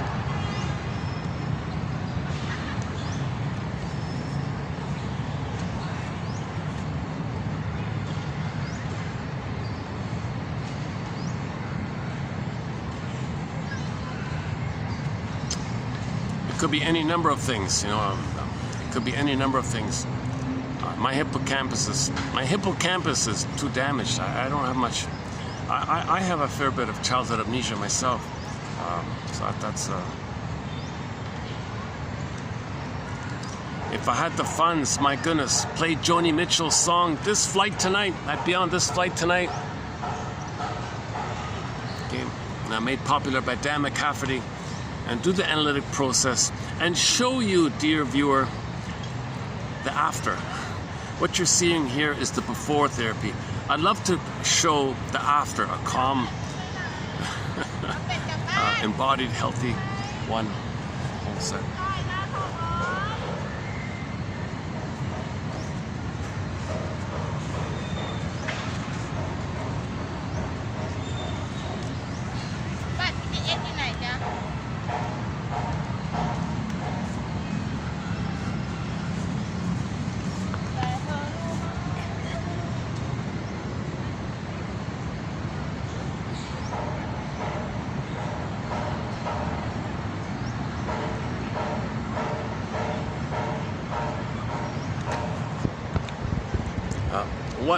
One Twilight Zone episode about dreams is one called Shadow Play.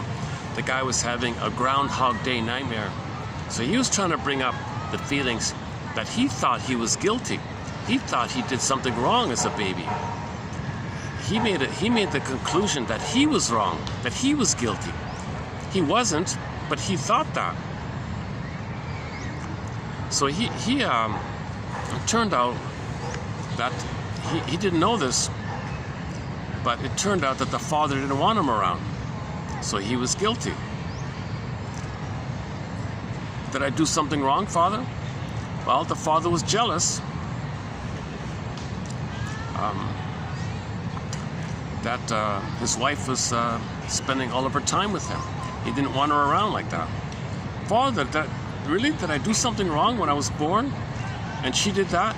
Am I guilty? Or is she the guilty one? Oh, what's going on here? I don't get it. Why am I guilty? And then part B was, the sister didn't want him, or the younger brother, around because she was afraid that the younger brother would interrupt her bond with the father, which she depended upon, because she thought if she didn't have that connection with the father, then she'd be gobbled up by her rage with the mother.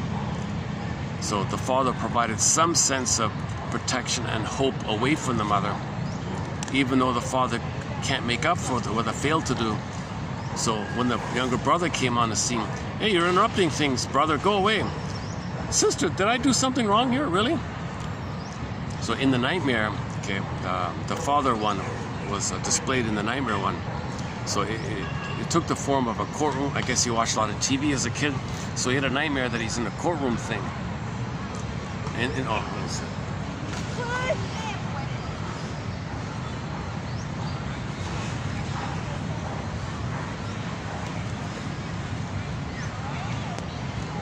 Try not to get these. It's just behind me there. The nightmare thing was it was a courtroom kind of thing, and the boy would see his father in the nightmare.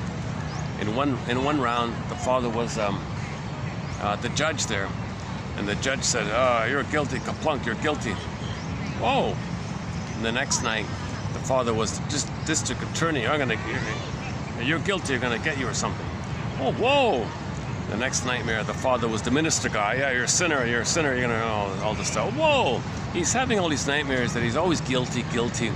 So it turns out he's trying to feel what he felt as a child, where he had the belief that he did something wrong, that he took it upon himself to believe that he did something wrong. He didn't. The truth is he didn't.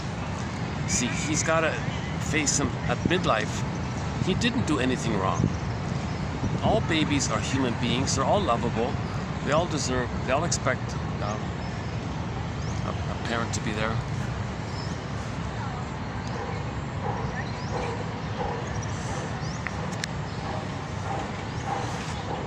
Maybe I should go back to if I go back to the pyramid, I don't... Okay, we're almost done. Let's just finish up here. Actually, the chair is more comfortable like this here, right? Yeah, okay, I can do it this way. Okay, that's called there's two versions of it. The original Shadow Play one. I prefer the updated one. So watch both. I think the second one is a little more informative. Regarding Twilight Zone, Gabe's story, absolutely one of the best episodes. It's called Gabe's Story. I could spend 3 hours talking about Gabe's story. Another one is called Wong's Lost and Found Emporium. I could spend another 3 hours talking about Wong's Lost and Found Emporium. I think that might be the best episode, actually. Take My False Light, Please, about the comedian guy. Excellent one. Nick of Time's okay.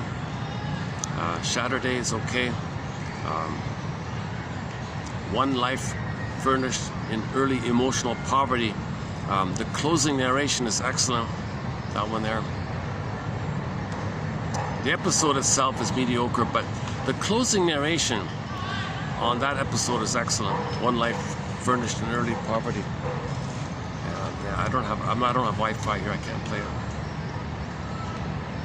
Should we try indoors? Oh no! Oh, hang on, the battery.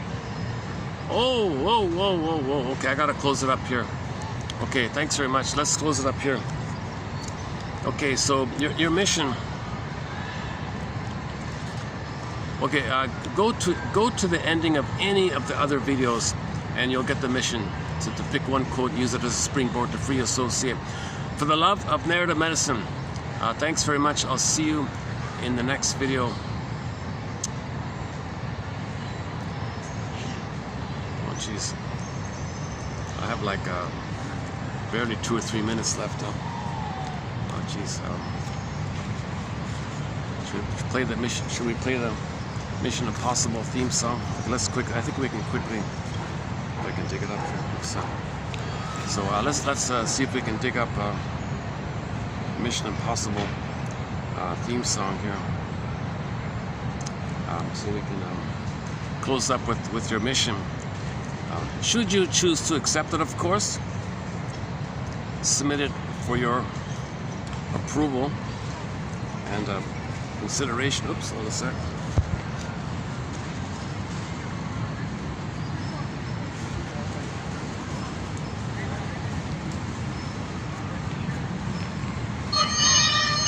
Okay, submitted for your approval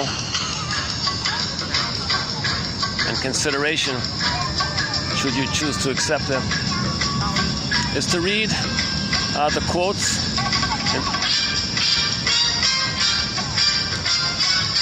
and see if there's one that you can use as a springboard to free associate with. What does this quote remind me of? What does it suggest to me? What thoughts spring to mind after reading this quote? And then when a feeling comes, validate your feeling. I must have a very good reason for feeling this. Your mission, should you choose to accept it. Thanks very much for the love of narrative medicine. I'll see you in the next video. Bye for now.